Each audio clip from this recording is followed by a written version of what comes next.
created a special WhatsApp feedback group just for you. Got opinions about our shows? Suggestions to make Royal TV better? Compliments, complaints, or hot takes? This is your direct line to us. Joining is easy.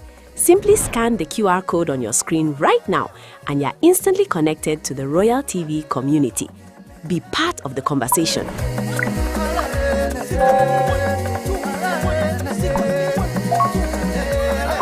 Influence our programs. Help shape the future of your favorite TV station. Don't just watch. Interact, engage, be heard. Scan the code and join the Royal TV WhatsApp group now. When we dream alone, it is only a dream. But when many dream together, it is the beginning of a new reality.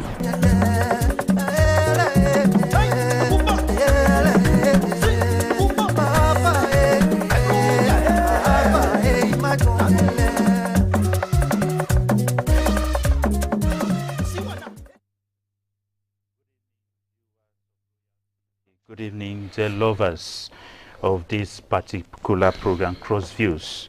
We thank you so very much for staying put, for loving this channel, and we thank you very much for being faithful to this particular program. We want to apologize for the late start.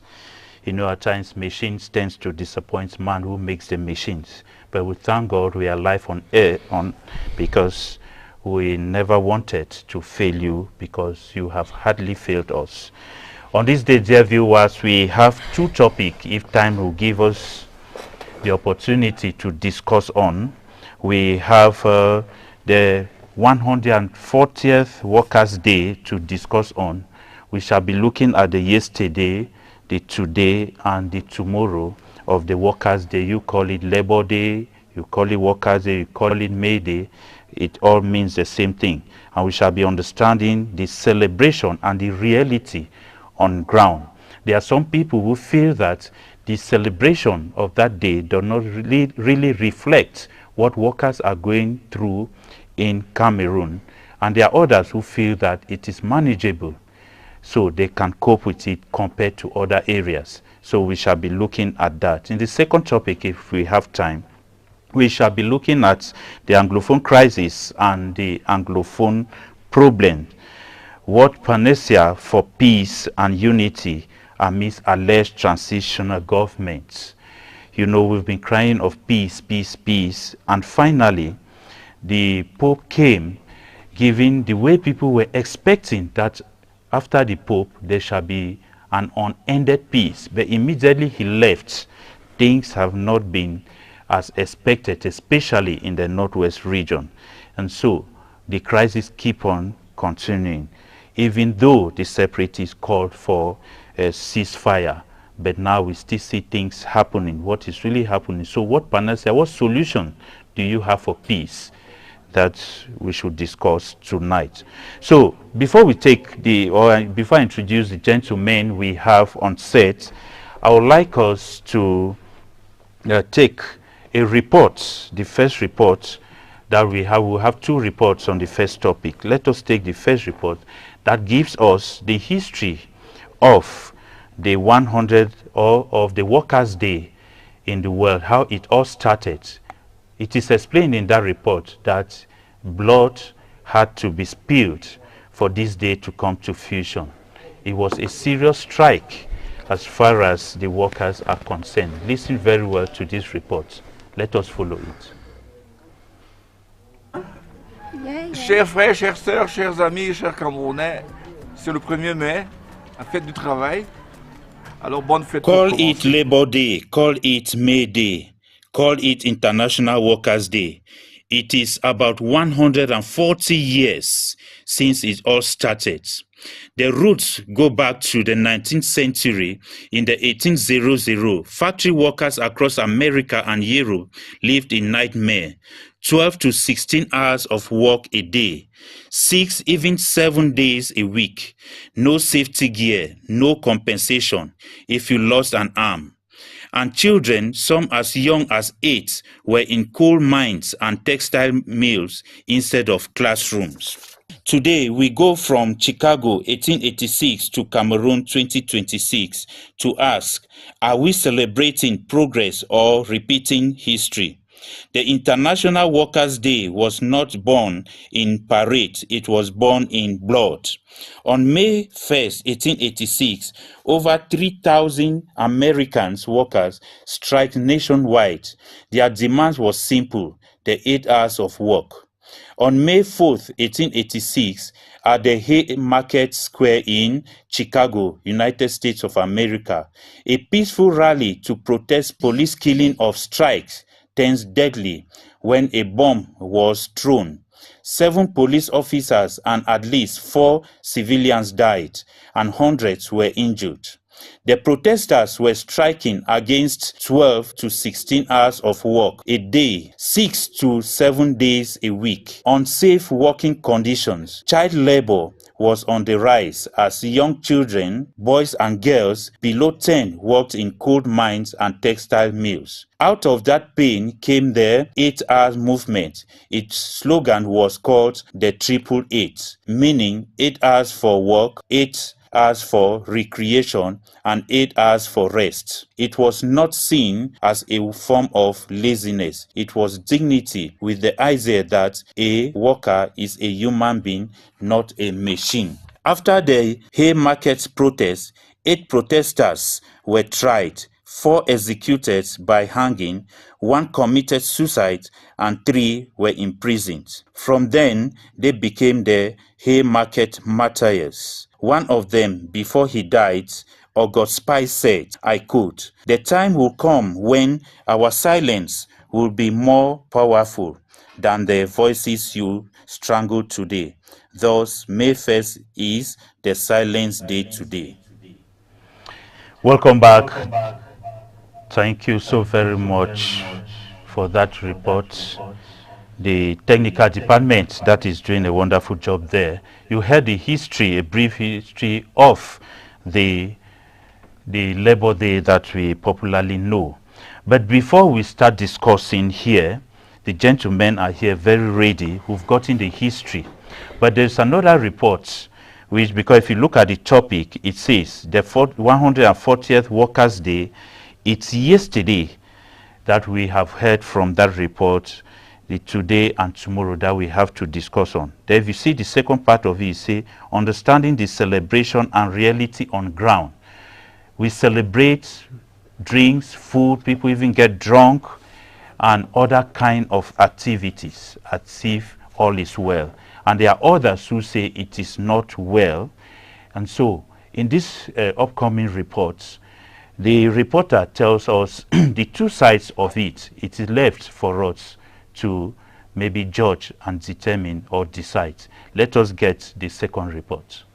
Of Tiko to the classrooms of Jakiri, from the markets of Douala to the offices of Yaoundé. Today, the nation pauses to honor the hands that build Cameroon. But beyond the drums, the white and other colored t-shirts, the speeches, and the ceremonial march past, what does this day really mean for the Cameroonian worker in 2026? Today, we go from Chicago, United States of America in 1886 to Cameroon in 2026 to ask, are we celebrating progress or repeating history? The International Workers' Day was not born in parade. It was born in blood. The question is, why did the factory workers strike in the 18th century? Looking closely, the 1886 and the 2026 are not so different. After the beautiful march past, there is feasting of all kinds, buffets and drinks. The music is loud. The banners are brighter than ever, while there is the take-home package that cannot take one home. The government calls it minimum take-home package of 40,000 amidst fabulous house rents, transport fare, food, school fees, medical attention, just to name a few. But in the end, the package cannot or does not take you home, but leaves you stranded. We celebrate amidst socio-economic and political crisis. In a southwest and northwest, still scared by Anglophone crisis. Teachers killed in Jakiri, school burned, over 6,000 displaced. How do you celebrate decent work when your workplace was bombed, when your colleagues are refugees in their homeland and foreign soil? Today, Cameroon has many trade unions. But the question is, when did your trade union ever win a case for you? Many unions are accused of being close to the government or employers. Labor strikes are rare. Collective bargaining is weak. Unions are only visible on May 1st. All over, we have edited slogans versus reality. The banners carry beautiful slogans, but on ground, contract teachers are unpaid for months. Plantations and factory workers without protective gadgets. Yes, the slogans are edited, printed, and beautiful. The reality is not. It means without real dialogue between government, employers, and workers, there is no peace. Without decent work, living wages, safety, good contracts, there is no national cohesion, and no company grows when its workers are hungry. Today in Cameroon, we march, we feast, we chant, but if the take-home package cannot pay rent, if social dialogue is just a slogan on billboards, if trade unions cannot protect the worker who speak up, then we have not honored Haymarket, we have mocked it. So this May 1st, let us move beyond edited slogans. To government, pay a living wage, not a minimum wage. To employers, sign contracts, provide CNPS, safety first. To unions, fight, not just march. To workers, know your rights. Your 8 hours were bought with blood. Because decent work is not theme for ceremonial ground. It is a promise for the mechanic in Kumba, the teacher in Jakiri, the nurse in Douala, the farmer in Dop. Until that promise is kept, May 1st is not a celebration, it is a reminder. Happy Workers' Day, Cameroon. May your labor have dignity. May your labor have dignity, dear viewers. Until these promises are kept, then maybe we are just practicing history, not the reality. So on this, with the panelists we have here on board, we shall be going in to the topics to know the truth about this Labor Day, or call it May Day, or call it International Workers' Day. Including you out there, you have the right to call live to participate as far as this program is concerned. So introducing the gentlemen we have here, we have Sinjo Armstrong, who is a socio-political analyst. You are highly welcome to today's program. Thank you very much, Mr. Moderator. Special good evening to my very good friend and co-panelist tonight, Mr. Jumbo Siri. Special good evening to our televiewers who have taken their appointment to be part of this session. First, I think I should extend an apology to our televiewers for a while now. They have not seen me on set. Not only you, the viewers were like, you have gone on strike. I think I'll have to show you those messages. The viewers were like, am I sure? I'm telling them, because we have a forum. I think you're in that forum. Yes. Where we have all our viewers of Royal TV. Yeah. And so some of them were like, are you sure these people have not held a meeting to go on strike? No, that is why I hold the viewers of this program dear to my heart, and that is why I think I will apology to them. Okay. We were not on strike as it was assumed, but work exigency held us down. You know, that is why. But thank God we are back. We are here to serve you. We are here to give you our own sense as far as building of this nation is concerned, Mr. Moderator. Away from that, a new metamorphosis to Sokadel. That is it. And that is what we had this evening. through a presidential degree. I think we want to know that late last year, the state decided to step in as far as management of electricity is concerned. Yes. Decided to occupy the lion's share, making it a national corporation. And now it is Cameroon Electricity Corporation with a French acronym, SOCADEL. So we are expecting to see the changes that comes with this name, because you will agree with me that for a quite period of time now, there has been so much noise in town because of lack of electricity. Yeah, and so we have seen late last year, we have seen communities, neighborhood, march to the street for lack of electricity in their area for 1 year, 6 months, 3 months, 4 months, and recently last week we had the people around the neighborhood of my 16. So many communities, so many communities. So we have received these changes with excitement, hoping that we expect to see something that. And many times we'll be having such changes, because it was, if I'm not mistaken, it was Sonel. It was Sonel. Yes. They moved to Inyo and now to SOCADEL. Yes, and before I hand over the mic to you, it is not clear the mandate of the Parliament, Municipal Council, Municipal Council, yes, to February 2027. So I think that is what information we got earlier late this evening. Well, I'm sure because of time you could not talk about the Bangolan affair that has taken another 10, but we still have to come back to that. Yeah, definitely. It for a full program. For a full program, because a lot of development have taken place. Yeah. So we shall come to that. At this time, dear viewers, I think you've heard the 2 changes that took place today. Presidential decree that came out, so many, but the 2 that we have just spoken of. Enyo is no more Enyo, it is SOCADEL at this time.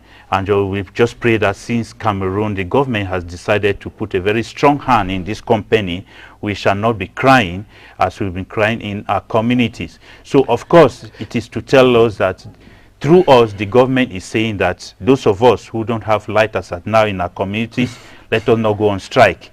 There's hope. There's hope. There's hope on the way coming. We can see the new poles that are being put on the streets. You know, it is showing that things are coming back to the best as we expect. But at this time, we have a gentleman in the house. He is a militant, a faithful militant at that of the Cameroon Renaissance movement. You are highly welcome, Jomo Cyril. At least we are very hopeful with the actions of the government. Thank you, Mr. Moderator. Good evening to the National President of the Bamungo Association, President Armstrong Singi, to our lovely viewers, to the technicians, to Cameroon Renaissance Movement militants, and its regional leaders here in the Southwest. I want to doff my hat to political prisoners, both of the post-2018 election rigged by Mr. Bia Paul and those of October the 12th, 2025. They are unjustly occupying the Unitary Palace while allowing Cameroonians of good faith to be in prison. I think President Paul Bia did not rig the election. One person cannot just do that. And secondly, I think in a formal way, the results were read, and I think they won. Okay, on the other side, I just received a text. Okay, they are acknowledging your apology, but maybe you expect that maybe we also hear from you that when you go on strike. Allowing Cameroonians to be suffering in prison, including underage.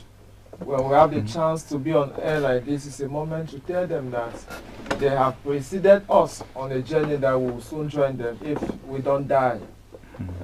That is the nature of the country where we find ourselves this evening, talking about the 140th anniversary of the Labor Day. It's internationally recognized, and I must say, in Cameroon this year, the national chairman of the Cameroon Renaissance Movement, who recently came from his Manidem journey, Professor Maurice Kamto, said that Cameroonians are celebrated both nationally and internationally thanks to their creativity.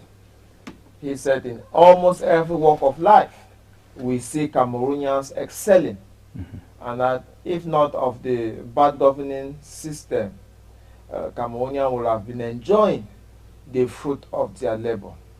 But told them that the dawn will soon be recovered.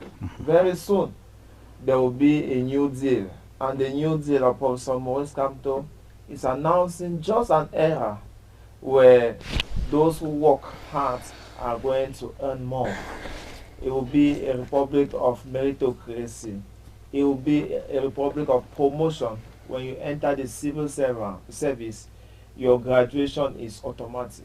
And that's what the New Deal government of President Paul Biya also promoted. The kind of treatment that a young guy received recently from an expatriate, a Chinese mall in Yaoundé, Elikezwa, where they were trashing the young man because of some failure that has occurred within the system. Yeah, it's sparking conversation online. Professor Maurice Kamto says we will have that no more. Very soon, very soon. But he equally said on his usual outing today, his ideas number 108, Professor Maurice Kamto is reminding us that the freedom of speech we have today, just like the Labor Day we are commemorating, were earned from hard struggles. Brave men and women who, despite the fact that they didn't have access to information, you want to believe that even the Bible you read today wasn't allowed for the layman, not to talk of formal education, and not to add the dicing, which is the internet today. He says the things we are commemorating today are results of struggles that people fought, died, and were finally granted to. And today we have inherited sometimes some welfare that we seem not to really measure the value. And that today in the 21st century, he who cannot speak, excel, or lead in his own domain is to be blamed, because we have access to all sorts of information that we can self-educate ourselves to be up to date to the challenges that cause our attention in our own time. By so doing, he is reminding, including the young man who was trashed in that Chinese mall, that it is his responsibility to learn to turn his back to things that does not honor his dignity. It is unheard of that in a country, just at the eve of the celebration of the Labor Day, a Cameroonian should be trashed like a thief at the workplace, while the aid of another Cameroonian set military, the men in uniform are instrumentalized here by the expatriates, because the expatriates have the resources and they know how prone Cameroonians are to money. You want to see the weakness of the system, see how vulnerable the people are towards money. Token notes of 10,000 francs make people panic. It make young girls to lose their virginity. It make parents to disrespect their entire education. When I was coming to this program, I could not count the number of snacks where I saw people drinking. That is money they earn out of such humiliating practices, where they insult them in the office, install them in their workplace. They drive through dust and all sorts of things. Just that when you see where they finally go and land that money, you see that they are on a repetitive circle, which has been designed by a government that does not put man at the center of the priority. But should the government be blamed? Should the government be blamed when we always get that the opportunities are there, the farms are there, that gives money nowadays? You know, we find, just as you said, we always find young people at the bars and other evil practices. But there are some others who are in the market. They are making millions. I know colleagues who have preferred to stay in the market. They are making money more than salary. So should the government have that blame? It is our collective responsibility to educate and sensitize people in vulnerable jobs. Okay. That is why we are using this period when we are commemorating the 140th anniversary of the International Labour Day to remind workers in precarious jobs, including those wearing suits but with very little salary that cannot afford their bills, to tell them that they must start thinking. Maurice Kamto is calling your attention, is sending an alert. Don't live on promises. You must be able to tackle things factually. You should be able to measure the signs, to read the signs on the wall. We have access to all sorts of training you want to have today. There should be grace moment for everything. Read the signs on the wall. Learn how to manage your hard-earned money. If you receive 10,000 francs as salary for 1 month, you can switch and start another activity that will generate you 10,500 the other month. You can hold for a probation of 3 months. After that, you move to 7. You must be steadfast. You must be disciplined in your approach about life. This is not the moment that people should be joking. Okay. Of course, it's not a moment where people should be joking, because this life we are living is one and forever. We are not saying that. Okay, at this time, let me begin with you, Sinjo. Let us look at the report. We started with the first report, which is the brief history of the International Labour Day. And before it came to fusion, we saw that there was a strike at the hay market in the United States of America. Hay is one of their foodstuff, vegetable that is being sold. And there in the market, they started, and gradually the strike went out of America right to Europe, Australia, other places. And so today we have this day. But before then, we got it that blood was spilled. Blood was spilled because people fought for their rights, and the international body saw to it that it was just right. How do you look at that? Yes, that is the history of the Labour Day. It's rather unfortunate that most of this international day, if you want to check its history, you will notice that it begins on the street. Yeah, of course. Before the UN will finally endorse it. Yeah, check it very well. On the 8th of March, when we were on this platform, we're looking at a similar history of the Women's Day. Yeah, the Women's Day. So you understand that most of this international day, it always begins like that. And it's unfortunate again that global institutional system, they also have they will have to wait each time, so that blood should be spilled before they can think to see how they can test certain policy to promote people's rights in different professions. So it's just unfortunate. If you look at even narrowing it back down to Cameroon, you look at some other national days also. Yes. Whether a celebrity want to look at the history, you see that it will share similar beginning. So it was a very wonderful initiative that started in the US, and of course, like you said, in no distant time, it spread throughout in other parts of the world, Europe, and other parts. So I think at the end of the day, the global institution came to realize that the protests were genuine. You know, the grievances raised were genuine, and that day was made, May 1st was made as International Day.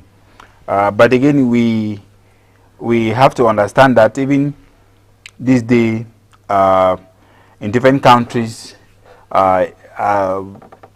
it is not being celebrated. May 1st not being celebrated. But now, if you say their protest was genuine, with my research, what I got as we heard from the report there, we got it that the aftermath was that about 7 policemen were killed, if I am not mistaken. Yes. Now, maybe some civilians too died. That amounted to about 11 people who died, if I'm not mistaken.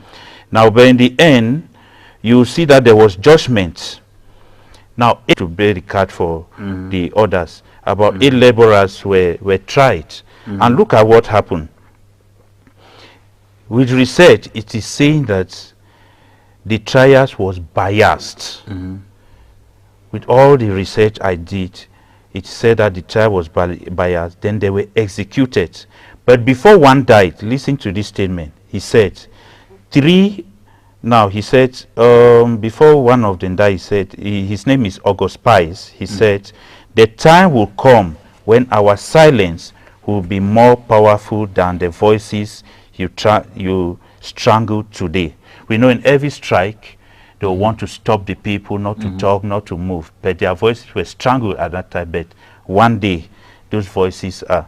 Now, what I wish to ask is, do you see those voices very strong today? Yes, those voices today are strong in about different work environment. Because the forefathers that spearheaded this strike, truth be told, workers today are a beneficiary for this movement that started. And those who love their life is sympathetic in it. And like you said, many people view, it is true that the judgment, the punishment dished out, was something that was questionable at that moment. And maybe another school of thought that they shouldn't have been judged, or they shouldn't have been sanctioned. We need to understand that a system that operates where sometimes they see demonstration as illegal. At one moment, when you take up, when you mount the courage, to move to the street. But what do you have to say? By 1886, these frontliners, these laborers who died, were I want to say the labor associations all over the world decided to honor them, and so they made them to be martyrs, the heyday martyrs. That's how they are called, because it started in the hay market on that day. Now they are called the heyday martyrs. But now the fact that about more than 80 countries, including Cameroon, are celebrating this day. Now, looking at the judgment at that time, they looked at them to, according to the judges, they were wrong and they had to execute them. And these people coming again to accept to celebrate this day. How do you read this? How do you analyze it? Well, it doesn't match. That you sentence people, you punish people for a particular movement or idea they are trying to put forth, especially thing has to do with their working condition. Yes. You punish them. But again, I should say, at the end of you turn around and you accept the idea, which is good. That is a good news. That is a good news in the whole world now. In the whole idea, because we understand that, like you said, the judgment was wrong. Not missing with what the researchers. Yeah, that's what I said. Like with what you are trying to tell us from what you have researched, the judgment was actually wrong. It was a rush over it. Okay. So, but again, I want to think that those that the people at that moment, at the institution at that moment, finally accepted. Okay. That even though we condemn the actions of these people who mount this thing, they were wrong. But I think let us take a second thought of what they were actually talking about. So after a deep reflection, they realized that no, these people had a genuine cause.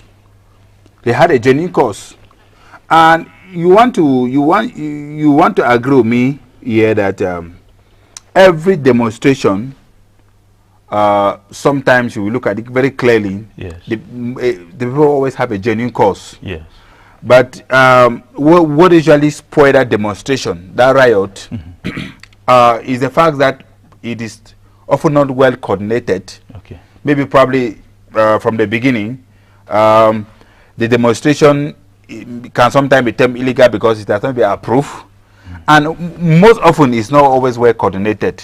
It always starts well, then along the line it becomes violent and involve loss of life and destruction of materials that most of it is seen. So it is true, like I said, in summary, what I'm trying to say is that we are glad, we are happy that at the end of the day, the institution that be at that moment later realized that those who were actually protesting, their action were genuine. Okay. What they were protesting for were genuine, and they finally accepted. So that is the good news, and that is why those who lost their life, they are the martyrs, like you said, they are the martyrs. The hate martyrs. They are the hate martyrs. Because if not of them that decided to take the bull by horn, to go to the street, to sacrifice their life. I mean, the celebration that we had on Friday, people making noise up and down, would have been enjoying the day. They would have been enjoying the day. Okay, now connecting to what Sinjo is saying, let me come to you. I just want us to briefly talk on the history before we come to today's situation. Yes. But it will maybe link with that. We are celebrating today because of those martyrs. Do you see our strike leaders? Do you see our strike leaders so determined, prepared to die for the populace? That takes me to where is Isachiru Mabakari? We won an election on October the 12th. He decided to protect his life. Why so many Cameroonians perish under the heavy weight of bullets? May their soul rest in peace. And some underage children are still perishing behind bars. Those who cannot afford 100,000 sometime of bail. This should remind us of our collective interest to protest, which nationwide, worldwide, are under what we call the universal human rights, which is inalienable. You cannot deny the right for people to express their frustration, to manifestation, to rioting. But now, the government of Cameroon has not developed itself far from the government of the 1886 in the United States. They have chosen to give two connotations to their governance approach. Okay. They go around and ratify democratic principles, but use authoritative method to administer their people. In the mind of our parents, they inspire us through fear. Fear today has been used as an instrument to freeze action. People are looking for all sorts of ways to distract themselves, not that they don't know what to do, but that they have chosen hope over fear. They just want something that will give them a thought that they can live again for tomorrow. Even if they are not living now, they are just surviving. Okay, let me just ask, now we have the heyday martyrs. Now today we are celebrating and enjoying. We are in a system where it's quite difficult to honor those who die for a genuine cause. Now, how do you analyze that today there's never a time we've heard that those martyrs during this celebration, maybe their statues, something is done as far as they are concerned? And especially some in Cameroon who have died for genuine purposes. One challenge I have with democracy, it seems to uniform its practices over the world, which is not possible. Okay. Some civilizations have preceded us with centuries of difference. And we are still at an elementary stage where even those who celebrate are a selected breed. If you are a family man married in this country with less than 500,000 francs, what possibly can you be celebrating? So we should understand it's a selective clique of people. Some that have a stipend that particular day, so they sponsor them to agitate. Now, since we live in a consumable society where the majority of people practice what they call hand to mouth. Yes. Yeah, you see them serious at their job site. The only reason is because if they go back home, the wife will be grumbling. So they are forced to stay at work and make sure that the 10,000, the 40,000 that is coming, they're using now to quench the noise back home, and they will float it like that until they die. Our living expectancy is around 50-55. So it will go like that. Maybe children from Cameroon that will be coming by the year 2200. Yes, we can start expecting that they will join the US to be commemorating, to be having stories of these people who died. No, but here we are not yet there to start saying that take those who fought for independence in Cameroon. The present system, which is a neo-colonial system, don't forget that Ayicho Pobia is one of those presidents who arrived power without vote. Ayicho just picked him instruction from France, and that's how he's preparing any other person, Frank Bia or Ngongo, that will be taken after him very soon, to also follow. So the neo-colonial system is ongoing. So when we are talking of change, we are hoping that nationalists will finally come to power one day. And you know, it's only when nationalists arrive power that they can recognize their foreign martyrs. Okay. We are not in that vein. You cannot take the road to Limbe and the destination is Douala, you start celebrating. You are not on the journey. We are not on a journey. We are on a neo-colonial system, a system of assimilation. We have simply replaced white color to black color, but with the same mentality. Their struggle up there is to assimilate us, use us as instruments for their festivity. They have budget for all this. But I'm sure you were part of this celebration.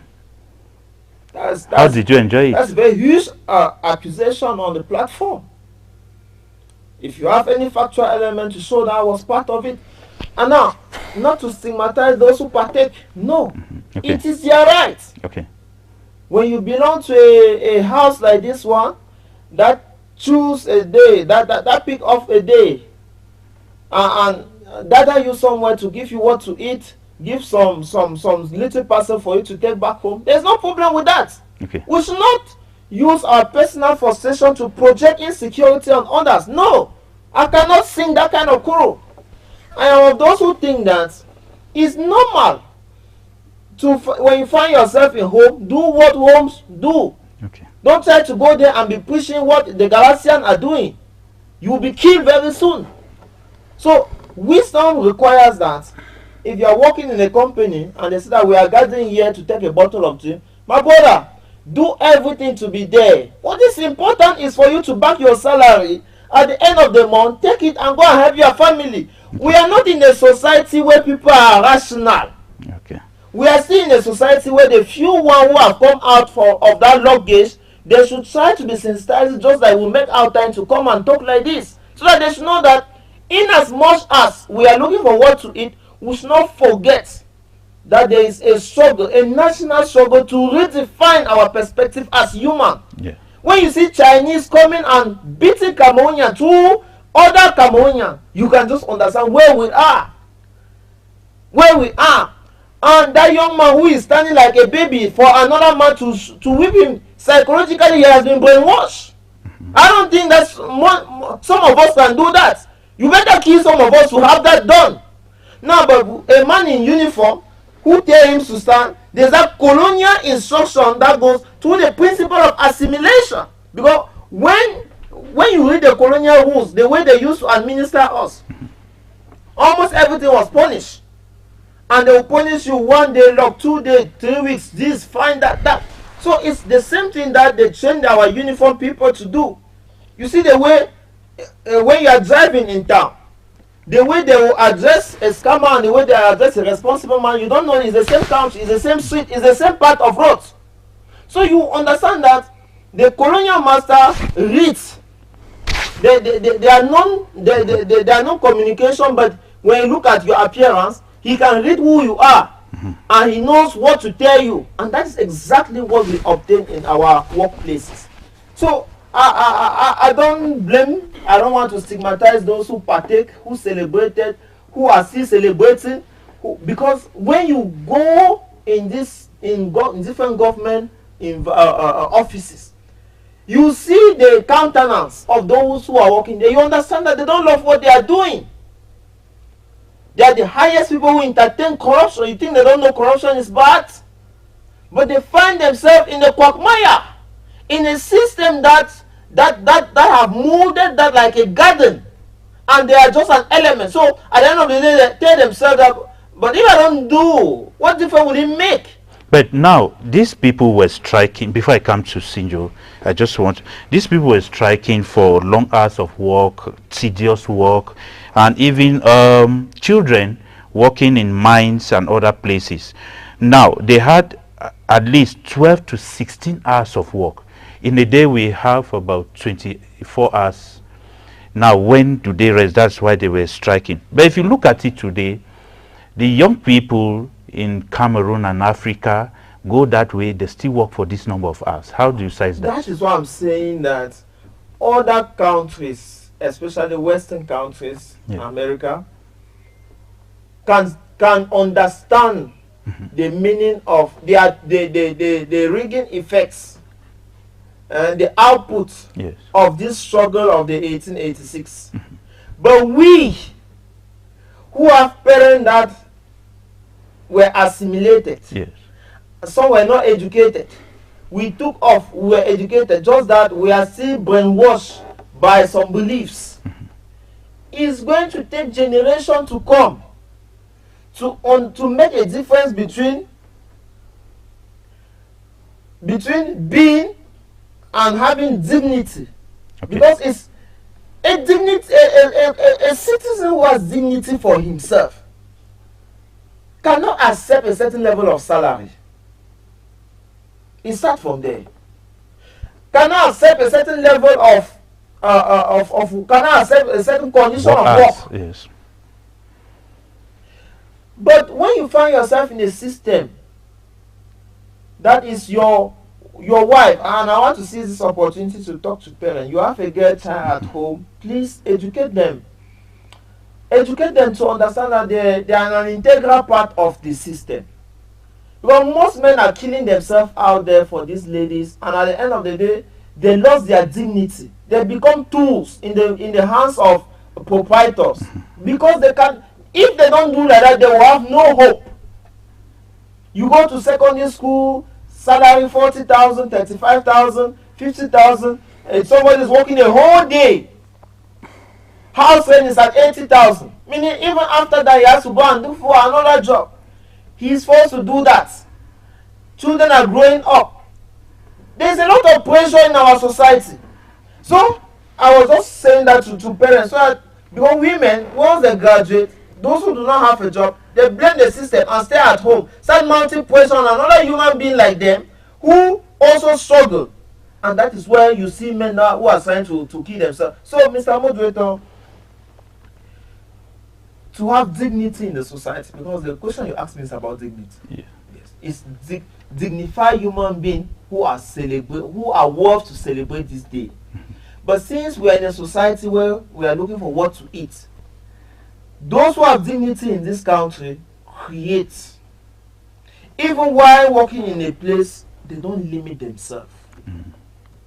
But for you to be able to have space to think, because thinking is a luxury. Most people think that to think is easy. No, it's a luxury. You have all sorts of distraction around you and you cannot think because you have not reached that stage. And that is why you never stop learning. Yeah. If you cannot match up with a class of friends, it's because you weigh yourself down. You see that working with this kind of people, their own language is above me. So to reach a class of people who are thinking about their life, shaping perspective, creating resources, transforming their time into value, and standing protest, because what I see in Cameroon today, and is the same thing that happen in workplace. They take syndicates and think that syndicate can think for them. Civilian, they abandon their duty, go to church, they pray, and hope that politician will do the miracle for them. Listen, before I give you the floor, this is the last statement. Politics is such an important job that you cannot trust it in the hand of politicians. Do you get me? Just as your working condition is such an important tool in your well-being that you cannot trust it to syndicate only. You cannot trust it to syndicate only. That just links me to the question I have to ask you now. In Cameroon, we have more than 500 registered trade unions. And that is information that some people, I'm sure you're shouting there. Should that be true? Because in workplaces, those that are maybe very big, but if you look at it, we have very few that are known. But now, if we have more than 500 trade unions, what's the reason that Cameroonians will still be suffering under their workplace or their employers? What are the trade unions doing? Because as that report said, that we mostly see these trade unions only during 1st May. How do you size that? More than 500 trade unions with the research I made, but very few are very active. Then on 1st May, we see them making a lot of noise on during that week. Yes, more than 500. There are more than 500 trade unions. When you get to the public, yes, we have the other workplaces. We have those that are national and so on. Yes, you have what they call staff representatives. Yeah, between the employer and the employee. The idea of creating this trade union is a laudable initiative. Yeah. To continue to press forth for workers better working conditions, good wages, and and the rest. It's a very good initiative. Because if we just allow for the state to preach a message on 1st May,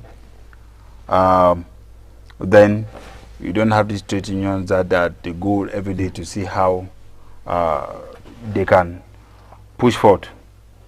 And that's why in that report we heard that most trade unions are accused of being very close to the government or the state, and very close to the employers, and so it's difficult. It's a difficult situation for those who are employed. That is where I was still coming there. That is where I was coming there, because I was trying now to look at, have these trade unions have they be meeting up to their expectations? Okay. That is a question we have, which to me, from my own observation, for those that have been close to talk to, no. Because if they have, we will still not have workers. I mean, agitating for better working conditions, because we expect that these trade unions, they are going to organize themselves, carry the problems that workers in their particular sector, you know, let's take for example the transport sector. Yes, that they have a trade unions. So we expect a trade union like that should able to get the issues that they are facing to the competent institution within the same trade union, so that it can be resolved. So now, the reporter says these trade unions are so close to employers and the government. So is there an information in that statement to tell us why these workers are suffering? The truth of the matter is, what should be happening between the employer and the trade union, or the government and the trade union? What the Hill Matthias fought, the vision they had, better working condition, let's have work, better pay packages, and you name the rest. These things are not respected by most employees, employer, I beg your pardon, or institution. Because if you look at even the state, like the report that we watch, we are on 40,000. On 40,000. If you look at the report that we watch, on 40,000 francs. 40,000 francs, as I think, as a minimum wage, is an insult to Cameroonians. Because for someone who takes 40,000 francs a month, how much do you spend to go to work? That you are spending, let's say, 20,000 francs for transportation. Jomo Siri said something of a worker's dignity. Now, a worker accepting 40,000 francs, don't you think that at times it's because some people don't upgrade themselves? So you see yourself very vulnerable. You make yourself vulnerable. Yes, it's true. The issue is dignity, the worker's dignity, because like I said, paying a worker 40,000 francs is an insult. But don't you think you should start with the worker? Yes, it's a shared blame. Yes, but at the same time, some worker will tell you that rather than refusing not to accept that 40,000 francs, it is preferable they get something. It is preferable they get busy. It is preferable. See, most of them, they take that as a starting point, as an opportunity to get busy, opportunity to get experience. Because they believe that the 40,000 franc goes with what you are bringing in. What you are bringing in. So some people will think, okay, let me start with this 40,000 francs, so that within 1 or 2 years, or within 6 months, I should be able to get some certain experience that would make me to upgrade. So coupled with the difficult economic situation, it is the difficult economic situation makes it very, very okay. You just talked of what you can bring in. Yes. Now let me just ask you this question: does education, or let me say being learned, maybe certificates, yes, and what you can produce now, or what you can do in an office, how do you look at these two? Because we are in a situation where at times some workplaces look at certificates but forget to understand that somebody who has not even attained that level produces more than yes, the person who has certificate. Now, what do you have to say about this? Because these are some of the things we have to start correcting on platform here. yes. But you have raised an important issue. Yes. Certificate oriented Economy. that is what has been normalized. Yeah, okay. But this has come with time to prove that this is wrong. Okay. That is why you see even the government now is trying to shift from the idea of certificate oriented Yes. career to bring in aspect of professionalism Good. Yeah. in the different That is areas it. of this thing, because the government have seen the loopholes, the government have seen the gap. Yeah. The government have realized that in the past years this thing has not been proven in most workforce. When people go there, it has not been proven. So they are trying to the government have recognized that there is an important role to have that knowledge. So the government have equally seen that this knowledge needs to be complemented Yes. with some skills, some professional touch, because for over the years those who have the certificate, they couldn't deliver it. And those who did not have that certificate but who managed to have the experience, hands-on experience, hands-on training, they were performing better.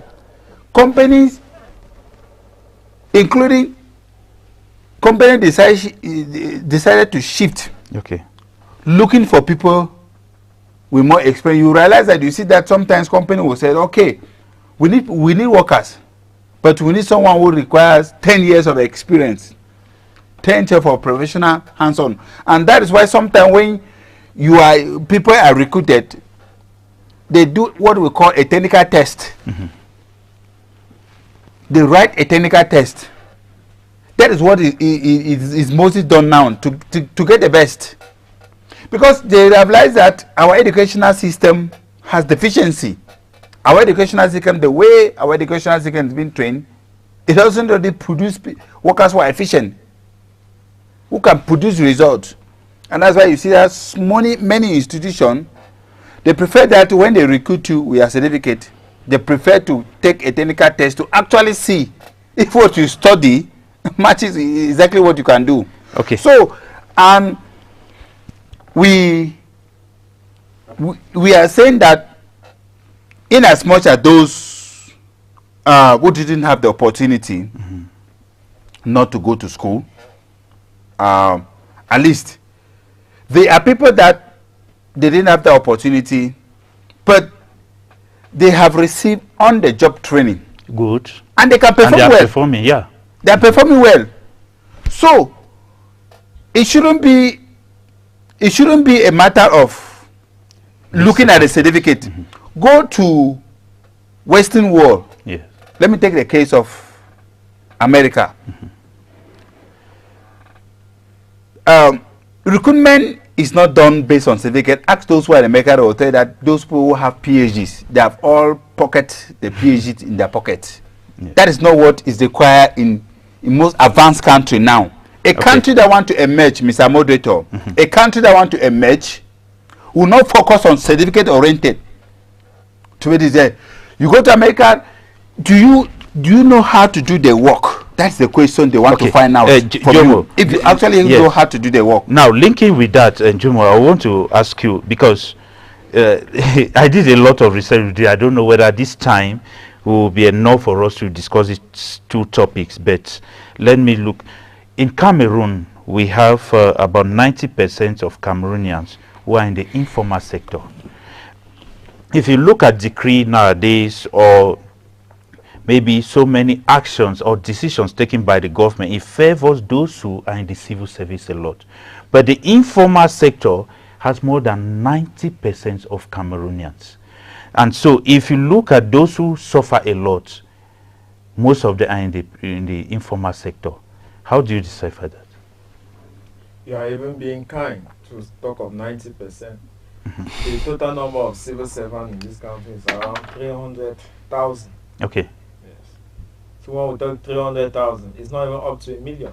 If Cameroon is about 30 million Yes. inhabitants, you understand that we are not up to 90%. The most shocking thing is that the civil servant with whom we live, they tend to be unsatisfied. Okay. I mean, go on the percentage that we have just tried to evaluate like that, and see that even those that are among the 300 civil servants, 300,000. 300,000 still make as if they are not happy. Okay. Yes, they are the one that jump contribution. They are the one who are traveling abroad. They are the one who want to take leave. They are the one who are encouraging corruption. It shows that there is a problem. And the problem is not who is suffering. Yeah. Because your question is asking me, is it not those in the informal sector that should be complaining more, or is it not visible that they are the ones suffering from? Because when they talk of maybe borrowing money in the banks with the civil servants, they have those privileges. Facilities. They talk of so many decisions, even in the parliament, in the government. They take those decisions looking at the civil servant a lot.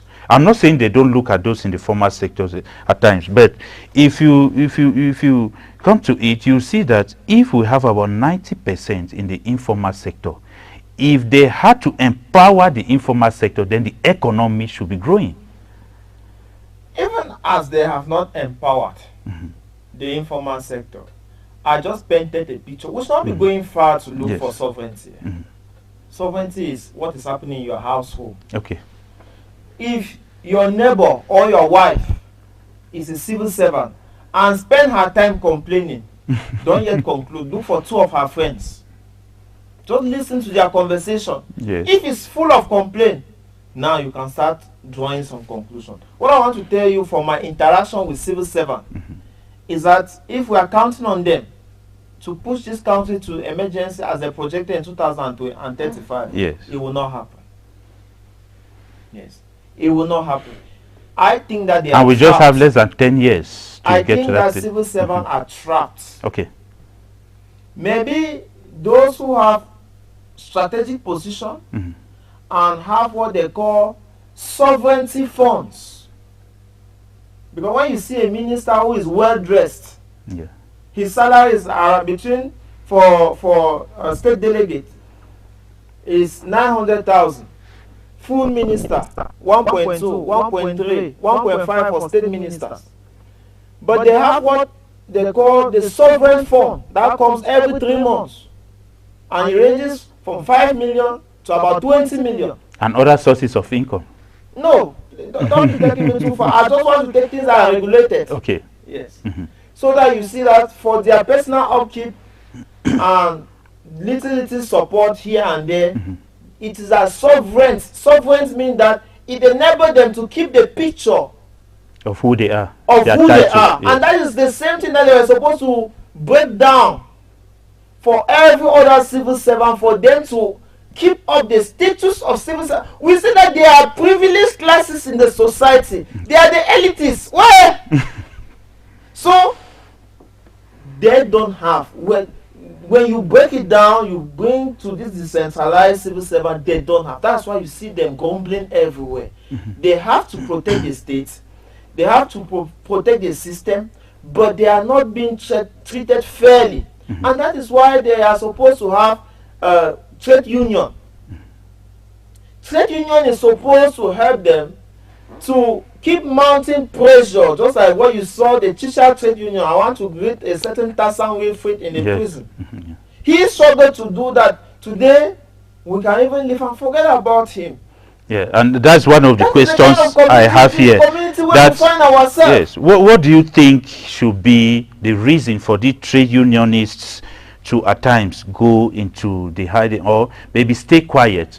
Because like somebody said, it's because at times in the system in which we are, especially in Africa, you know, if they want to start something genuinely, either they will close their mouth, I don't know how, or they will be in prison, they will be arrested, all those kind of things. No, Mr. Moderator. Yes. We make choices as human beings. Okay. There are two ways, just like the Bible says. There's a way. That seems right. There's a way for you to live, and your values live after you. Okay. And there's a way to amass, look flamboyant, look rich, and as you die, those wealth also die with you. Nobody talks about you. Yeah. So, and it's not on this platform that we are going to choose that road. No. Before I came here, you already knew who I am. Yeah. I'm not forcing you to put me in any of the class. But anybody, every action that you take, you are forcing yourself. It happens in every community, every society. You don't need to be a civil servant to figure yourself in those two categories. What am I trying to say here? Until the majority of a community understand the collective interest, it is in the things that will free the majority. Meaning that as you see Nelson Mandela fought apartheid in South Africa and championed it. Tanzania today is along ahead with South Africa government. Botswana is along ahead. Zimbabwe is along ahead. Ghana is along ahead. Do you know why? Because they supported the initiative, the nationalists in South Africa, for them to come to apartheid. But another white man with a black color, Cyril Ramaphosa, not to cite him, is almost unturning the story of the apartheid, allowing black natives to go and chasing immigrants, black immigrants. Yeah. And Julius Malema asked them, after 2 weeks of strike, how many jobs have you created? But see how you have destroyed diplomatic ties with countries that Nelson Mandela and other nationalists fought for. Yeah. What am I trying to bring it in our context?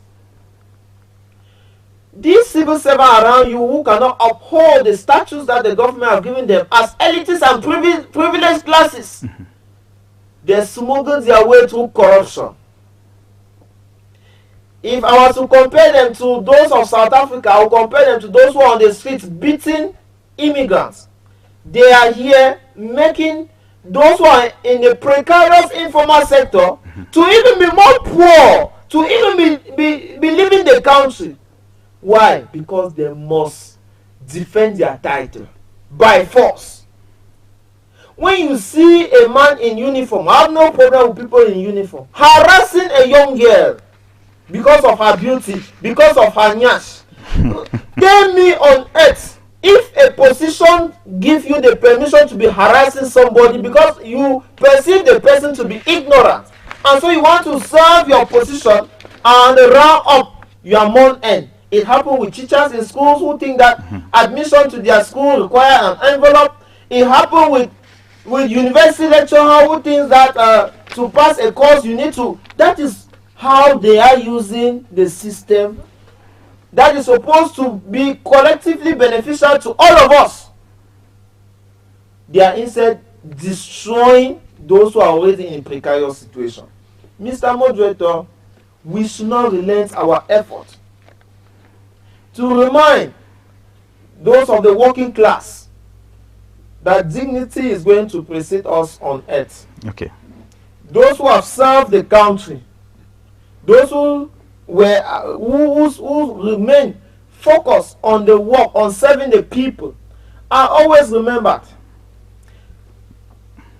When you come to this country, there are civil servants that, despite the fact that they have worked for the system, when it was time to make certain decisions, they thought about the common good. And up to today, their name are mentioned.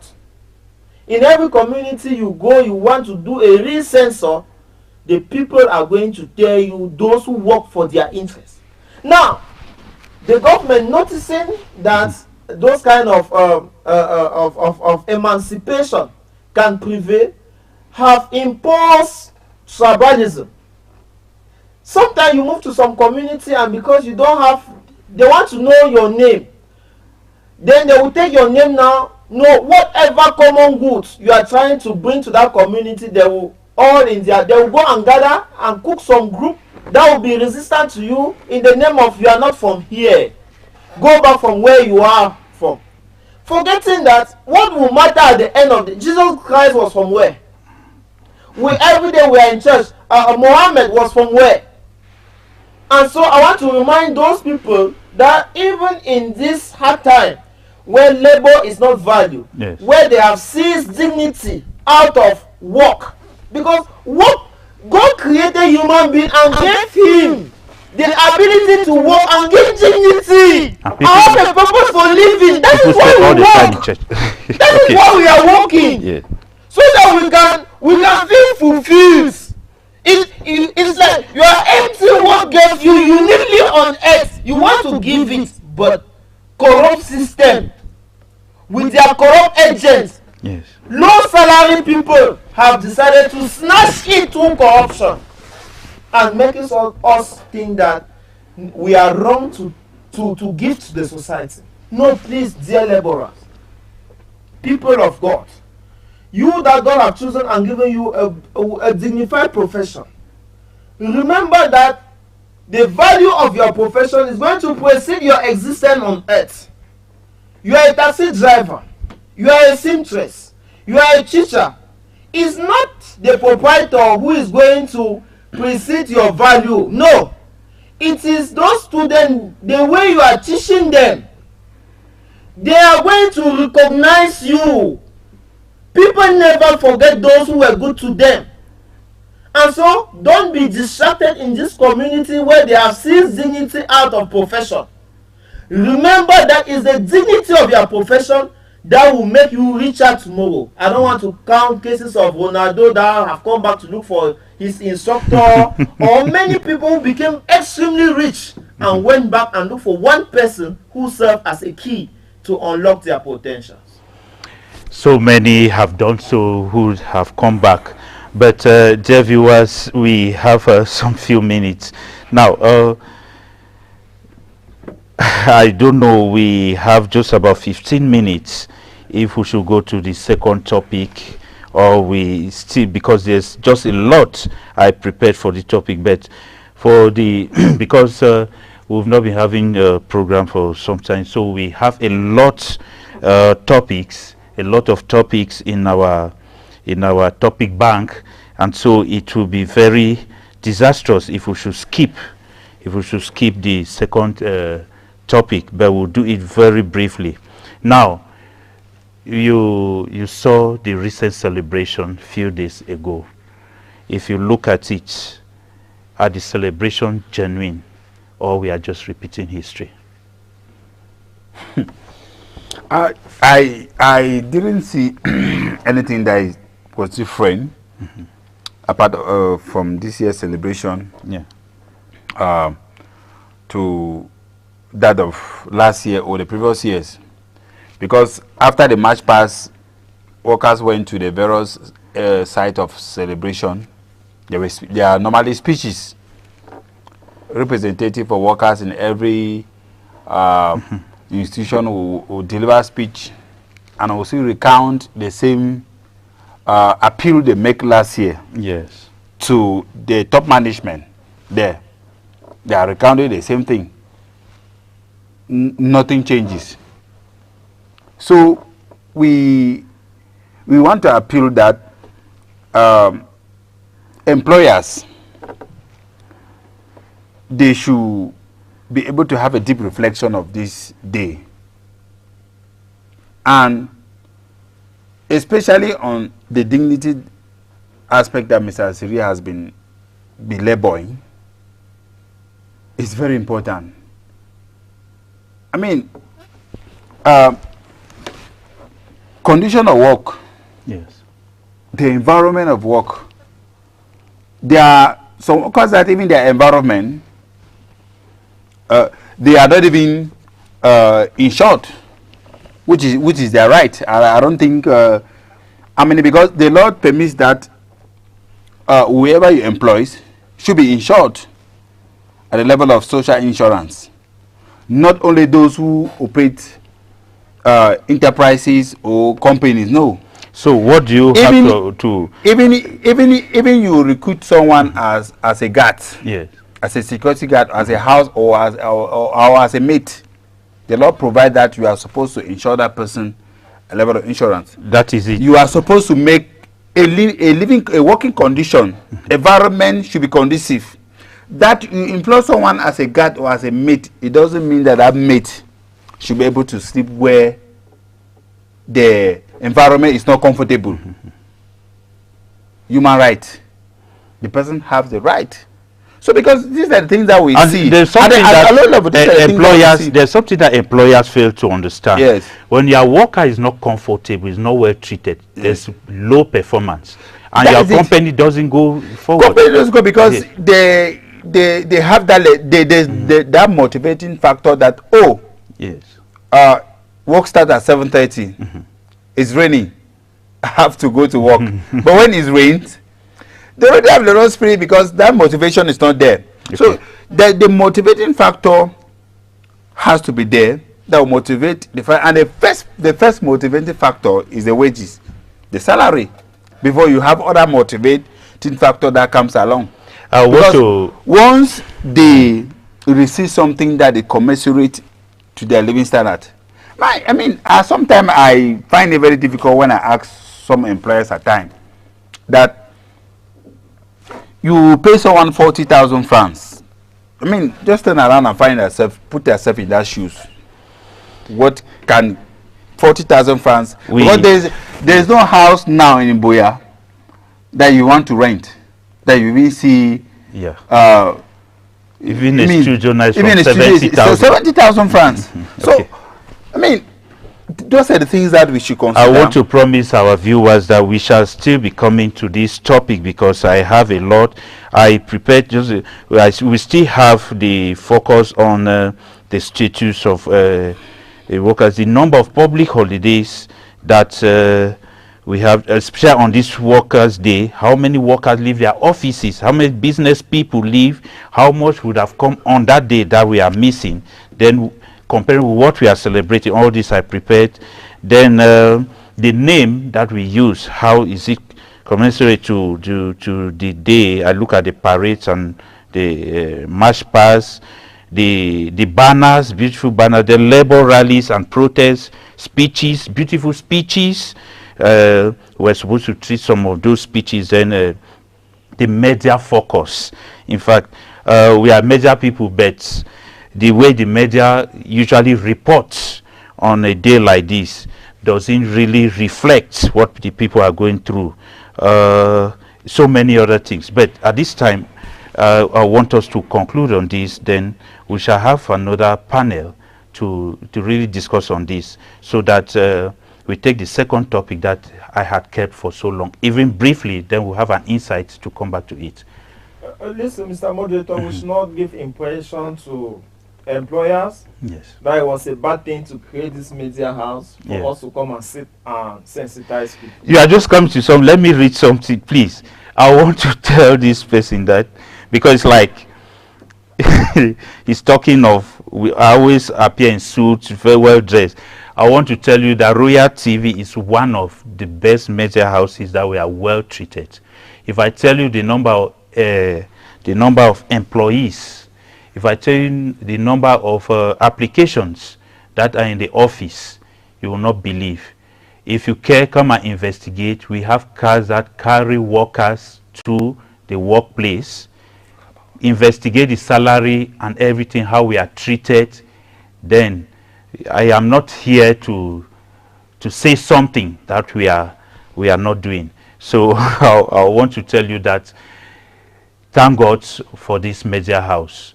That is why we are struggling to be very devoted. I've seen your text, and surely it should be somebody who he maybe knows a bit about this house.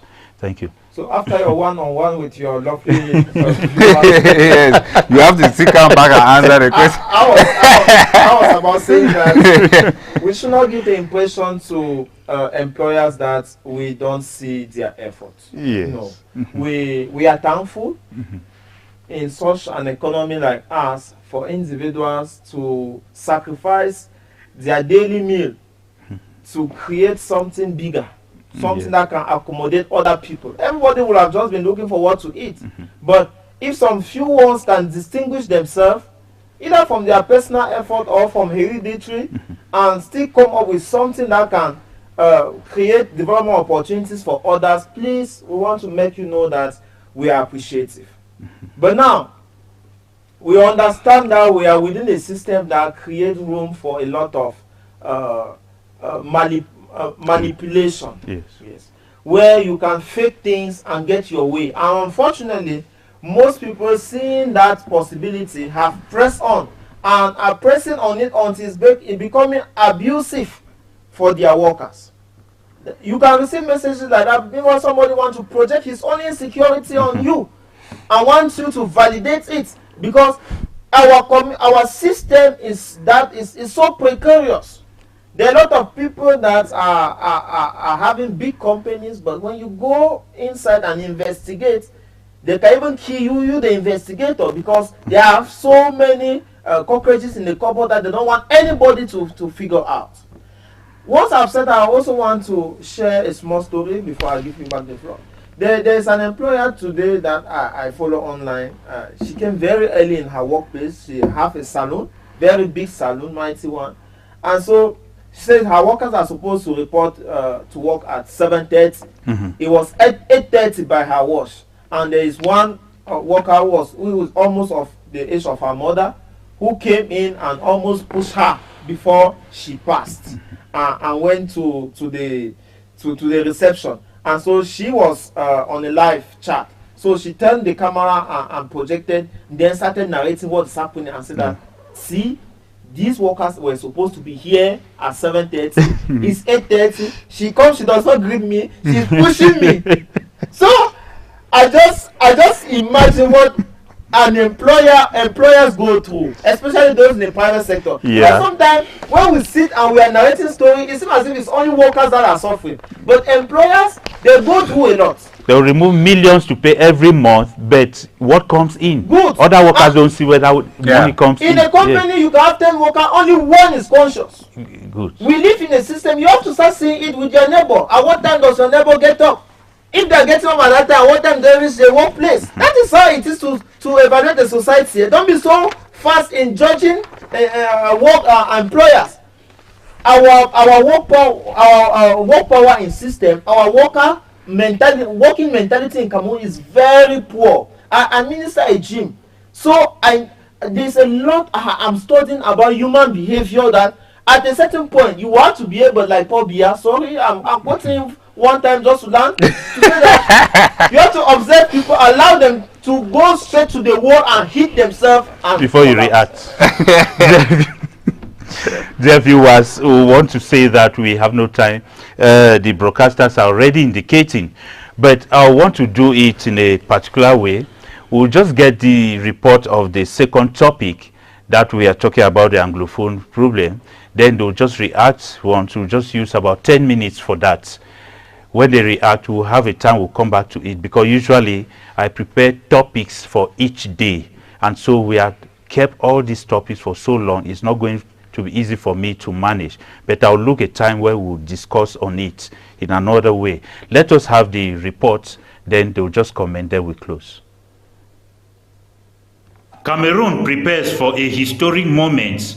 Pope Leo XIV arrives today, April 15, 2026, for a 4-day visit. Many see him as a messenger of peace for Anglophone crisis, a conflict that has displaced over 679,000 people and kept over 800 children out of school since 2016. But he is not the first to come with that hope. In November 2019, a joint delegation from the African Union, Commonwealth, and Francophonie met President Biya, urging broad-based dialogue. In January 2018, Commonwealth Secretary General Patricia Scotland called for peace and unity in Southwest. In January 2021, Cardinal Petro Parolin came with Pope Francis's message, I quote, "The Pope is well aware of the difficulties. He implores the Lord's consolation for you." He celebrated masses in Bamenda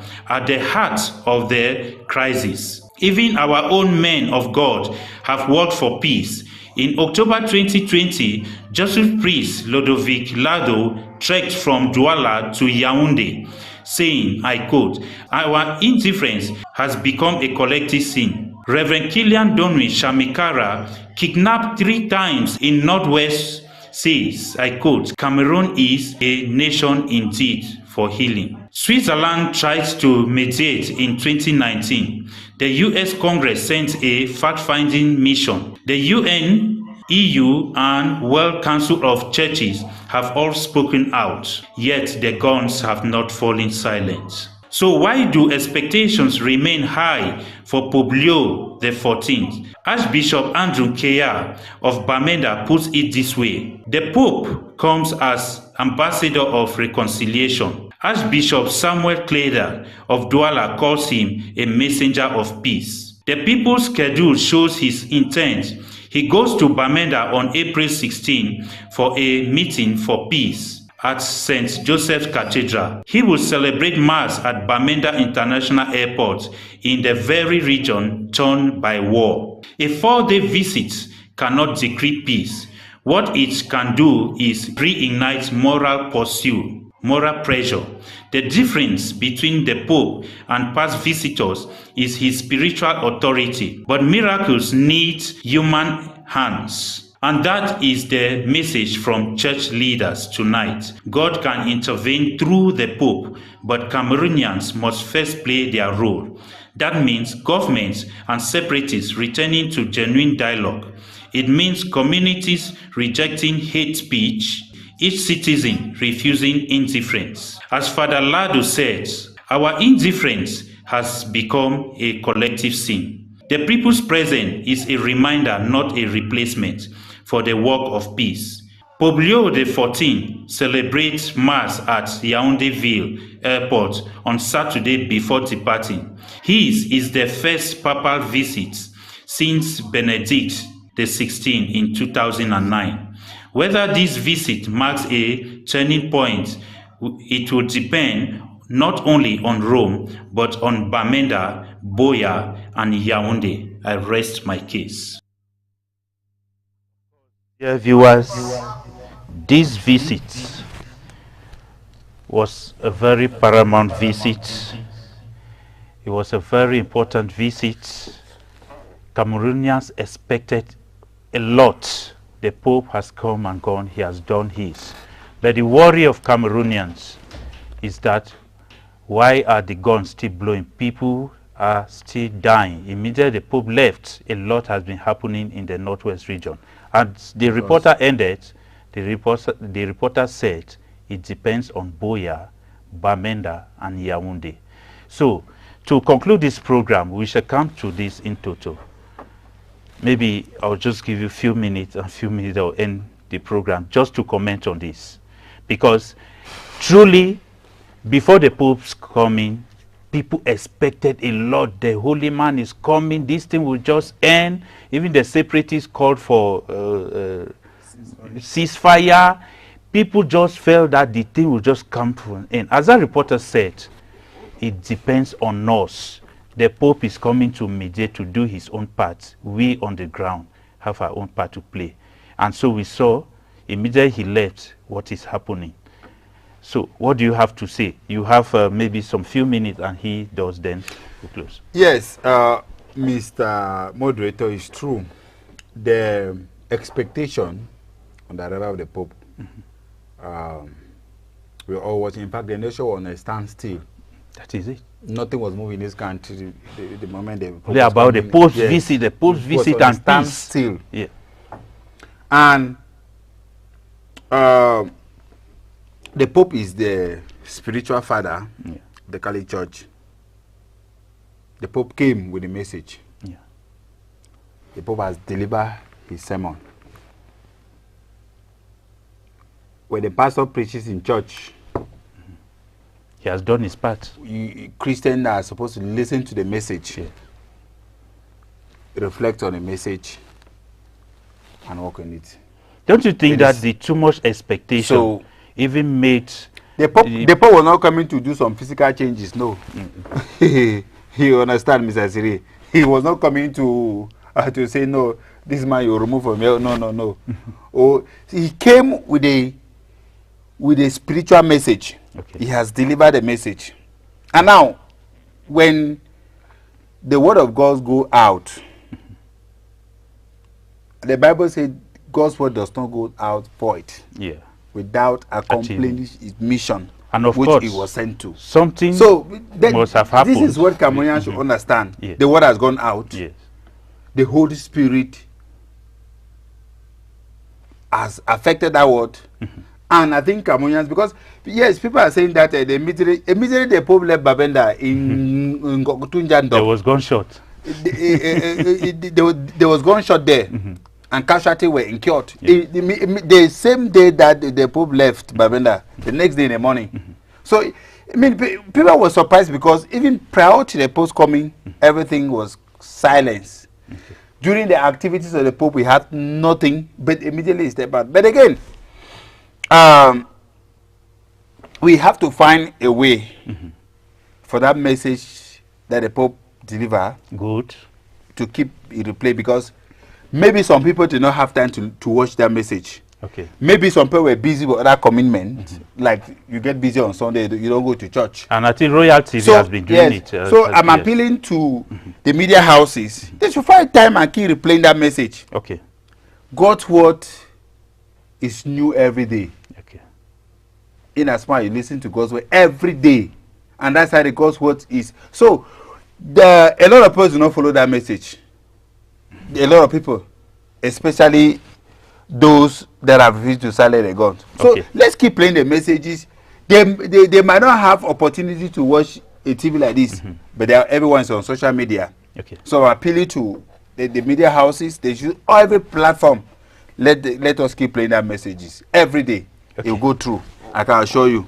Jomo Siri. Yeah, I started the program by saying that we have been subjected through the colonial master to some beliefs that enslave our mind. So, whatever message you preach to somebody who have hardened his heart, it cannot sink. The Pope is a spiritual, a moral, and an ethical teacher. Okay. Yeah. So, the Pope visit to Cameroon is the same visit to Angola, the same visit to Equatorial Guinea, and the same visit he does in any other part of the world. He never carried political messages. The only people who are going to free Cameroonian are all those women who are longing the streets and looking for 10,000 for a night. All those guys who have party food are playing inside their phone. All those crusaders who go around nightclub and they are singing to save Boya. All those drivers, those are the people who are going to free Cameroon. If you are thinking that some person, if they send God, because Pope Francis the 14th happens to be St. Augustine representative, he followed on that lineage, and he did well to start his preliminary conference at the Unitary Palace, where he repeated the word of St. Augustine, saying that those who have been man to govern should remember that they are governing their own siblings. Hey! Meaning that there is no difference between the governor and the governees. You have just been given a mandate. Just remember that. So, there was nothing more stronger than such a message. To say that Cameroonians just like I always tell those who are closer to me, you can fake your life as much as you think. And just as our forefather thinking that politicians are going to do a magic and unlock the way from you, when you are done and age have caught up with you, either your children or your own self will come to reality and see who have wasted much of his time either praying or doing prostitution or playing gambling or traveling around the see. We think we are even frustrated. I saw landed Cameroonians who have worked in the UN, worked in big offices, who have always been shown like especially of the Anglophone fraction, the elite Anglophone. You know Project C. Project C, a certain project that was accompanying Chiruma. So I saw how frustrated people can be when they allow everything in the hands of politicians. And I bless God the day he showed me that, son, enter politics. Do your own part. Your value are going to precede you on earth. Even if you collapse under a bullet today, your voice will not go unhurt. And I give glory to God. All those traveling around the world and you cannot come back to your country just to even show fatherland to your own son, not to talk of grandchildren. What is it for? If we were just 1 million Cameroonians every day talking about politics, it will change. But that people are waiting that the Pope is a moral and ethical teacher. Please, he's not a politician. Dear viewers, this is where we come to the end of today's program. I decided that we should comment on that because the expectations were just too. If the Pope followed the expectations of Cameroon, it was just overweighing.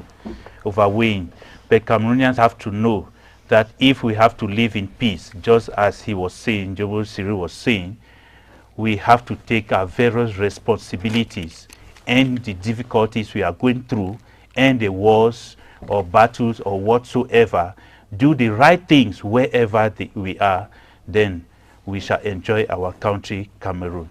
Thank you so very much for being there. I do promise we shall be coming back to these topics any other time. Stay blessed. I've been moderator Mwambo William. Hey, Royal TV viewers, your voice matters, and now we want to hear it louder than ever. We've created a special WhatsApp feedback group just for you. Got opinions about our shows? Suggestions to make Royal TV better? Compliments, complaints, or hot takes? This is your direct line to us. Joining is easy. Simply scan the QR code on your screen right now and you're instantly connected to the Royal TV community. Be part of the conversation.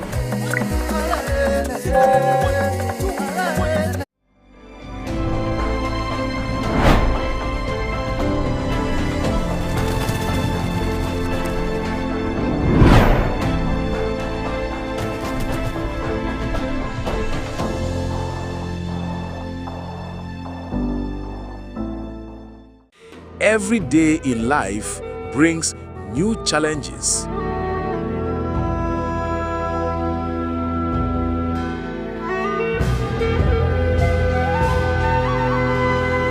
At Royal TV, we are determined to accompany you in our entertainment, news, sports, debates, documentaries, and many more. Join our cream of journalists, presenters, reporters as we are ready to serve you. Now continue for prayer. Baba God will answer our prayer. The most important duties of an imam is to invite people to that which is good. Ladies and gentlemen, you're welcome to speak to the counselor on Royal TV.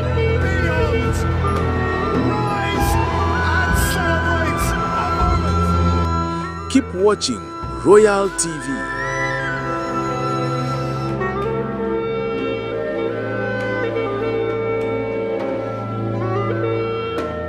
Hey, Royal TV viewers, your voice matters, and now we want to hear it louder than ever. We've created a special WhatsApp feedback group just for you. Got opinions about our shows? Suggestions to make Royal TV better? Compliments, complaints, or hot takes? This is your direct line to us.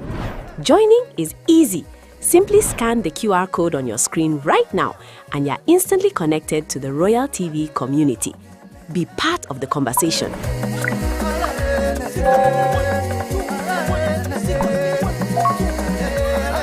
Influence our programs. Help shape the future of your favorite TV station. Don't just watch. Interact, engage, be heard. Scan the code and join the Royal TV WhatsApp group now. When we dream alone, it is only a dream. But when many dream together, it is the beginning of a new reality.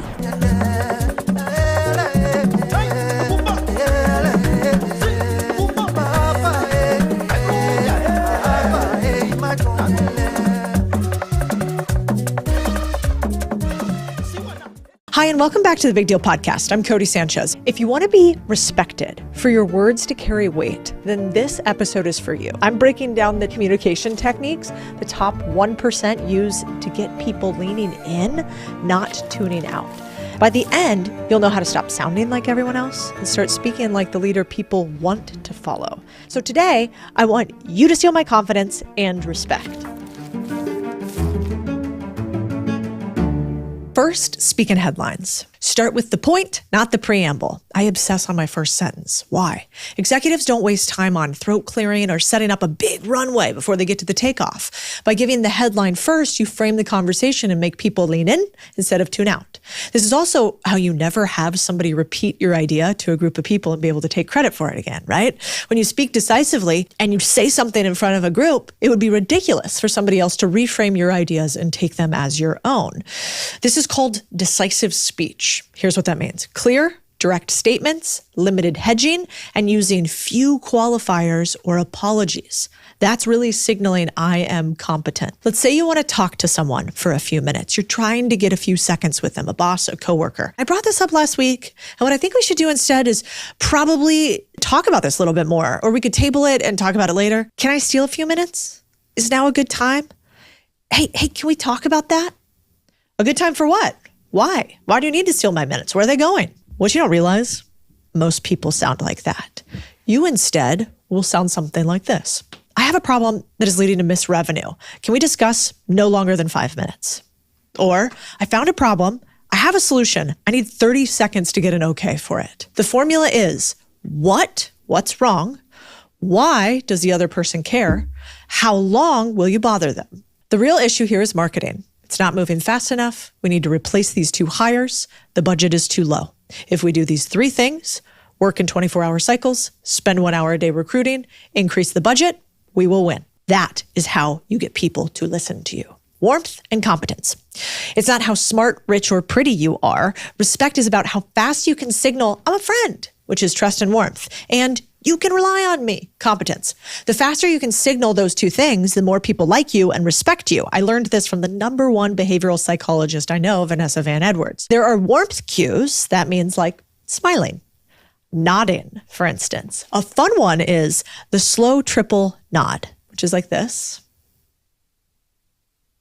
The other person speaks 67% longer. That's because it is a nonverbal way to say, I hear you, I see you, tell me more. If instead you go,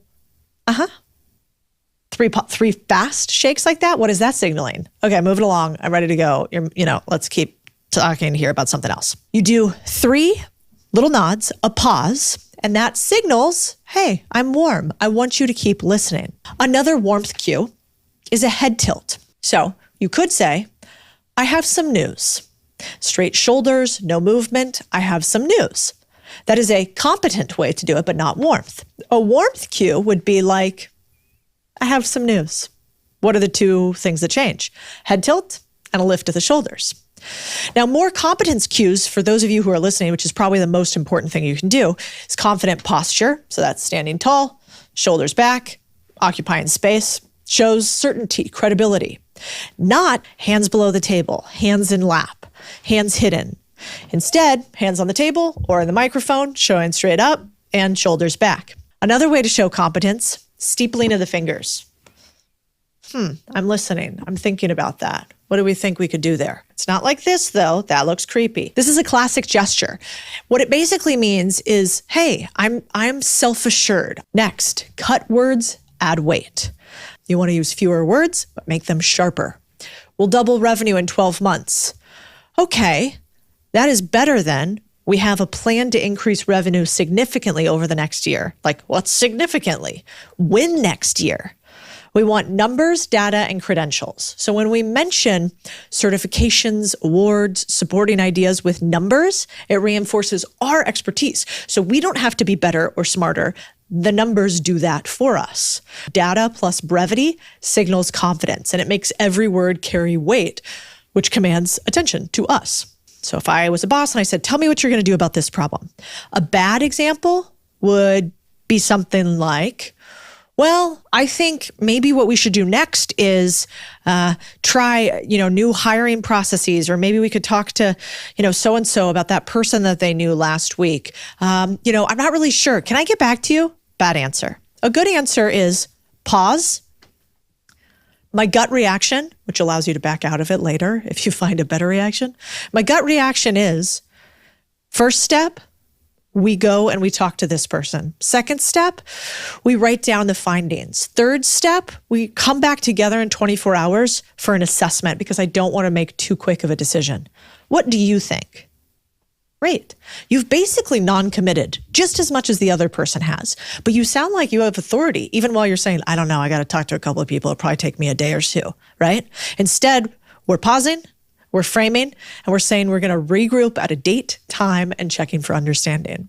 Speak like you want to be heard. This falls into 3 categories. I call it the GET. Gestures, eyes, tone. So you get heard. So let's talk about gestures first.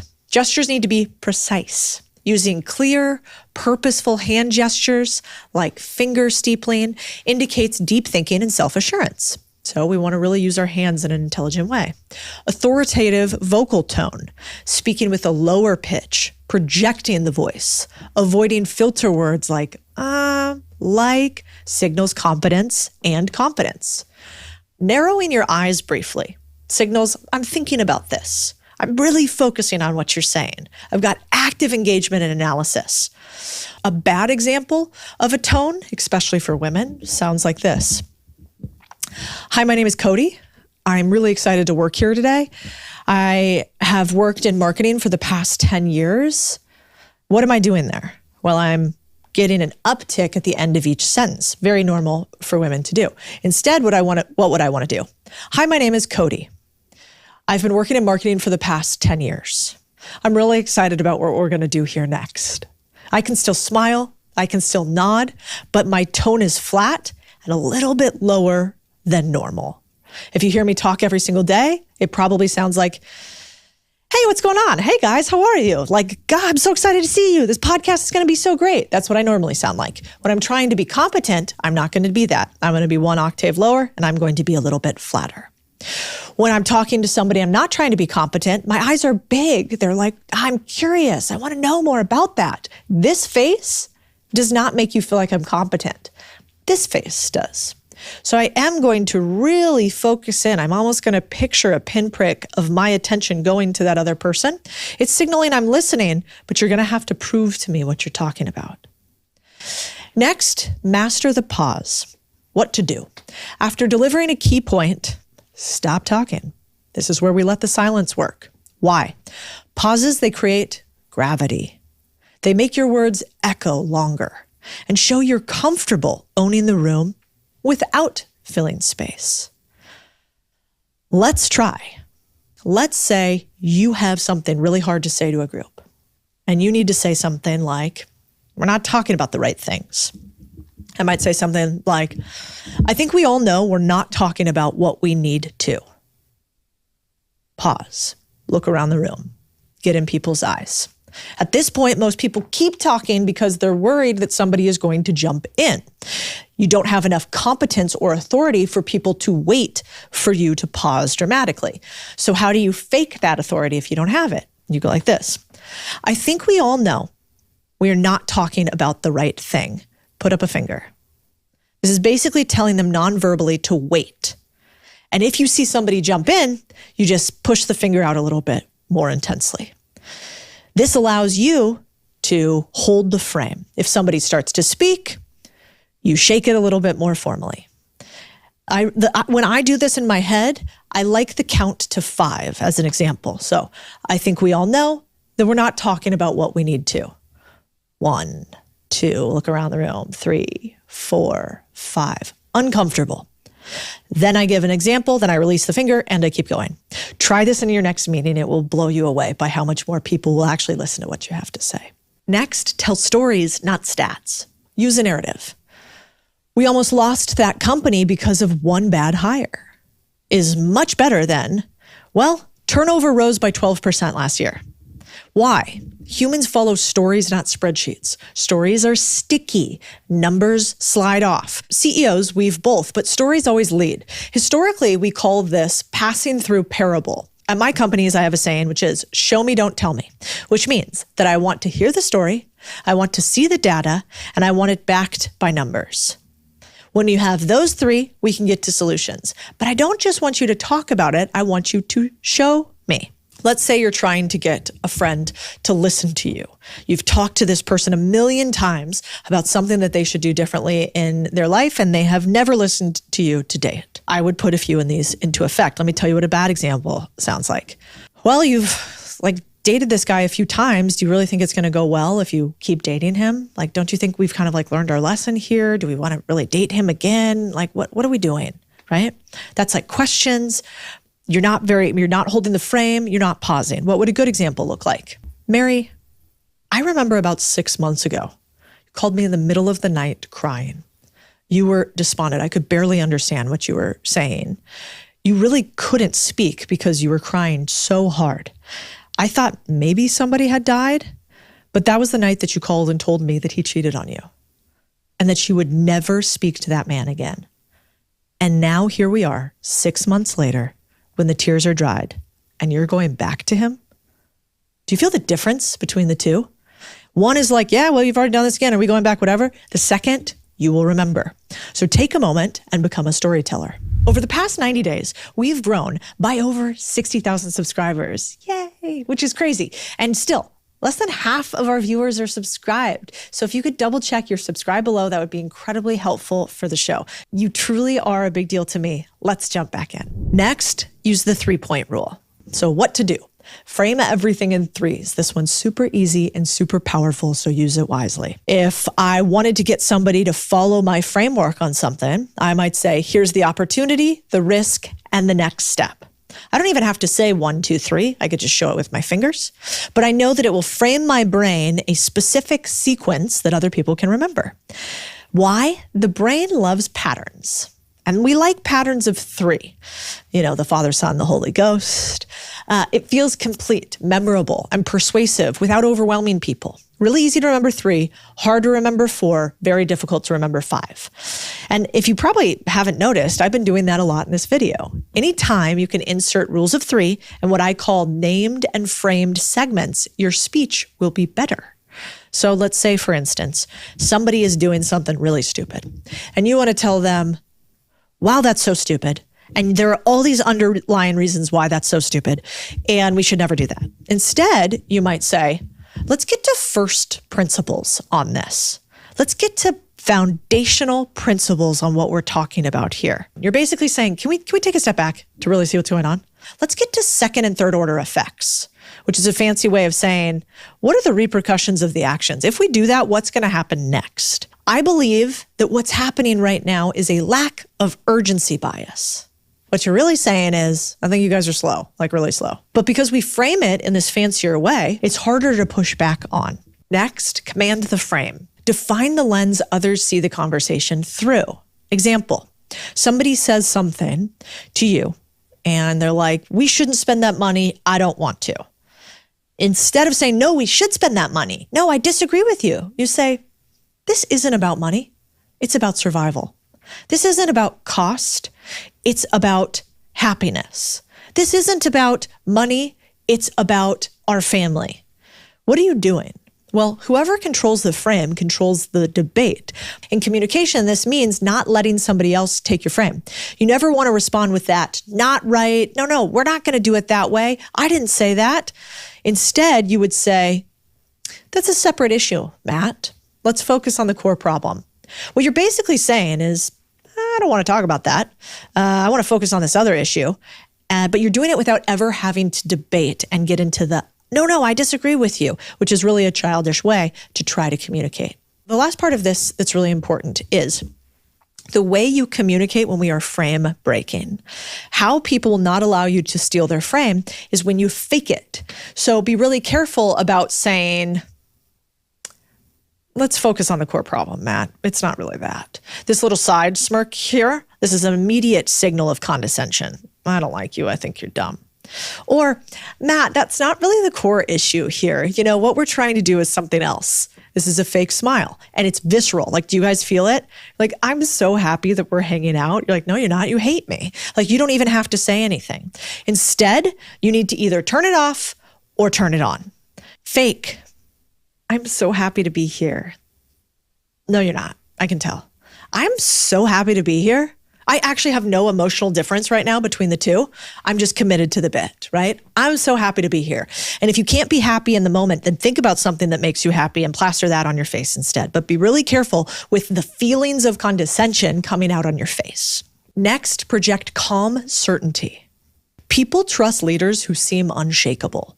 I find certainty to be contagious. Even if you're still figuring things out behind the scenes, be the duck gliding above the water, even though underneath you are paddling like a crazy motherfucker. Now, this is very unpopular for the internet, but I'm just going to tell you the truth. There is no crying in business. Do not cry in meetings when things are going sideways. Do not believe the influencers that tell you that that's okay. Do not show weakness. From an emotional deregulation standpoint, it is not okay to cry. Now, if somebody dies, if you hurt yourself, perfectly fine.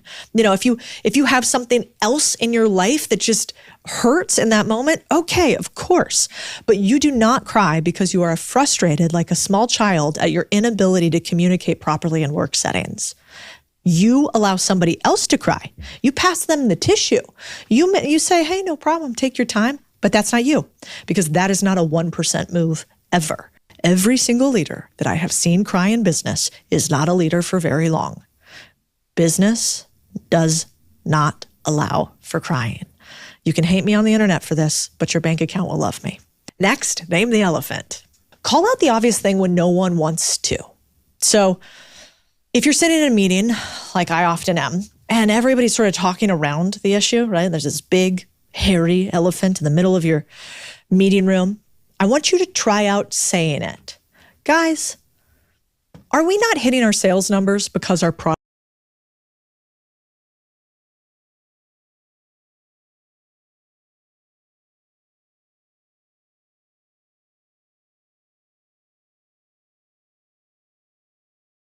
isn't good enough yet? That's phase one. We're saying it as a question.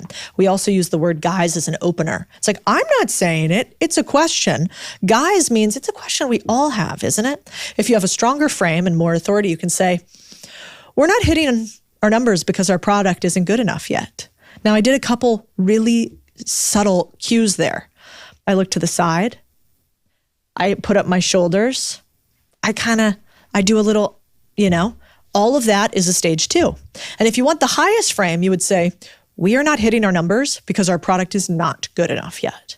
Straight to frame, serious, no side. Anytime you lift up, side smirk, all of that, warmth cue as opposed to competence cue. Now, leaders earn respect by voicing uncomfortable truths. It breaks tension. It actually makes people believe in you more than anyone else in the room. You should really try it in a room where everybody else is doing the PC thing. If you can find that there is a truth that nobody is talking about, and especially if the truth maybe is on you, that's the ultimate. You know what I think the real problem is, guys? I think I made the wrong call on this. We should have done this. We did this instead. So I'm going to have this outcome. I'm going to take my burden of this. What else should we have done differently? If you are going to do this one, you better be right.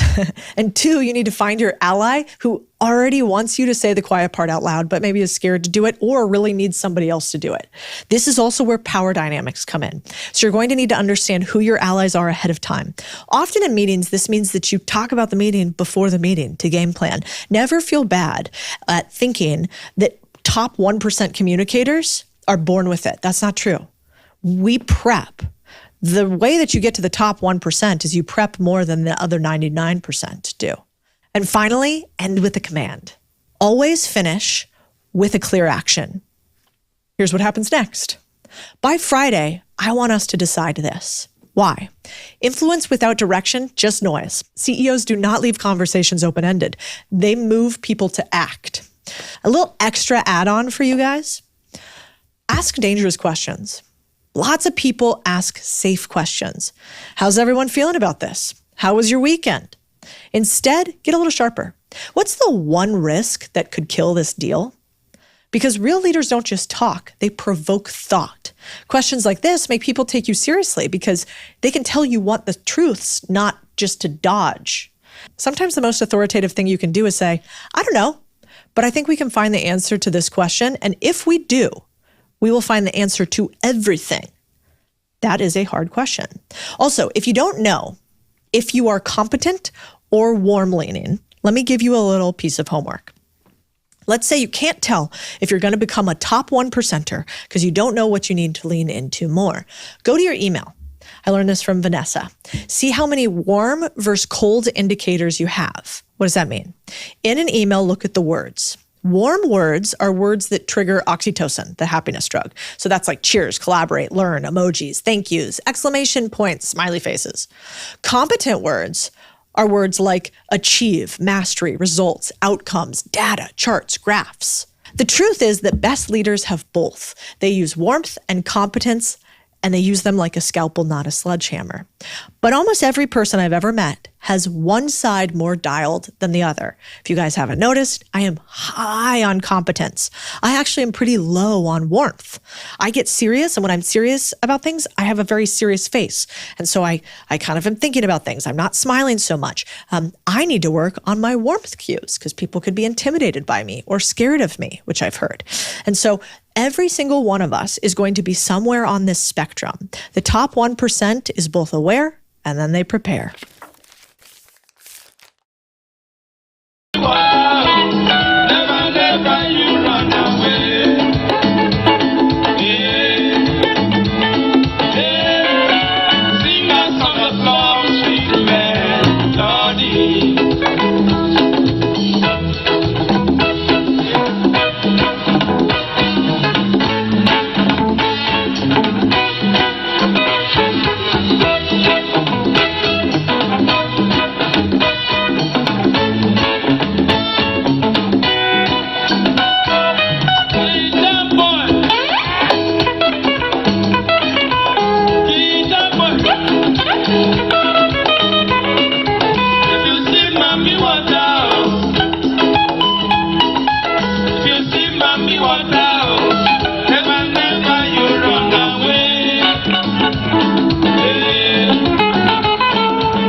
Big salute so for all we for upside there. Big salute for all we way with us all day inside Royal Tele. Big salute for all we on come be inside Nyamandi Douala.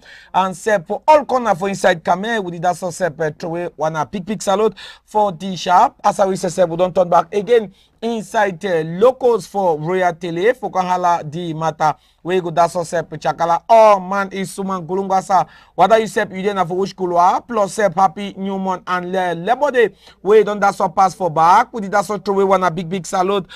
Sep asabi say enjoyment. Maybe that's so pass fine and sep all thing iwaka. The question now na say weti. All man from Mutengene road Antico go finish before sense he go people hate. Now the matter that we always still day. Sabi say for back last day. We get and sep allergy isa. Now it's sep we day for that's all touch sep camera plus light and other mingilism for say me one at the near for this sometime inside Royal Tele and Sabian for no same locals he flop today sika same na Monday and you will day for day that's all we till it ego that's all day for on top clean for also enter and toli we wait way in the past and with this one we go that's say big salute say for we own man we in near we for this time Masango o Clarence call he own name say wait he jele one we that's throw you big salute for your own couloir where he say you dey for follow Royal Tele for back and when the talk say wait anything where it that's so hot he go that's so cold so maybe that's so tie heart and tie your face not tie face plenty if you see say yes so Christos we giam na you know as he take am contributors before we enter inside the toli sabi say we get sense repay he own toli for this sharp before we enter so we contribute so that's all na sometime where we dey and before the that's all come out we go to take one accept for inside sense story and before one that's all go there Alaji Isa you go crash so small for back then we take some small cup tea. Never you run away.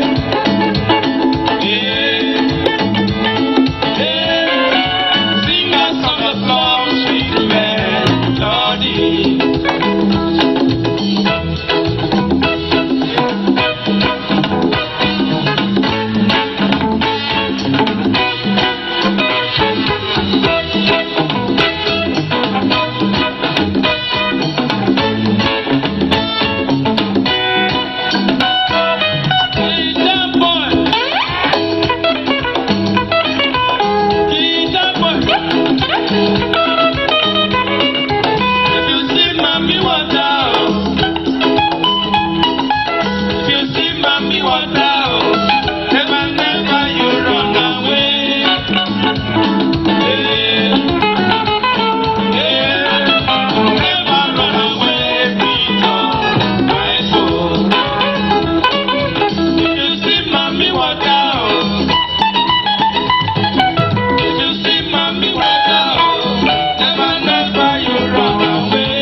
Big boomaya for we own sep we own balloon picking inside the side of Muyuka and he says sep he give we sep sense toli for this sometime and he said wait Mr. Sepp second deputy mayor for inside Muyuka Council Masa Oscar Akale Mukete now he says sep he does send with this big sense toli for this sometime so we contribute and he talks wait picking where he wash hand he clean plenty he go that's all malasep with the old people's say what he picking way he that's all wash and fine he go that's all chop sep with him big people Masa Oscar we get your place plenty and sabi say what we are tell it that's all today for vacancy all una own bolo we so una the do one for that side we too we the confirm and for here and we that's all make the bolo continue they go for before contribute sick at this one we go that's all throw salute for we own honorable Findi Stanley Mokondo where he did that's all to inside that side so we Konam do that's all throw salute for Mayor Lazatu where he did for that side plus all cheap them the one where they don't boom and the one where that's all they for their own couloir and plus pass it to them where God called them and the one where they that's all called God we did that's all throw away all one a big salute for this sometime inside Royal Tele contributors. We go to take one today. Yes, it be worry for that side. So inside Mutangene. Yesterday, whether the column say charm, it be worry for that side. We go to take one today inside Royal Tele. Past day for nye. Wait, he said he pass and how he pass. And then when we come up for that one, we go take one go. As a how repay he said he day for that's all correct. He own Jaka where he never received 1 year. Contributors, we go to show him today for one and then we take one fly go inside that side of Abakwa. Where we get them say wait, my party man, he say he own Banga, he don't that's all loss. We go to bring him for one how it happened today for inside locals for Royal Tele. And then we not go that's all forget them say wait. We own former president for Supreme that means say he don't kick bucket, solo based certificate, and then he sleep trade so they can rule us. So you sabi say wait, we going to bring all that to lead them plus other one way it happen. Sep for upside day so we contribute we go gather them, bring them for one inside locals plus 70. Massa, Dokita, Abdul Rahman, Baba, where he says, that's what Gio for inside Boya. You don't have to put the commandia. Where says, Ngomano, for inside Sawe, if that's what put them, Okada Bila Benard, if that's what put commandia for safety. All 4-4, all fighter, wake up, bullet, Shah, we run them. You don't have to put them for inside Kaolo safety. You know one near them, so we contribute another to lead them. Plus, we won't come be where they inside Abakwa, where he gave Okanda so to leave him. How Abakwa is there for the sharp? He too go the enter for inside the matter before the enter for the strong number for inside chapter 1. Alaji Isa, you go catch so small for back. May we take some smoke up tea.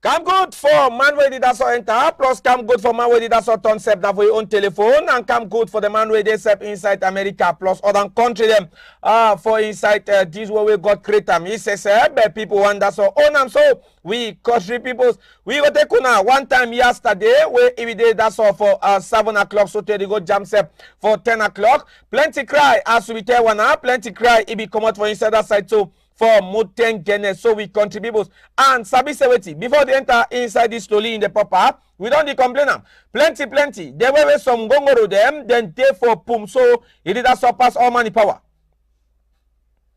Yes.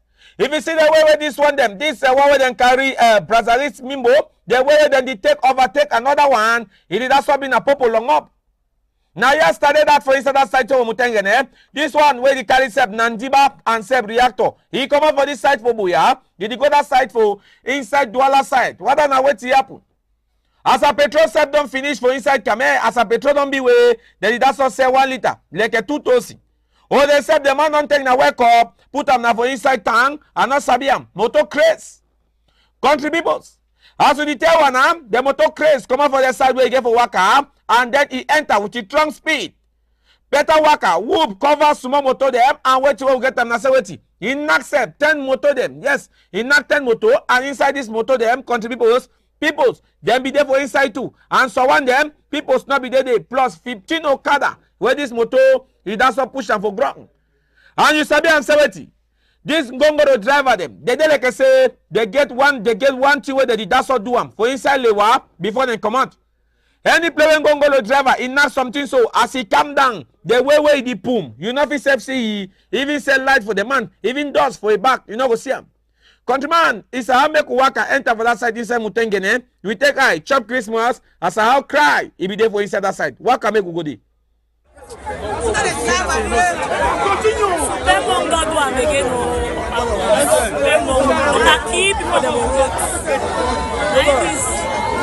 Boya road, Super Mongo can keep people on the road.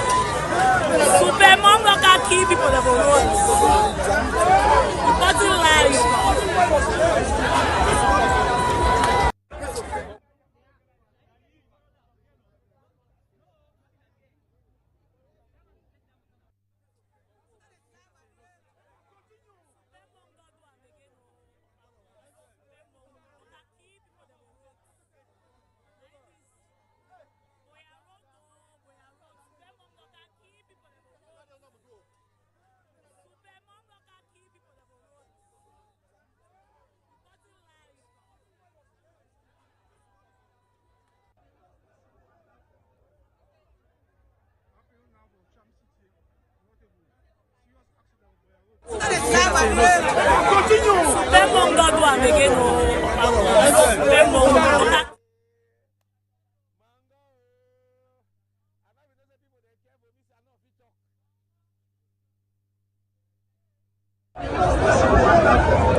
now for Cham City, notable serious accident by a road. Very big one. I don't know how many were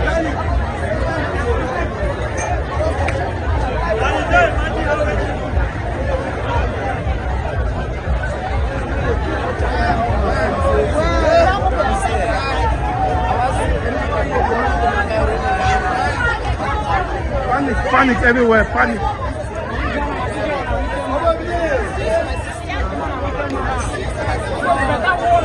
Hopefully now with Cham on our village.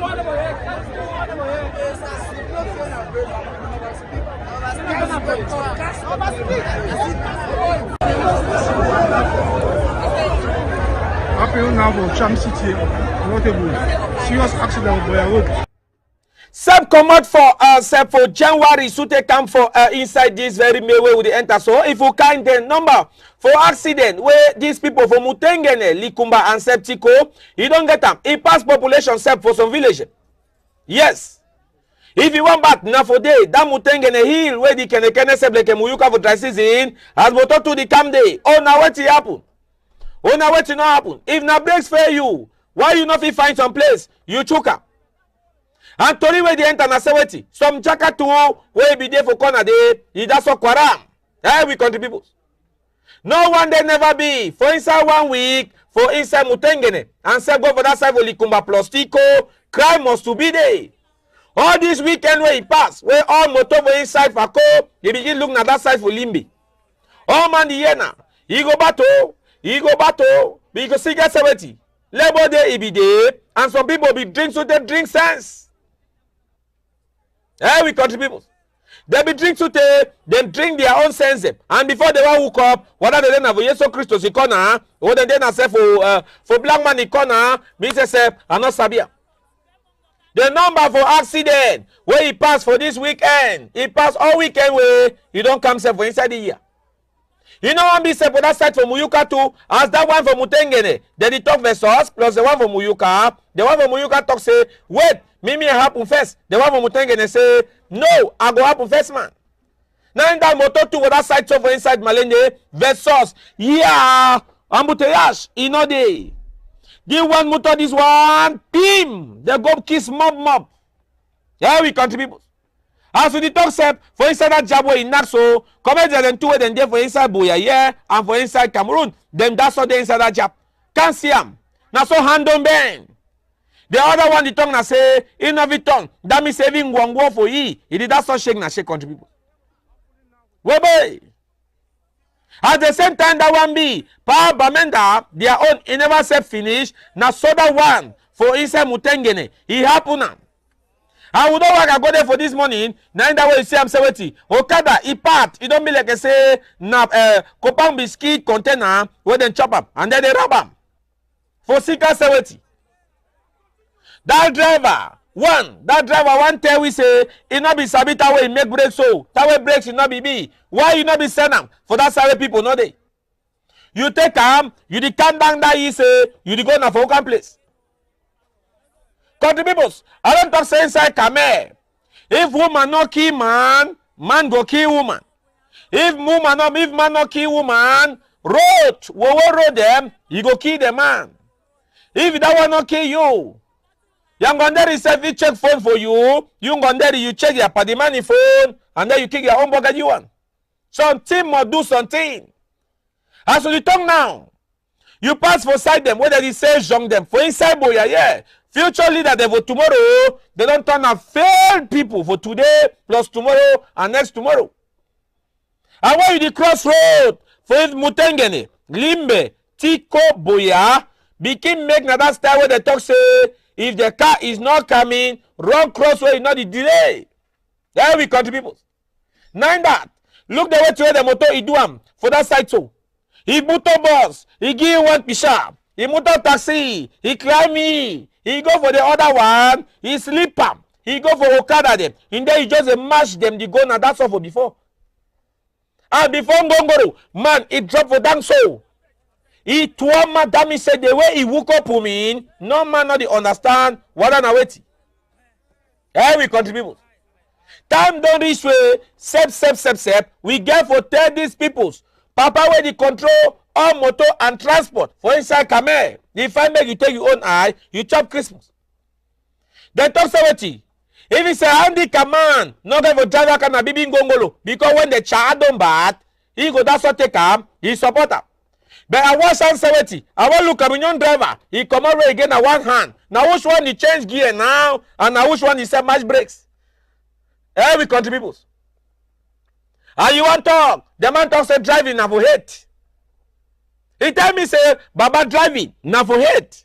Now in that people don't sleep straight like a ruler. And so when they still there for inside was Wasapita, where they did there for achi. Where people were mutengene make una tie heart, make una not tie face.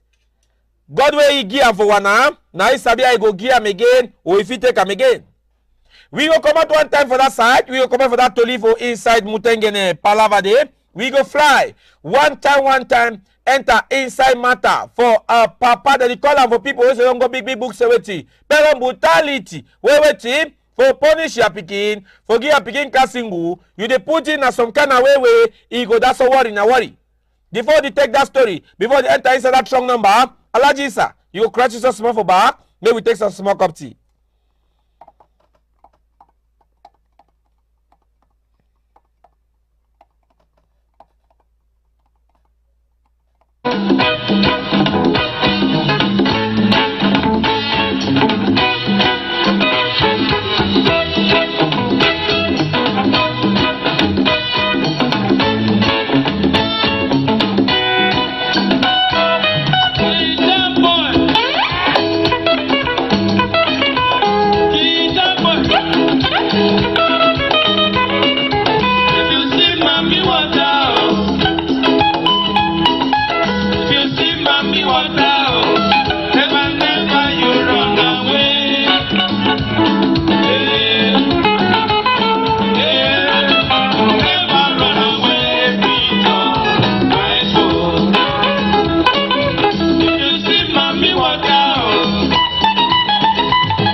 So we country people from upside there, come good for all man where you that's why intercept inside locals for Royal Tele. Sabi say na for here where we say we ala the matter. So te that's so chakala all man is mangulugwasa na for here where we ala with that's so not the tourist detective man.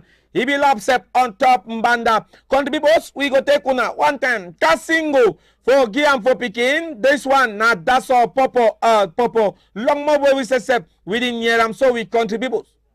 Before we want that's all pale anything. Alaji sir, take we make waka, we go near. Wait to wait party man. He go born picking, or na pickings, or na be pickings. Wait to wait he do am.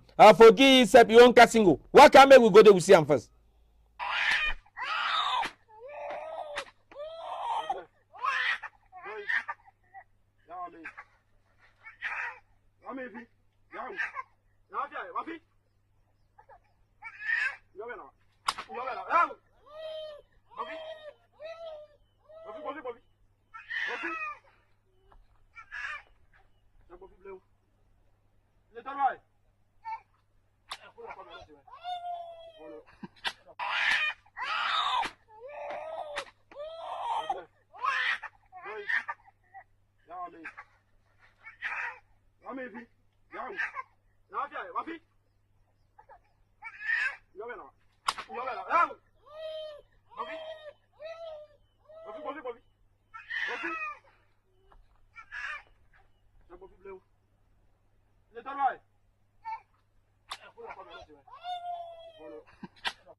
Alaji Isa, take I chop Christmas. How come be? But the man go the daso give lumbe for pikins. Well boy. Having said now what did that pikin do? He thief na part for plane.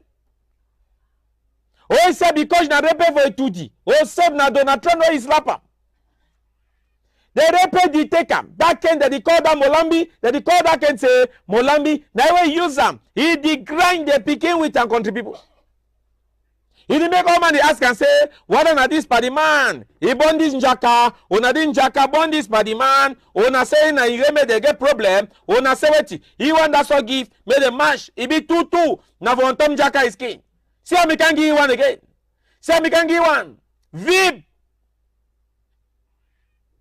They will some papa them and some mommy them, then they take and for give Kasingo for picking.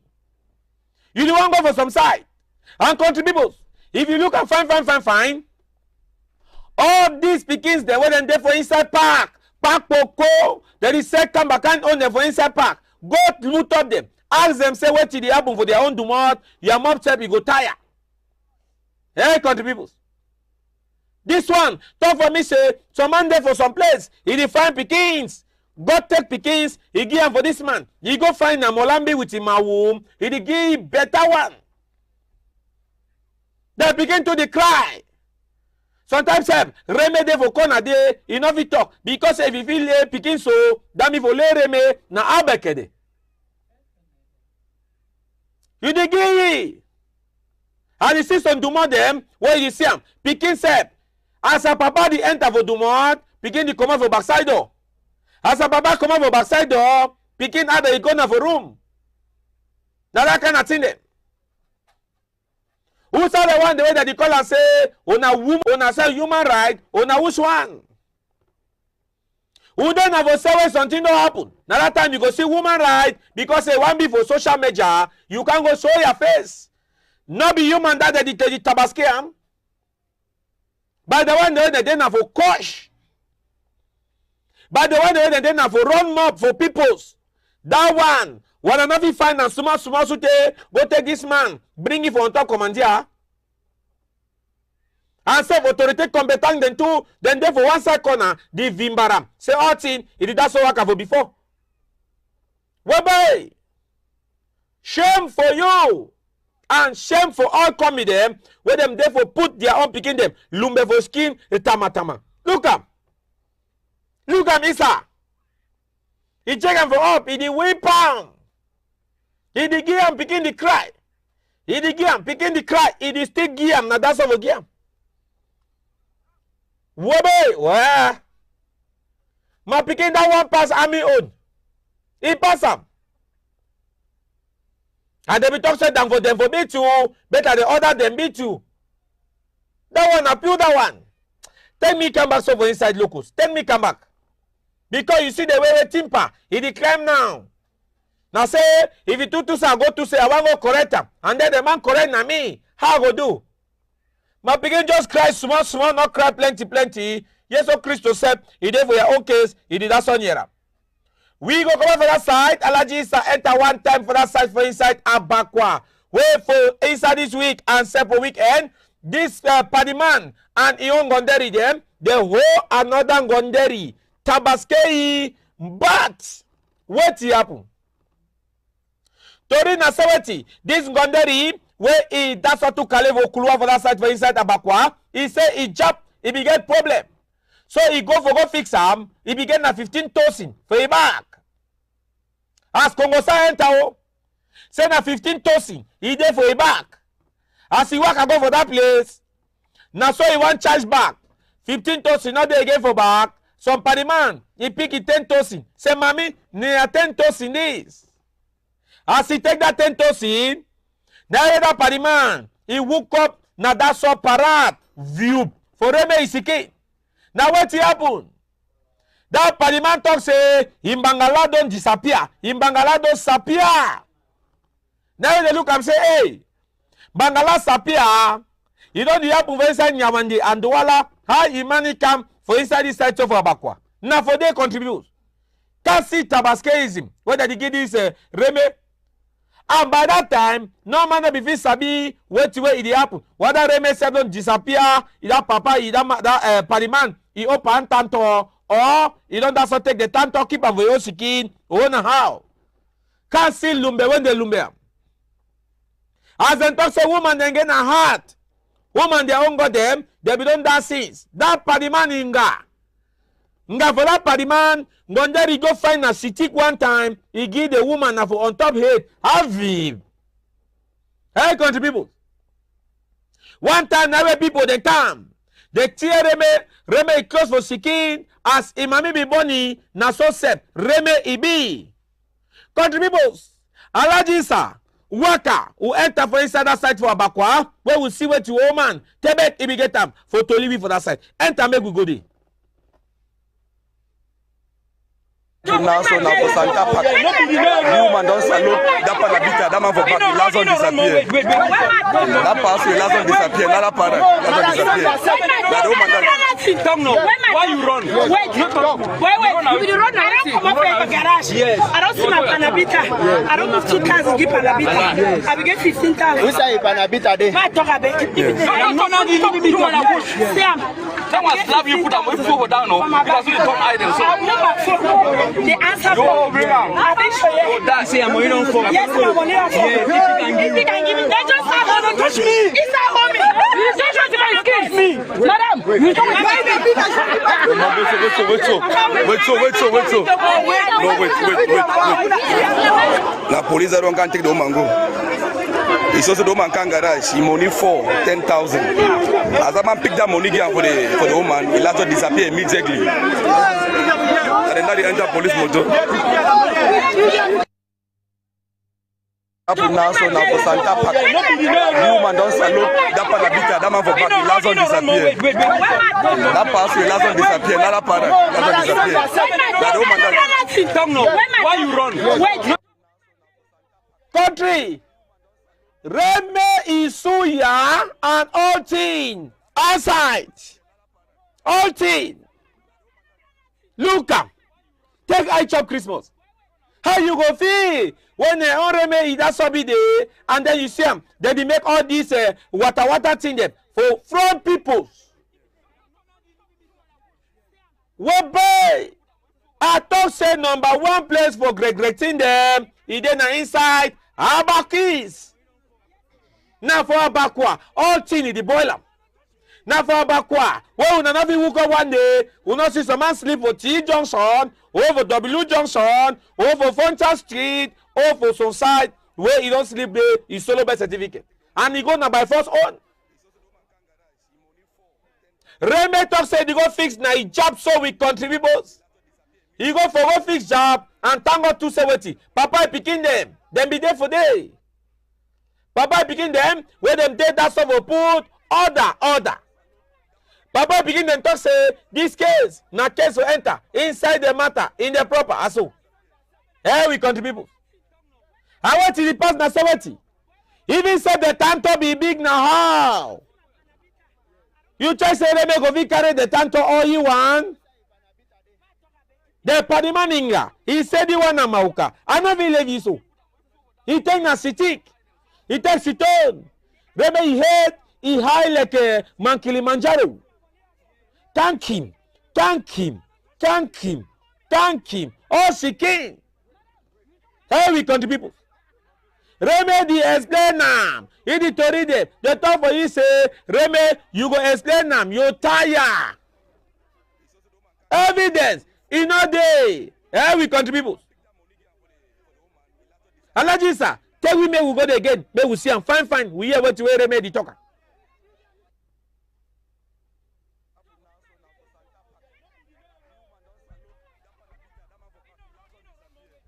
now, so now for Santa Park. Woman don't salute that panabita, that man for back, the last one disappear. That pass, the last one disappear, another para, last one disappear. That woman Why you run? Wait. If you run, I don't come up from the garage. Yes. I don't see my panabita. I don't move 2 cars and give panabita. I will get 15,000. Who say panabita day? I talk about it. Sam. Someone slap you, put them over down, because you don't idle. So the answer for me. I think so. That's it. I'm going on for. Yes, I'm going on for. If you can give me, they just have to touch me. It's not homie. You just have to kiss me, madam. You don't wait.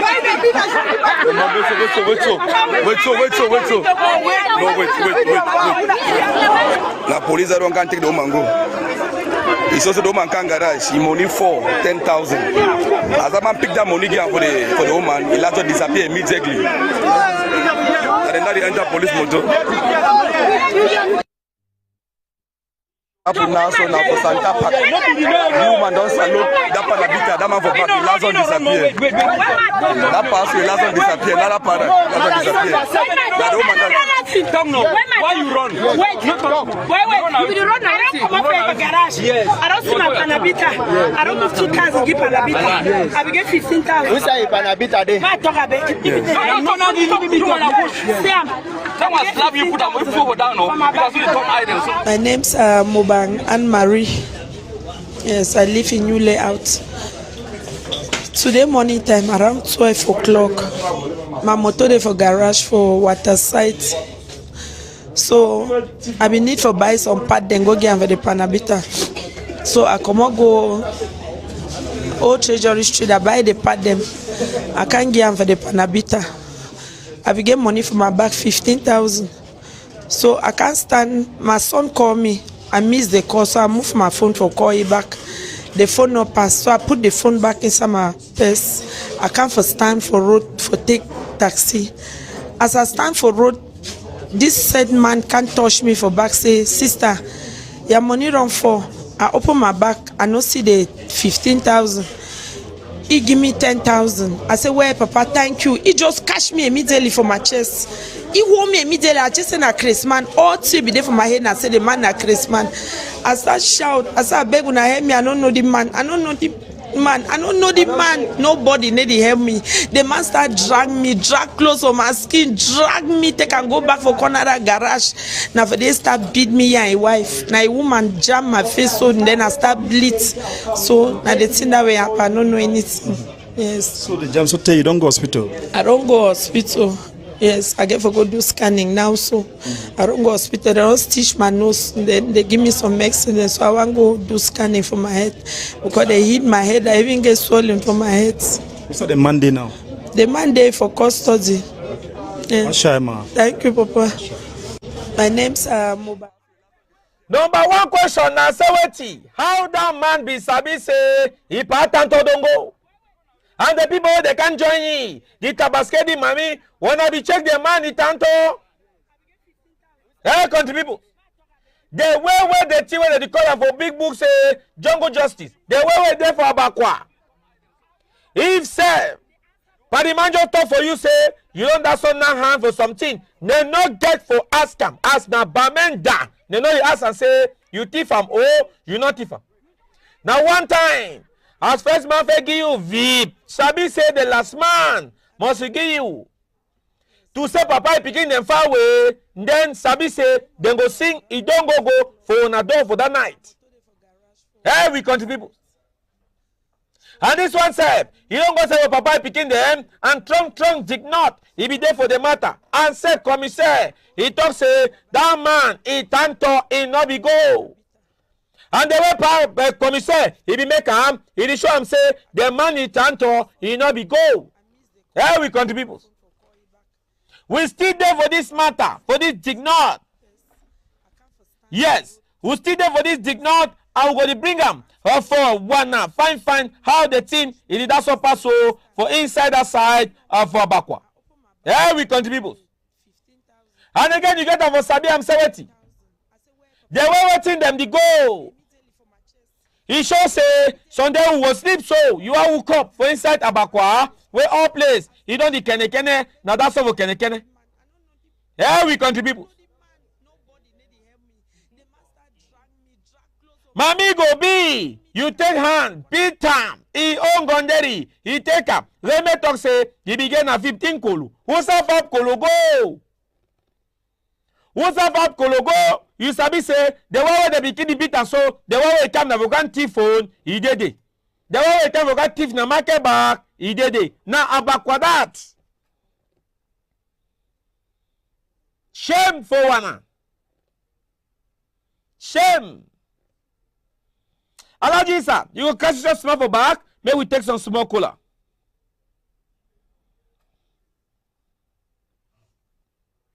Never, never you run away.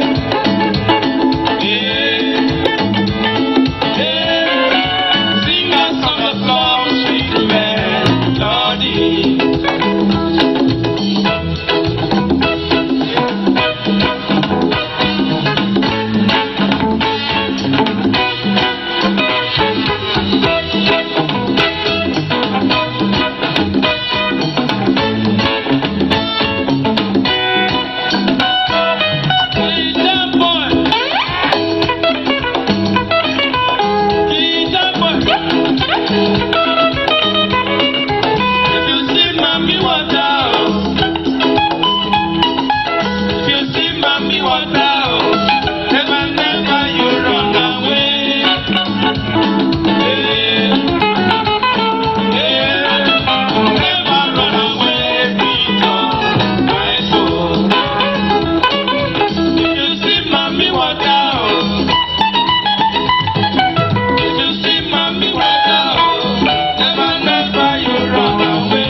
Country people, as we tell when I say we go take one work step inside Abakwa, we don't come before inside Abakwa. We throw you salute to Tory man for that side. Hello, Storyman. Good morning, good afternoon, and welcome to Abakwa. Yes, Abakwa way, Parava, Jungle Justice, as they call it for Big Book. Now it don't take place. How that side, how up that side for Chiefy side, and this side for Mbambidia side. It's been worried for we for here for 2 days ago. That is on Saturday. Where some person for around Santa Cruz, that's post commercial haven for Old Town, he talked to a woman don't disappear in last. I disappear. Would you hear and say he part and talk he disappeared? Then be check him. Who may you tell we how the thing set? He be there and how it is, then be that social for the end. Yes, after we Jungle Justice, that means the community people they come out by writers and all people they don't know them, they come out and they beat that woman, shoot a high. Bloody come over all sides for his skin. They can't be busy. Alex police them for all time. They call it Santra. Santra can rescue the woman for their before. Also, Kajemawe, he be like he thinks one disappear. They say the go investigation. They say that man go peace. That man go peace. They score. They all think they for day. But they do already lay the man. So commissioner for here, and if he give gang interview, tell we say that's the way that man be talk. If they not like thing, so as they already beat that man, they catch the matter we for police. As we talk so, as short as you see for police, even the woman be dead the way I don't hide. They even speech and do things for his skin plenty, but at the end people.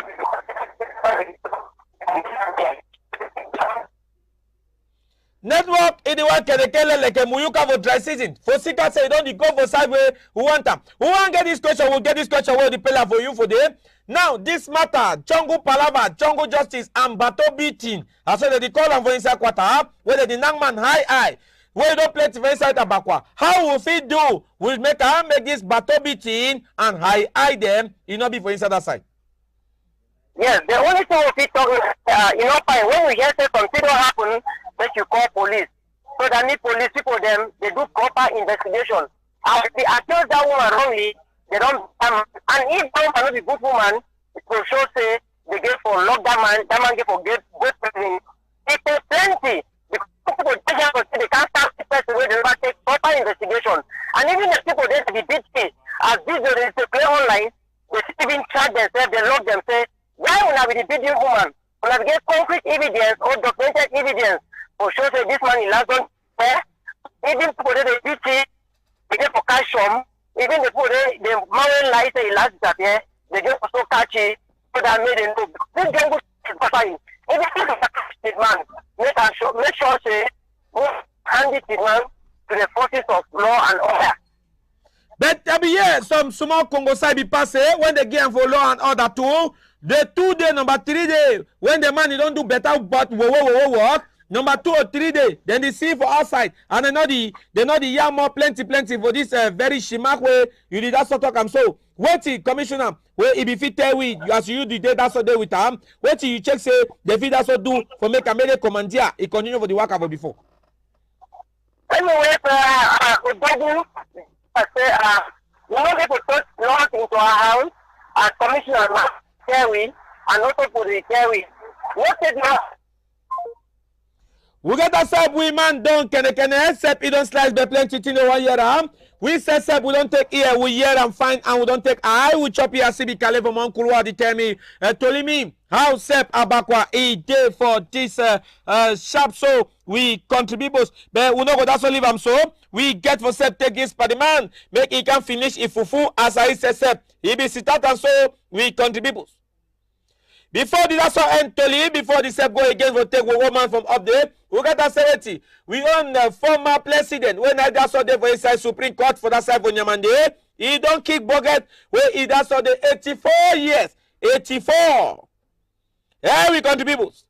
84 years he pay Alexis, Baba Alexis, Mwele Alexis Dipanda Mwele. He don't that so kick bucket so for inside that side so for Nyamande. As so the talk now, he own body too. He don't go now for co-house so for that side. So family, for this one coming for Massa Alexis Dipanda Mwele. Make them that's so tight heart. Make them not tight face. We say for inside go tele yeah. We dey. That's all for cry. The same cry we then to the crime. For Sika say, repeat to, he be then that kind of man where he make all thing, he waka for before. Contributors, if you look and fine, time set, in order they say tick says the clock tick, anything you get them for do you do sharply, for Sika say time, you know the way for no man so, now so we say, we be sit to lead today for inside locals, and with the back, repeat for transport say, make it waka, see place where road, you know the boam, he fix them. And people where then that's not get for get up license, doki for motor, make it not give them. Yes, for Sika 70, plenty people them, then you have a quarana for road for Sika 70. These people the way they that's all there for on top steering, they not do the better below way, then that's all get for do. We talk one plenty for follow Sep Royal Tele for this sometime as we say Sep we don't take the toli so te pass am tangiam for one for on top one on table and sabi say for bag glass day we get ourselves chief technique for inside locals Masadav Isep Ibinde for inside locals today plus Alaji Isa Ibi that's so for that side Sep for Tosham and all thing Iwaka fine left hand plus right hand we get ourselves Mama Lena yes Frida Lena Voma is Sep Ibin Kale the virtuous is Sep Ibinde for inside locals today for give moral high and Sep back up for the matter yes Mama Sonia Nanga is Sep Ibin Kale too for Kulwa for that Siam Sabi Seweti making them continue to go for before and never forget Sepe 001 inside Baba Dogo 001 we that's all finish more time yes Kusina who that's all go finish more time with that one country peoples because they headed it on plenty and Sep all team get for waka so Claudia Voma we that's all to throw away you salute to for this Kulwa we that's all Sep to salute Sep for 001 Sep for inside Royal Cable Network so yes Alaji Sali Puba we that's all throw you big salute turn Sep for manager side there all them be there for locals for Siam how team them go not change palava for Sika Seweti all team he gave a boy for inside Royal Tele and don't forget and Seweti for 5 p.m. PIM yes you will get the best spot where you go hear them, where they go bring them down for level where you say you go and you go. That's all year why. Opopo gave a win Cotton and gave a win Gazelle. You say you go hear them now for 5 p.m. where Sep Claudia Vuma Kusuna go be inside locals here for Lanam. Till we go in, we go move up for sharp them where we get Sep money beat where you don't that's all take different shape. Yes, the ball you don't take this side them and all thing now that's all for goal where you say we go knock them. Till we go join again for sharp with country people.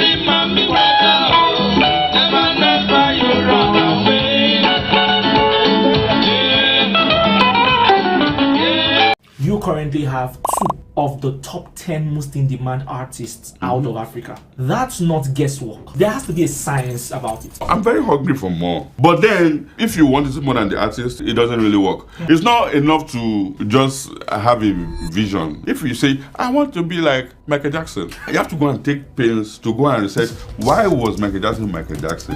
What did Michael Jackson do to get to become Michael Jackson? At what point did you meet the band? Where did you meet? We met in the studio. I said I will make sure that you are the youngest living African legend at the time because we were young, we were still young. That. Ask him, he will tell you word for word. I was really very confident with my musical capabilities. Had you ever thought that you would one day become a record label boss or maybe even be as huge as JJC was at the time?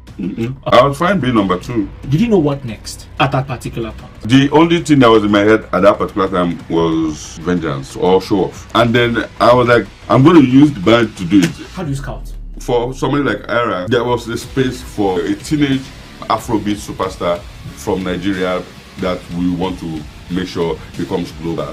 So it was very intentional. Immediately I saw her, I was like, this is it. Tell me, Don, what makes a song or an artist go viral?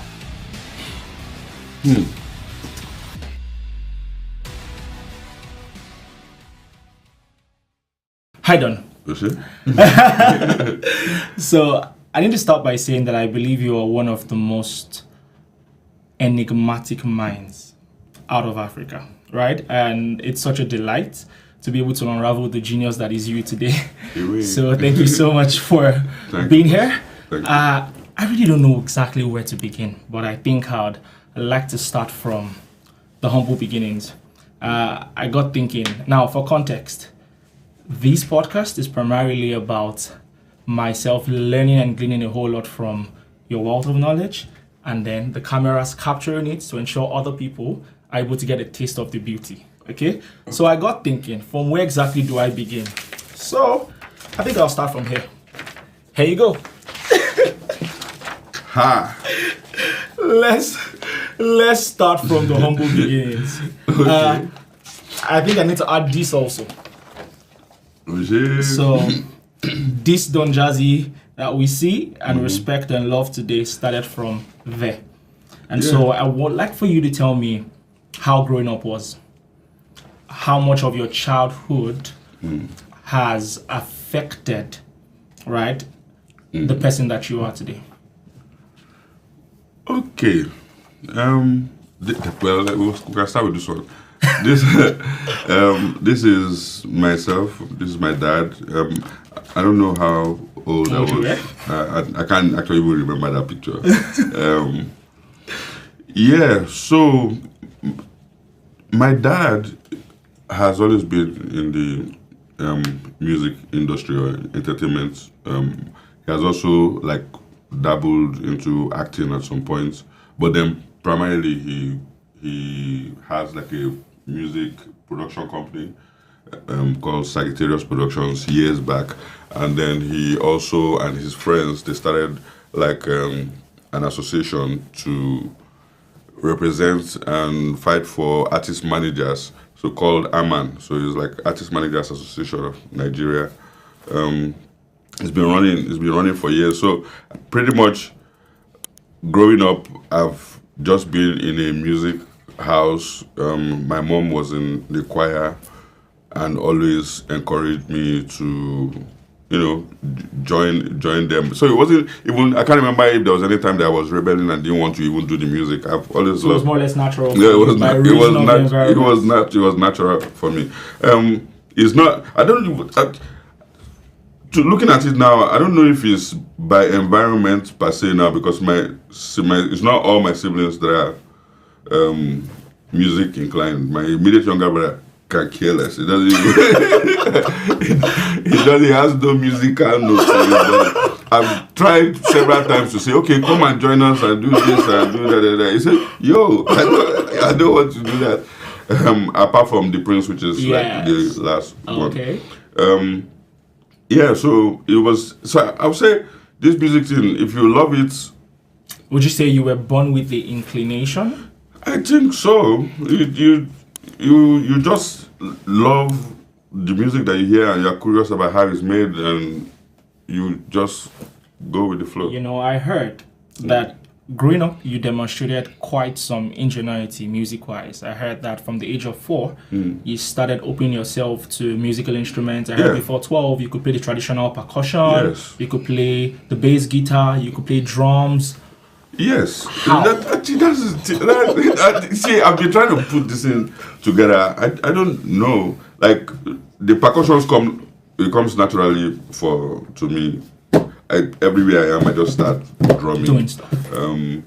But for like string guitars, like bass guitar and things like that, that one it came from just being curious about the music that I hear.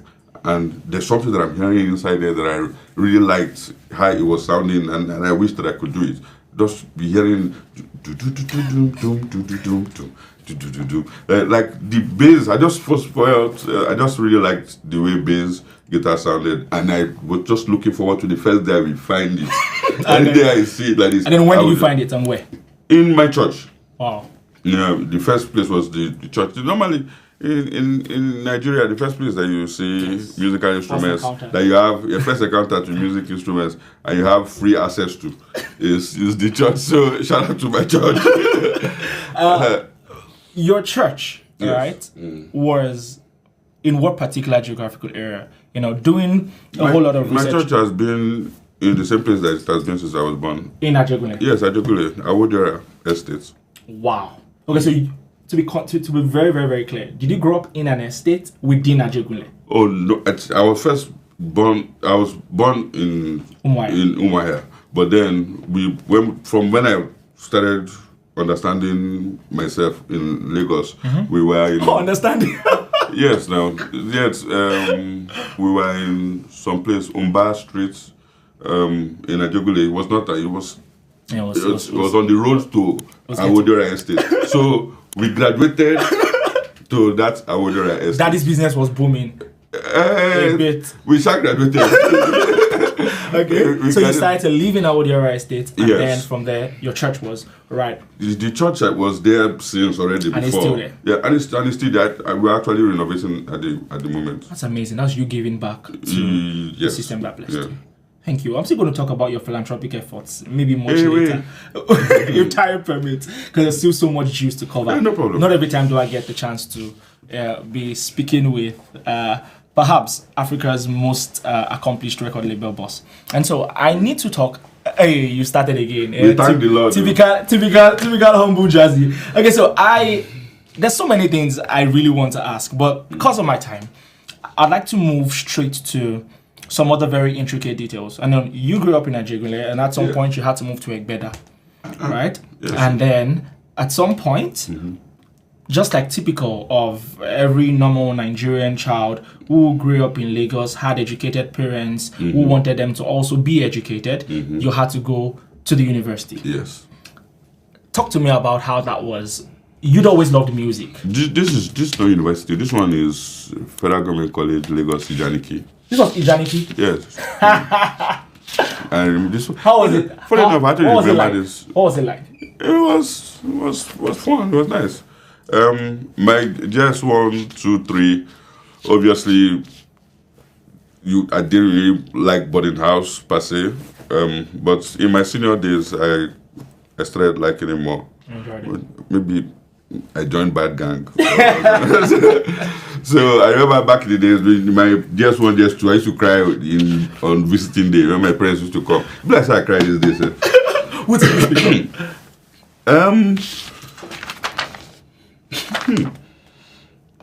My dad came with a photographer to the school. It was a visiting day.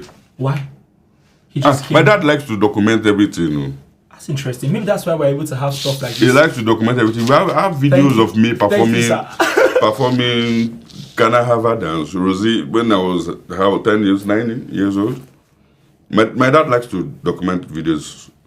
Okay, so since Daddy had always taught the music line, right? It would have been pretty much natural for him to see a child wanted to take after him, which was great. How about mommy?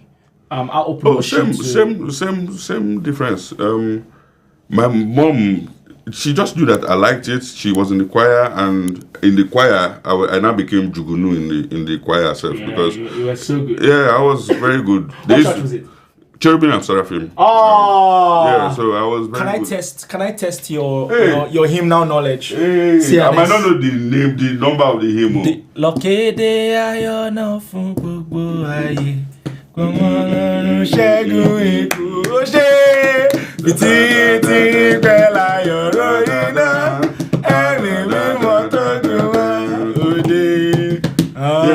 So, but you're singing the Yoruba version. Yes. So there was an English one. Yes, there's cherubim and seraphim, and there's kerubu and seraphu. So that I think there's the irony one. So there's the Yoruba factor. Yes, one. faction here. Then oh wow, but you were not in the Yoruba faction. You were in the other one. The original. The original. I think there's one. Cherubim and Seraphim by Moses Orima. Yes, Moses Orima. Yeah, exactly. Then there's the movement or something. Yeah. Something like that. Interesting.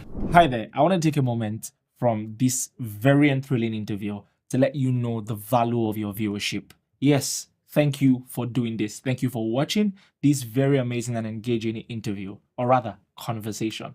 I want to take a moment to remind you that you should kindly click on the subscribe button because liking and subscribing and also turning on post notification would ensure two things. First, that you keep on seeing all the juice here, and number two, also helps us reach a whole lot more people. So kindly do so. Have you done it? All right, let's get back. So how did this guy, who was a bit awkward, GS1 to GS3, then SS1 to SS3, by reason of being a big boy at the time, who enjoyed school, move to the university? So for context, you loved music, you were exposed to music early enough. What informed your pathway academically? What course did you put in for? What did you try to do back at school? Who forced you to go to university? Why not music immediately? Tell me. My dad obviously wanted everybody to be educated, but at some point, if the book is not really entering your head, I was brilliant in my DS, like I said, DS1, DS2, DS3, SS1, but that SS2, SS3 like this, where I don't join back. So I pretty much was just doing music things. I'll stop classes and just go and be doing music. In the holidays, I always just used to follow a couple of my friends from church that used to go and play live bands in different places. Like, how old were you here? I can't remember. 15, 16. Yes. So he say ridiculous. I don't understand. Ridiculous. So we love going around playing for either weddings, birthday parties, mostly wakekeepings and burial. And were you paid for them? They will spray us. Give us more chops. To spray us, they give us more chops. And it's not whether we were invited or not invited. Okay. So sometimes we just randomly, because in Nigeria sometimes they should do parties and block the road. You know, like all those parties that will just block randomly. So we'll just be strolling and be looking for where they're playing something. So And they always accommodated you guys. It's almost like an unwritten rule, yeah. If you see where live band people are playing and you stand near the band people, after a while, if you ask an instrumentalist that can I play, they will allow you play. Wow. As long as they're not playing like like their own personal rehearsal songs, they're just jamming to bunch of covers, as we call it now, or just bunch of Christian songs and things, they will allow you to play. Like if I'm playing somewhere now, not concert though, I'm playing in a live gig or something, and I see somebody, he looks like he's a musician, he understands what I'm playing. From your movement, you understand what I'm playing, and the person is like, bro, speak a tap small. I will come out the guitar, give you, he go play. Yeah, so we just pretty much used to do that around Ajegule. Sometimes we'll go, it takes us to different places. First stack. I'm sure that must have forged the love even more. Yes, even more. Sometimes I enter trouble when I come back home. Obviously, if you're from a good home where they don't want you to be out late in the night, they will still flog you. But if I come with money, I give mom say. At this point, I need to say that I think you were able to have some balance that I dare say is unusual, particularly for people who grew up within your immediate environment. Growing up, I grew up in a place called Ilukbeju, right? I was flanked by Mushin and Oshodi. I grew up in an estate within Ilukbeju. However, we had external influences from people from Mushin, Oshodi. You could tell. Ilukbeju in Ireland. Aha! It mixed up. When we moved to Egbeda, my brothers, the prince, and listen, later their school, they had to go to one school that was an upgrade for them, and it was now Ilukbeju. When my dad now, that was it was a very big upgrade. So my question is, for most of the people who grew up in Ajegunle type areas, there were usually this type of laissez-faire parenting of some point where I don't parents understand just that English. So by laissez-faire I mean so by that I mean more like carefree parenting. People didn't really used to send. So how were you able to find carefree, that kind of? But you knew you were different from the average person in the environment. Yes, most definitely. Our household, we used to say that it's like a boot camp for my entire generation, in the sense that it was you get trained by two different people. My dad is a very strict human being. He will beat you, he will flog you, he like discipline you. My mom will feed you from now to tomorrow. You understand? So like my cousins, and once we get to all this holiday time like this, they should ship people to our house. Because my papa, you see this man here. You will be looking at him on Instagram now. You say, hey, when Mr. Collins is coming through. How much of that discipline would you say has forged some sense of responsibility into you to this very moment? It's very, very, very, very important to have that balance. There's the discipline, and it's not like he doesn't love us. He loves us, and so because of my dad now that I don't lie. So like no matter what it is that you've done, better say it, because my dad, he can know the answer, and this maybe he knows that this thing is always here, and he comes back and you have moved it from the place that it is. Who removed this thing? I don't know. I was cleaning the place and the thing just fell or whatever. Then you chop cane.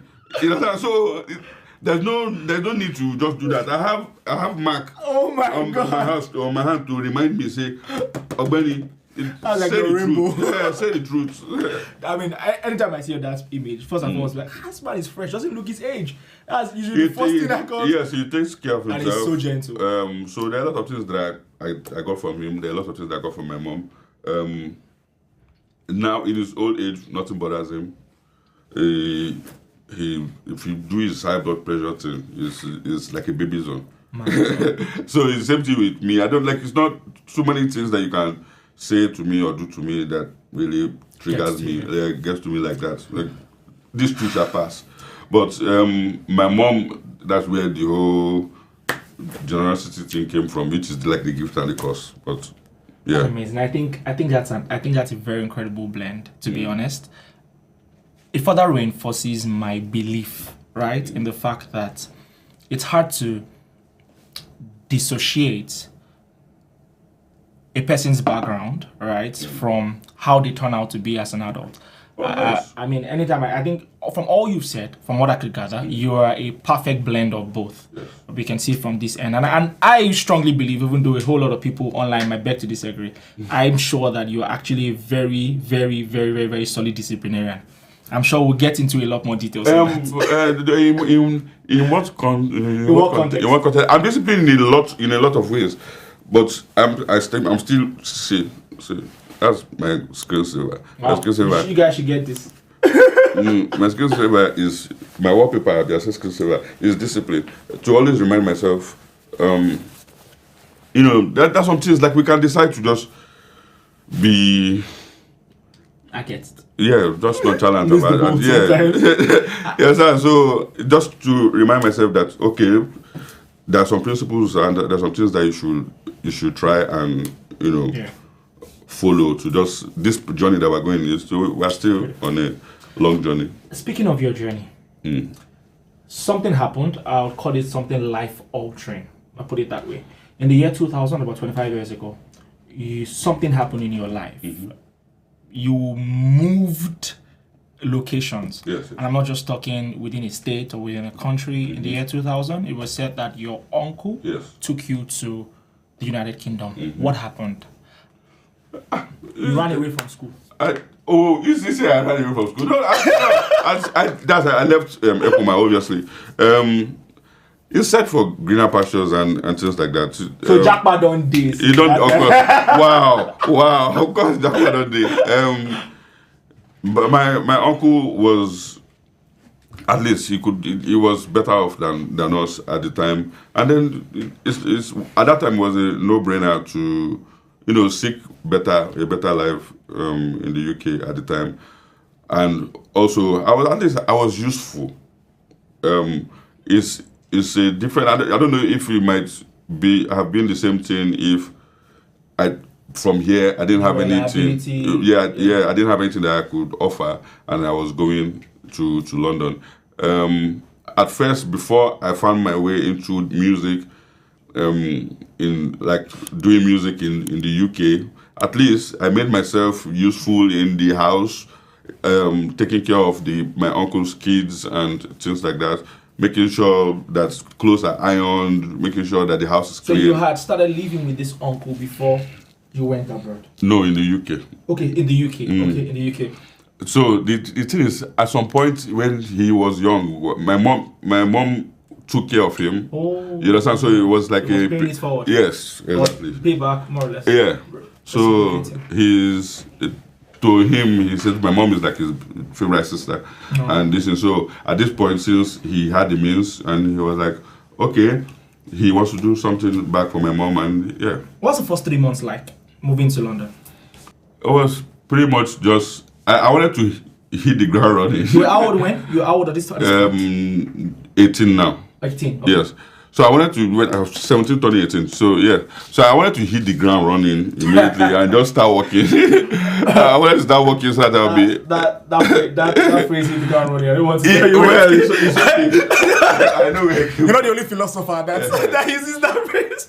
Yeah. So, but at first it was just pretty much house chores, home things, making sure that the house was okay until they could find somewhere that I could work. Obviously, you can't work in the UK if you don't have like papers and things like that. So we had to first find somebody that could actually give me work, which now had to be somebody that was working in the church, somebody that was a church member that has like a security firm where they could slot me in one way or the other and I'll be getting paid.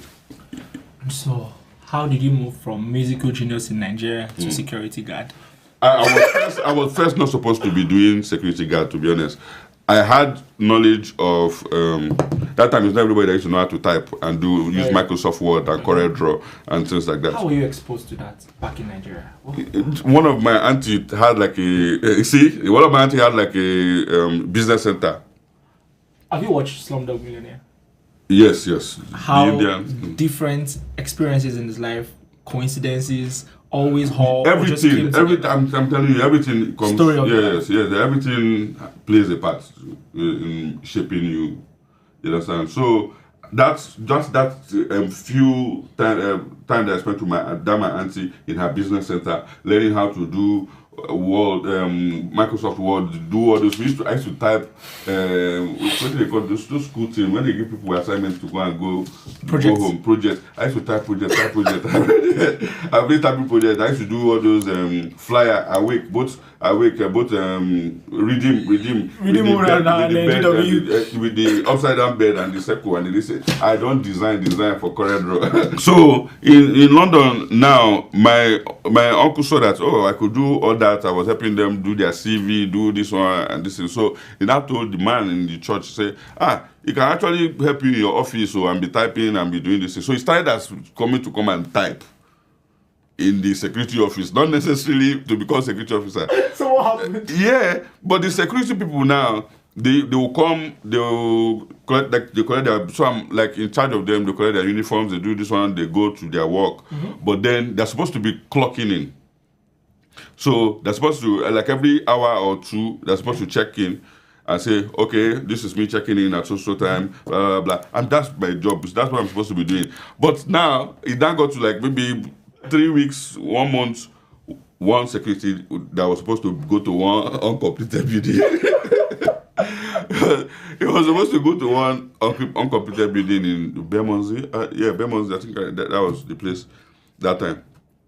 And he couldn't make it. We didn't have any other security this day. And I had to fill in for the guy. So you became a security guy out of sheer desire to be responsible.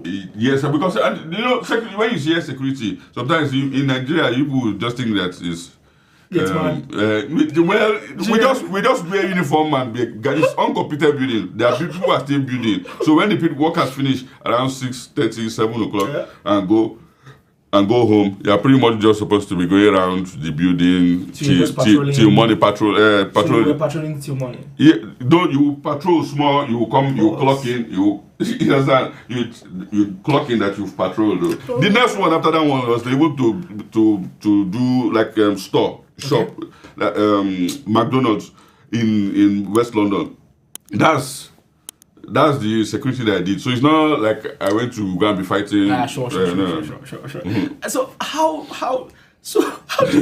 how did you move from this cornucopia of how do I put it, coincidences to finding your foot enough in the United Kingdom to then begin to meet the guys who were your partners in destiny? I mean, there are quite a whole lot of them. Yes. We've heard names like Solek, we've heard names like Cass, we've heard JJC, and obviously your brother, the one with whom the entire vision really blew up. Yes. The bunch. Where did you meet them? How did you find the like minds?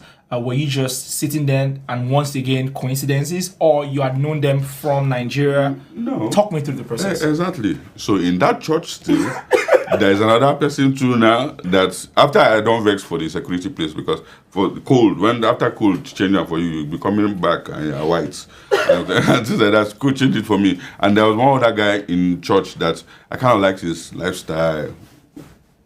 Within the church in the UK? In the church in the UK. Me and him used to play. So if I play bass guitar, he will play the lead guitar. Yes, Uncle Fadikpe, I like him a lot. He's a very nice guy. So he will play the lead guitar, I would drum. And so he was very happy when I came into the church. That at least, because before it was only him, he would just be playing. Sometimes he would play piano, sometimes he would play the lead guitar. So he was very happy that he saw somebody else that came and was versatile, could do different things. And I also started teaching some of the younger kids in the church how to handle some of the other instruments. If I'm playing bass, you play drum. If I'm playing drum, you play bass. I taught them to play some particular some songs that we sing in the church. We pretty much used to sing almost the same songs every Sunday. So it was easy for them the kids to learn, the ones that had the ginger to learn it. So, and I told this my uncle. He used to drive flashy car and things. That's not my uncle, the guy in the church, Uncle Fadikpe. That's he should hook me up. This London, young man trying to make money, this one. And I said, that this talent that I have, I can use it to make money. That he knows a lot of people that are into music normally. This not church song now that are in the world or whatever. That he'll take me to one of those shows that they used to play here and you know, hook me up with one of them, and maybe if they have gigs they can be calling me. I said, put me on. So the first place he actually took me to was a show that one of his friends used to supply the instruments and things there, and he took me there. He called the guy and told him, he said, say he's bringing one guy like this is a bad drummer. Say if the guy drum for you, say you will enjoy this thing. I tell you, it was a Shina Peter show. Wow. Then yes, Sir Shina Peter, Sir Francis Father, this same one. Yes. Another coincidence. So exactly, they happened. So I went to the event. So when I got to the event, they were doing sound check. I saw the drummer. The drummer was just going in. As the drummer was going in like this, I called my uncle. That the Fadipe guy, I said, that drummer is better than me. I don't go. But I saw the bassist guy. The bassist guy was in the sound check. I said, you sized him up. I said, hey, I go try that bass. So you were so versatile that at that point I could switch up. It's remarkable. It happened. No. That's what I don't want to hear. You know, there's a tendency for geniuses to think that what they do so easily, right, is normal for every other person. That is brilliant. Exactly. And shouldn't be downplayed. I understand this thing they are saying, so which is why normally you see this type of talk, like when people say, oh, you have done this, you have done that. I don't really know like that because to me it does the flow. So yeah, luckily for me that day, like I said, if people are jamming and you ask that you put me in coach, they were obliged, and that it wasn't just in Nigeria; it was same. Yes. Yeah, well, it was Nigerians. We were all Nigerians. Yes, exactly. So, luckily for me, they were jamming, and I asked the guy told that his friend that she put me in, and they were busy spraying Shina Peter, so it wasn't like they were performing like when we go for concert and you're performing a lineup of songs or whatever. So in those Fuji wedding parties or whatever. They just sing random songs, covers. They put me in, my brother. And scattered everywhere. Shina Peters noticed that something was different in the back. Tell me it was positive. Yes, it was positive because it was juju music that they were singing, but my background of bass guitar playing is like Igbo type of playing. So it's like area. The way I play bass, you will notice that something has entered. But it was dope. It was dope. He turned back. He looked, who be this one? Then they used to call me on my Igbo don't tag guitar. You know what I'm saying? So it was from there, the guys in the band, they liked me and started calling me up. They took my number after they started calling me up when they had different shows. And that was how I started meeting different other musicians. In one of the places that we went to perform, which was at for Sir Jide Cod, which is another juju musician as well. We said that was where I met Soji, Mr. Solek. Yes. Yeah, he used to play saxophone in that band. And then how did you meet JJC? Then how did you meet Mr. Solek now, me and Mr. Solek at some point and one other guy, we then decided to form a band that we can now be going out to perform. How old were you at this point? I don't know. At this time, before 20? No. At this point now, I did the live band thing for a while before meeting Solek. So, let me see. Maybe I think about 2021. No, 2001. 2001, you mean? Yes. Thereabouts. Yes. So about that. So that's when myself, Solek, one other guy called Michael, we now decided to form a band. That time. So what year was So Solid Crew reigning in the UK? No. So if you can find out exactly when So Solid Crew was reigning in the UK, that's the time. Wow, okay, yeah, Gen Z. Wow. I'm not Gen Z. I actually escaped Gen Z by a year. Put some respect on that. There was a group called So Solid that year. So when we wanted to do our own so what we were just Just like found it around. So at what point did you meet some young chap called Dapo? Okay, so Cass comes into play first. Cass. So Cass saw me in my Solek days. We used to do juju music, but then he also, from the way we perform, the way I dress and things, you will know that hip hop in my body and things like that. I always used to wear cap, tie bandana, wear fake chain and things like that. So Cass wanted to make some records, and he came to meet me and said that please, that he heard that I'm the one that used to program the beats for Solek. So Soji actually taught me how to use the keyboard, the programming keyboard thing that Mr. Solek himself on the keyboard. Sorry to interject at this point.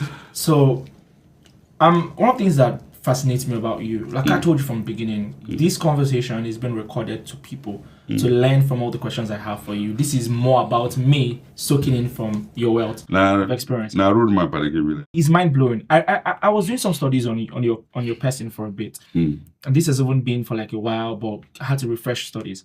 I found out that it was said or rumored, and I'd like for you to confirm that sometimes it takes you just 20 or 30 minutes to master an instrument, not necessarily master, but to understand to play. Not master. Any musical instrument that you put in front of me, I pretty much can figure it out in 20, 30 minutes.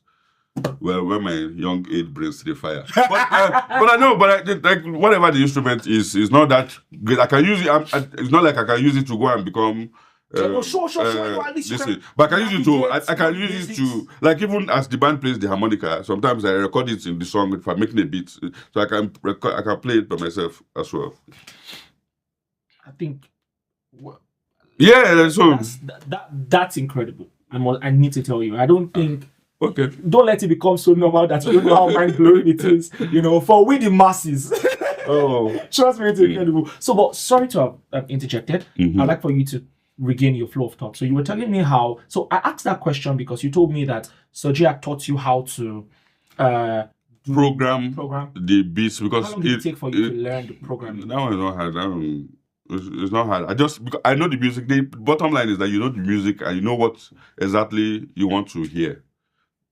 First, so that which is why I'm saying that this music thing, you first have to have it in your head, like you know what you want to hear, and you can differentiate between the sounds that are playing, and then when they show you where the sounds are in the thing, you can be able to put it together. So at that point, they just showed me now that this particular keyboard now, you can program a beat on it. I say, wow, are you serious? Okay, show me where. If I want to play drums, where is the drum inside the place? They say, drums there for this place. You show me where it is. Oh wow. Okay, if I want to play bass, where do I get bass from? You show me where bass there. If I want to play this in, then I started programming like most of the things that even so this one, like I still using some of them today.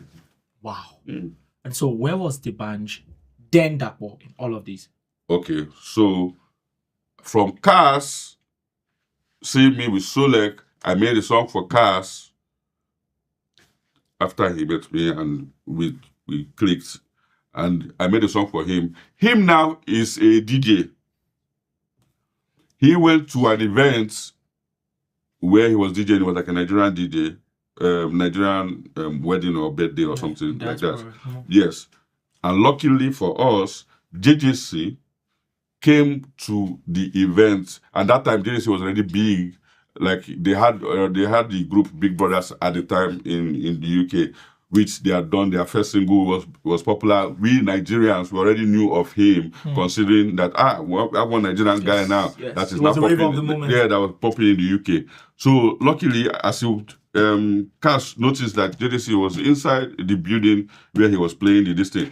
Instead of him to DJ people party song, he decided to play his own song that I made for him. He now played it there. So as he played it, JJC being the music enthusiast, like normally what we do, if we go to an event, sometimes if the music they suit us, we'll go to the DJ or we'll go to the live band place and be like, what's going on? Thank you. So which was what JJC did. And I said another coincidence. Exactly. So JDC heard it, liked it, and told him that, oh, he would like to meet the guy that did the thing for him. And here you were. Cass told me I didn't believe because I didn't. Or not, might say in early 20s. You were born 82. This was roughly 2002. Yes. So roughly. Around that 20. Give or take. So you were 20. A 20-year-old who was trying to still find a path in another man's land. Exactly. You hear that the rave of the moment was looking for you. I know it was. I don't say it like that. At this time, he was looking for me. So it just happened. Like I said, when they told me that he was looking for me, I didn't believe. Cass said it that he said we should come to the studio. So place. I said, I beg Cass, I don't think ready for this your long story or whatever. So Cass actually went for that first meeting on his own. You didn't believe Cass? I didn't believe. I didn't go. They say, I don't used to get excited like that. You see, I don't know if it's not. I wouldn't advise people to do that. I was just there on my own. It's like they're falling on your lap. It's like things are falling in place. I don't know how God, divine intervention. I'm happy you recognized that, because I was going to ask you how much you attributed that to some divine hand, making sure that coincidence upon coincidence made all of these things happen. It has to be there. But as the opportunities are coming, I'm taking the ones like they said opportunity when I was prepared. That's the thing. So I shall have talent, something, I'm using the talent, and all of you, for some reason, you shall want this talent that I have. This is, if you say it's valuable to you, I will provide it and move forward. You understand? So at this junction, he went for that meeting, and JDC was like, where is the guy that you said producer? Like, I told him, he not believe me saying something. So he said, give me his number. He took his phone, he called me. JDC. Yes, I got a call from him. I still did not really believe like that, but I say, he say, yo, excuse, I only talk all those things when they talk. So I can't believe small. I can't believe small. This time I don't think we have video call. We don't have video call. So he just said, that should come through, that he wanted us to work on some things. I went through to his house. I was not really feeling well that day anyways. And the discussion led to asking me to make beats on the computer. At this junction now is where I now saw where they used to use computer to make beats. Before I used to do it with my computer. So at that point, I was confused. I was like, yes, doesn't way past you. I said, which one got this one? But as usual, I will ask them the same questions. Where kick, I beg, show me where to get kick. You show me where to get kick. How do I now do it? They'll show me. Where snare? Where is drum? Where is piano? Where is bass? Where is this one? That day I made one stupid beat. The beat was not sweet. No, it was very dark. It was the first time. Yeah, exactly. So, but obviously skills recognize the fact that, if let me do that one, I still go do more or whatever. But because I'm new to the computer, so obviously. So he put me he had an academy, like some guys that they were grooming, that he told me that I should go and stay with them. There's another smaller system there that I can be learning how to use the system. And you did? Yes, and I went there. He said in 6 months' time, I should be able to come back to the bigger studio now and join them and be working. I was like, oh, wow, okay, this is dope. I went up there. Some guys were there. They were doing... Yeah, they were doing things. We were all recording, and they said, there's this guy in the UK called Stalogy. Stalogy was there as well at that time. Okay. So I felt like I was miles ahead musically than the people, like the guys that were there. I was like, people should just use the system finish and give me space. Let me figure out this thing. 2 weeks. You don't reach 2 weeks. I don't throw some bedus from that. What should have taken 6 months? Yes. So at that junction, they promoted me back downstairs. Back to where you remember. When did you meet the bunch? In the midst of all of this? So the band came and met us now, maybe 2 years later. So the bunch hadn't already been working with JJC? No. So at what point did you meet the band? Who made the introduction? Where did you meet? We met in the studio, but he came, I think it was Master Plan, that was one of the guys in JDC and 419 squad that for some reason he came from Nigeria wanting to meet JDC and 419 squad because he had heard about JDC and 419 squad and Big Brothers too, just like all of us had heard. And so when they brought him, when he came to the studio, it was one of those times that I met him. I didn't used to be very friendly like that. So what happened? That time, I'd always frown. But he was always his usual bubbly self. Yes. So, I'd always been very jovial. how did this guy who wasn't so great meeting new people hook up with this guy who was a whole lot bubbly? What happened? He made himself useful. They have to have some form of value. He made himself useful in the JDC and 419 camp. Now, it wasn't a thing where they wanted to add him to JDC and 419 as a group because it was already a group. But since, okay, I cannot be in the group, but I can just be there. If we're going for shows and things like that, he will accompany us. He will join us on the trip and be cracking us up on the bus. He was always been funny. It's very funny. It's very lively. And then he could play that harmonica thing. So if we're performing, and he learned some of the songs as well. So if we're performing, just like as you asked me how happy I was being with the JDC and 419 squad. So I'm sure it was like the same thing for him. I'm with the JDC and 419 squad. I have to make myself useful. Let's go. This is as they play. You could just join, do things. So we kind of from that we kind of bonded. At the point where we bonded more, at the point where myself and JDC were going to go our separate ways, I felt like he at that point knew my strengths. He knew what I was doing in the JDC and 419 squad ecosystem. So, but then again, me leaving JDC and 419 squad at that point would look to everybody like there's no hope for this guy. Where's this guy going to? Why are you leaving JDC and 419 squad to go? It would look, that's how it would look At to what point everybody. did you know you had to leave? What was the trigger? The trigger was, I think it was a contract thing at the time. That it was just disagreements in contracts. Contractual disagreement. That almost all of us had the same problem with our contracts at the time. Okay, sure. We conveyed we were in one place, like it's like we did like a town hall meeting, and everybody was like, no, how can this be? No, this one. We said no, we have to go back and go and rebel. I go and tell you that this thing, no, we don't like this thing. My brother, the next day, all of us that planned that we were going to go and rebel. They did not. It was only you.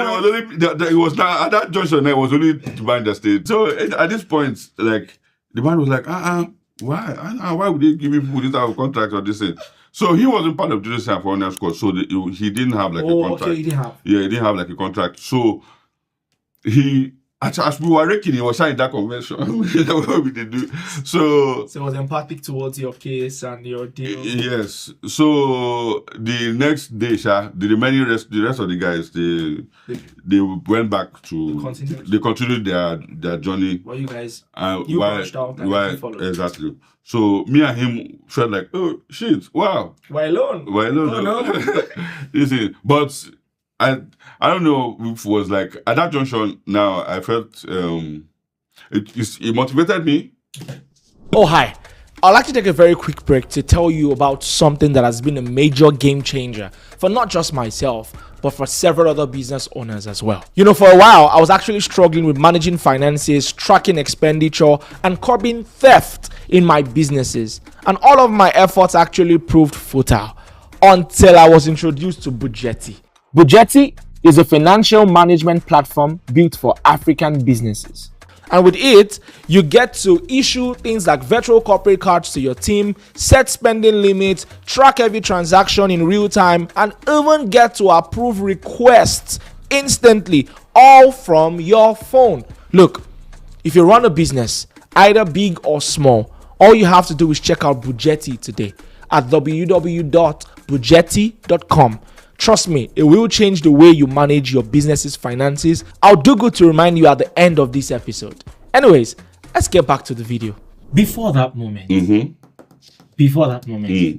had you ever thought that you would one day become a record label boss, or maybe even be as huge as JJC was at the time?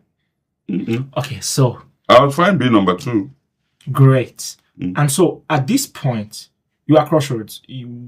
Where you were, you said, okay, I was about to leave and all. Did you know what next at that particular point when you were leaving? The only thing that was in my head at that particular time was, I don't know how to put it, vengeance, but or show off. Okay, what you mean? Yeah, the only thing that was in my head at that point was show off. To prove that you were wrong. Yeah, and then I was like, I'm going to use the band to do it. It's don't worry, the evil thing. No way. Yeah. So and I told him, I was like, you could have actually just left and continued to go and be with those guys, but you decided that you were going to be here. So you wanted to reward his loyalty by making him a global. So exactly what I said to him. I said, I will make sure that you are the youngest living African legend at the time, because we were young, we were still young. That. Ask him, he will tell you word for word. If I'm not mistaken, oh no, that's some serious mouthing. I was really very confident with my musical capabilities at the time. So in a world where the Shino Peters, the JJC, and all the other guys were bubbling, you told a young guy who was perhaps 23 at the time or 22 that you're going to make him the greatest. Hardballs, I mean. 4 or 5 years after that time, but half a decade later, those words actually proved to be true, because he, at the time, if I'm not mistaken, circa 2007 even up to 2010 was the biggest sensation out of Africa. And it leads me to the next conversation. Okay. How did you move from the point where you sought vindication, quote unquote, vengeance on one other hand? How did you go with a guy who was just perhaps a year your senior or 2, not whatever, and then you guys were about 21, 22, whatever the age was? How did you navigate the murky waters of the industry at that time? Did you begin to who sat who down, or how did it go? Did you say, let's start making beats? What can you sing? This percussion, is that this what's it called? The harmonica? Is that all there is to you? What else can you do? What happened? Where were you staying? I mean, now you had to leave that place. Talk me through it. Yeah. At that point where myself and Banga decided to start doing this thing, we don't have Shingbang. We don't have money like that. At some point, we were sleeping in the car. There was one time that we were sleeping. Whose car? The car was Smokey's sister's car. Smokey is one of the guys in the squad. So who still maintain a relationship with you guys? Yeah, relationship we had, but we were not just in the fold. But he had this very nice sister that had some funds, and she had 2 or 3 cars, and she gave us one to be using. So that car, we were using that car to go every goddamn place, from left to right, anywhere we nights meet us, sleep inside there. Sometimes police will come and wake us up in the morning. Sorry, you're not supposed to park here. We'll get up again, we'll be driving. Were you ever written for a misdemeanor? No. We did concur now. I should write us. Wait, but I got some parking tickets, for sure.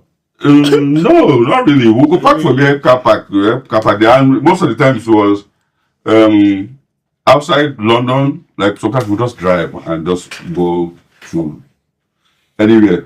Leicester, anywhere where the car pick us to go. We just drive to go. Then at some point we came back again to London. I have one other young lady that had like a council flat that her name is Funo Gunja. I never forget her. She knows that. She was still living with her parents, but then she had a council flat. So that council flat now, she allowed us to be staying there. So when we were in London, we used to stay there. So that's for living. Pretty much, it was pretty much just jumping from one place to the next. And for recording, which because we did that album in 2 weeks actually. From that breakup, we did that album in 2 weeks. I don't get it. Yes. And all these times that I'm telling you that now. That if I'm not mistaken, it's a Tongolo album you're talking yes, about. Tongolo album. The 04, the one in 04. So the pull away happened in 04. Yes. So from the moment you guys left the JJC house, yes, in 2 weeks we had all the songs on the Tongolo album. That was one of the guys now that was with us in the group where Solek and the Jide Code band had he has a studio where he used to record people. So that guy now in the studio just like a hand like this now, he will do his normal 9 to 5 studio sessions. But then I begged him. Then in the night he will leave his key for us somewhere where we'll see it, and then me and the band will now come in the night and now record and leave in the morning. Did he have all these songs written prior? No, I wrote them now. How? Like, did you? So once again, this is a case of a genius thinking this is normal. How the Tongolo album had I mean, I know. I admit it. All the way. I know how many tracks were on it. No, it's not plenty. Like 7 or 8 or so. 7 or 8 tracks. So you wrote those tracks. He sang everything. Mobolo one was Mobolo one actually was already Mobolo one all the way was done in when we were in JDC studio. Those two were done in the JDC studio. So then Tongolo Soko Ikauda I did in that 2 weeks. I can speak with you all day. From now to tomorrow. I'm even shocked that I'm saying memories of this. Because we don't need old. And honestly, these things have to be recorded for posterity's sake for some reason. I think for me it's a story of resilience, and it leads me to some very intricate details that I want to ensure that I get perfectly. Right after 04, if I'm not mistaken, 04 was Tongolo, 05 was No Long Thing or something like that. The Tongolo album is called No Long Thing. Okay, it was called No. Oh, can you imagine? I missed that. So it was called No Long Thing. Then I know there was Funk You Up, something like that. That was in the Rundown EP. Okay. Yes. Rundown EP. Rundown EP. You call it album then, but it's like a smaller version. So what happened now was by the time we came back to Nigeria with that No Long Thing album and saw that Tongolo and things were. At what point did you know that the boys who broke out from Nigeria to the UK for greener pastures now had hits that Nigerians were resonating with? At what point? No, Nigerians were not resonating like that yet. It was because after we separated with Jason Foreign Squad, there was a concert, Nigerian Independence, that we had to perform. Before, normally, we would have gone with Jason Foreign Squad to go and perform at that particular concert. But this particular one now, they burned our CD, for us to go and perform on our own. So I now took that CD now and went to, because the band didn't have a slot on that particular show. But I knew DJ Abbas, who at some point was managing us in Solek Crew. So I had to go and meet him to say, yo, we will have performed with Jason Foreign Squad, but Jason Foreign Squad has bounced us now. But I have some songs that I would like to perform. He said, okay, he will give me a slot to perform. I said, no, it's not me. Let me give this guy. His name is The Band. He will perform. He said, okay, let him do one song. But as the band went there, he did that one song. From that one song, he had that song, Don't Ask Me. Yes, that was called, with Queen, that we recorded in the JDC for one era. So as he performed that first song like this, the way the crowd reacted and things like this was just mind blowing. That's God just opened the door that day, Sha. So at that junction now, I looked at the Abbas said, say she carry on. Then so he had to now do 2 more songs. One day in my mom's living room, I had lost my dad about 2 years prior, and then on TV I began to hear. That was Why Me. Oh, that was Why Me. That's when I knew that this guy had moved and shift gears. Now, at what point did this partnership now grew into a collaboration that birthed Mohit Records? Oh, the moment we recorded this, the album complete. Now we obviously I just felt like myself, but no, immediately he performed at that show there. The publication in Nigeria took us Punch because they wrote about the Nigerian independence show concert that happened in London, and surprisingly, he was the person that was in the front cover, standing like this. You understand? So his mom was driving on the road and saw the son that jacked back to London on the newspaper. They said, what's going on here? Because he ran away that time. So the mom now called to say that, what's going on? This one.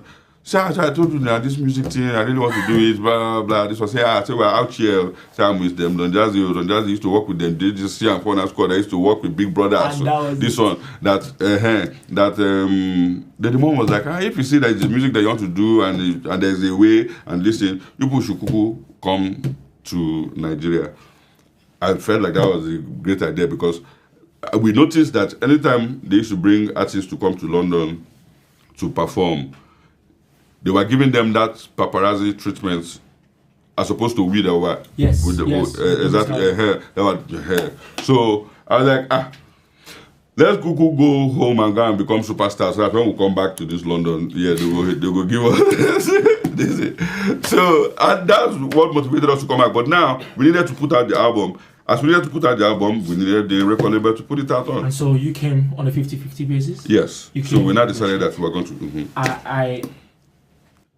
I want to pull a couple of details out of this, because I'm supposed to move right from here, because one of the things that for me stands you out has been longevity. And sometimes when we say longevity, it's just about people being relevant, yes. But beyond relevance, you've been at the top, right, for so long. Now, Mohit Records started off as a partnership, and, we're grateful for that. It birthed so many songs and many more things and all. How did the name and the persona that was strategically crafted for the media, Don Jazzy? Knowing I knew Don Jazzy to be the guy that never talks, but the guy who was always just nodding somewhere, always just doing this one somewhere. So how did that come about? Don Jazzy has been my name from secondary school. No way. Yeah. How did that come from? Was it from your surname? No, it's long. It's long. Before I used to say that people that are cool, that have like a jazzy attitude, and so I was like the coolest among the cool people. Then they started calling me Don Jazzy. They're like, they used to enter trouble. Like we used to enter trouble at the point where we started entering, when I joined back gang and whatever. But then when they want to call names of people in assembly, for some reason, I was never part of them. So they used to say, they started doing jazz. They started calling me Don Jazz. So they thought I was doing jazz at some point. So it was the name that they used to call me. Okay, so a couple of years down the line, up until I think about 2012, yourself and the band were successful together. You guys blessed our hearts, blessed our ears, blessed our sights. We were seeing music videos and so many exploits. But at some point, that honeymoon came to an end. And so one day we see a public announcement, I think it was on Twitter, that due to some maybe irreconcilable contractual differences, Mohit had to go off. I'm not going to ask you to dabble into whatever the differences might have been, but I wanted to know exactly what the state of your mind was. Had you checked out, for example, prior to that public announcement? The reason I'm saying this is because I think, if I'm not mistaken, about 2 months after, you go on to launch what would then grow on to become another dynasty. What happened? What was in your mind in 2012? I want to know how you think. At that point, I was like, the actual word to use was fuck it, to be honest. At that point, I was like, okay, I'm done. I'm going to go to London or Australia or somewhere and just go and stay. And maybe after 1 year, I'll come back to Nigeria and start a production company, not a record label. because for record label you need funds and things like that. But then I know that I was good at producing. But records. you had built a record label, quote unquote, Yes. already then without so much. Yes. So Yeah, but we had grown. That's what I'm saying now. The record, the Nigerian music industry is growing every day. The amount of money that you need to start when we started is different from the amount of money that you have needed to start in 2012. And then in that 2012, it was already expensive. And then I had responsibilities, which were my other artists, them Dr. C, them Wande Cole, the Prince, and the rest of them. So at this junction, I'm like, yo, I don't really want to do this now. Let me just first go and process what just happened now first. Go away. When I come back, I'm just going to be doing production work, and I'll be alright. I'll be fine. Go and shoot your video how you want to shoot your video. Go and do your thing how you want to do your video. Give me my credits. Give me my money. I'll be alright. But my very good friend Dr. Seed and Wande Cole, they refused to let me go. You had met Wande Cole. I mean, obviously, Wande Cole was already with you guys in More Hits. You had done hit songs and everything. And so, having seen the splits and the exits from More Hits, now More Hits was more or less dissolved, if I'm not mistaken. Well, we split, but I still own the company. You still own. Okay, now yourself and a couple of people who had left. So the other 50%, myself and the rest of the artists, were still in the Moish Records per se, while the band left to start up something. But then, when I finally convinced myself, I got convinced and I convinced myself as well to still continue with the record label. At that point, that's when I decided to start with a new company. In 2 months, you made that decision. Now, how did you assemble your new Avengers? Now, this is Don Jazzy Part 2. And in fact, it was pretty much the same people that were in the More Hits now. Then we just added Tiwa. How did you find Tiwa? What was she in the music? How did you find Tiwa? We were already friends now. And then you already knew this lady was talented, had great background, working in the US. We were already friends. Tiwa was already in Nigeria. We had done Without My Heart as More Hits. Yes, we had done Without My Heart. Myself and Tiwa, she had always wanted to be even in More Hits at the time. But More Hits was huge then. I didn't want to just get a first lady because it was all boys. I didn't want to get a first lady. You know, that period, the Rough Rider, the people for Yankee, they always used to do that first lady of the record label and things. So I didn't want it to just go like that. So I wanted to do like a talent hunt or like a TV show, a reality TV show to get a first lady. Then, so Tiwa was like, that she wanted to be first lady in the More Hits state. I said, I want to use it and do competition. I will collect money from sponsors there and do competition. So I can't get you inside this More Hits like that. He said, I will join the competition. I said, if you join the competition, I will not do a Joro. If you don't win, if they don't like you in the show, if you don't win, you don't win. He said, I know myself, I'm good. This one, or whatever. But we didn't get to do that. I didn't do the talent hunt. And she was already popping up with the singles that she had done already. So when it was time for this More Hits thing at the period, obviously she as well was devastated hearing the news like every other Nigerian that cared. She didn't really know prior that we were going to speak. No, it is random. It just happened. So I was like, okay, so now that I decided that we're going to start something new, instead of keeping it same old boring, we might as well just get Tiwa on now.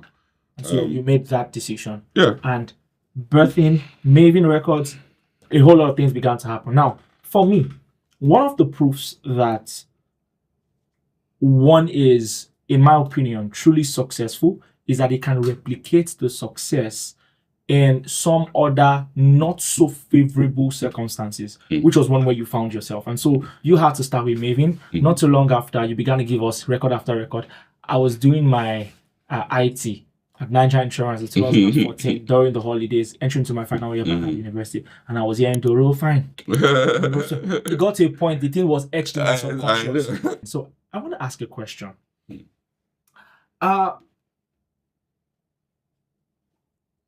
Having learned some lessons from the Mohits issues, the debacle, many of the issues that you had that caused the split, what did you have to change in your style of leadership or administratively to ensure that there will be no repeat in Maven Records? Apart from the fact that, I mean, it's now fully your stuff and you were trying to bet stuff. But what other things did you have to do, leadership-wise? Okay. So, first things first, man proposes, God disposes. You can make all the, you can put all the checks and balances in place at the same time. If God saying everything will happen, be that. So I say that to say that now in Maven, we had to make sure, like at this point now, it was more structured in the sense that from the get-go, there are better contracts put in place. You became more of a CEO now. Yeah, that's it. So there are contracts put in place, and then we were now taking it more like a business. Before, to be honest, we were not really taking it like a business. Almost all of us in the record industry at the time were cruising. We were pretty much just making music, collecting money from shows, and that's how it was back then, even in Mohits. It wasn't properly structured. So at this time, we decided to do that, make sure that everything was in writing, in paper from the beginning, and then just more organized. My lawyers, they used to say that my contracts they're dafts in the sense that I like to work with people that want to work with me. So my contract literally before used to say that if you wake up in the morning and you feel like you want to leave no way. Yeah. My contract used to have that. My lawyers would be like, huh? How do you do that? But I just felt like I want to be in a place where the people that are here want to be here, and they believe in what I have to offer or what I bring to the table. I say the table. Yeah. So they believe in what I bring to the table, and vice versa. I believe in what you bring to the table as well. That's why we're doing this. But if at some point you now believe that the thing that I bring to the table is not that important, my brother, my sister, to be honest. If I were to chime in at this moment, Don, if you, from all that you've said, you're saying that one of the main differences, right, between how you were back at Mohit and what Maven has turned into was that you added some sense of business acumen and structure to the creativity that had always been there. Okay, that's one part of it. At this junction now, you also have to you have to put your ears to the ground, be willing to be led even as a leader.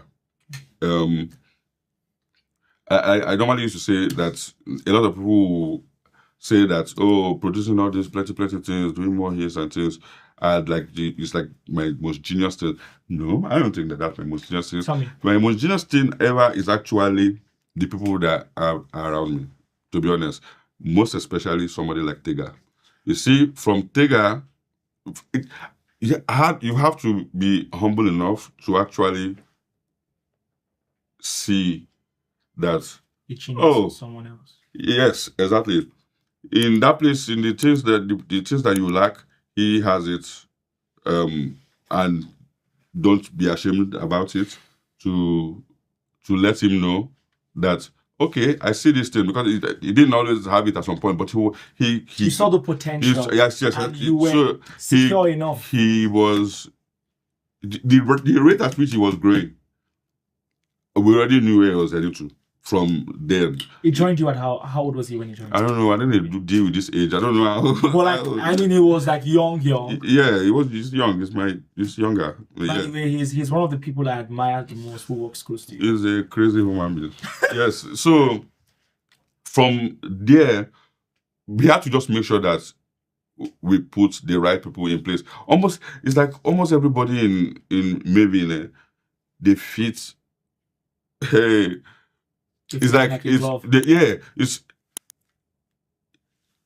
I understand what I want Mavin to be, and Tega now understands this from talking to me. He understands that this is the type of company we want to build, blah, blah, blah, and things like that. And the type of people that we need to actually get this work done. So from there, he made sure that we got the right HR that understands that. Then from that HR, so now, which is, you see Jennifer now. Jennifer understands the type of people that we are and the type of people that we need to get the job done, and will not be clashing inside the system. I think it speaks to your eye for identifying the right talent, and you built a great organizational culture. Yes, something like that. Would you say that spotting the right talent has been one of the main ingredients, if not the most important, to ensuring that even with Mavin's records, which started out with a particular generation of talent, which in my opinion are some of the best the country has ever seen, you've had like 3 different installments of Mavin, talent-wise. You moved from there, then you had I think Ricardo Banks, and after that now you have the Remas, the Crayons, the Bayanis, and the likes. Yes. And more to come.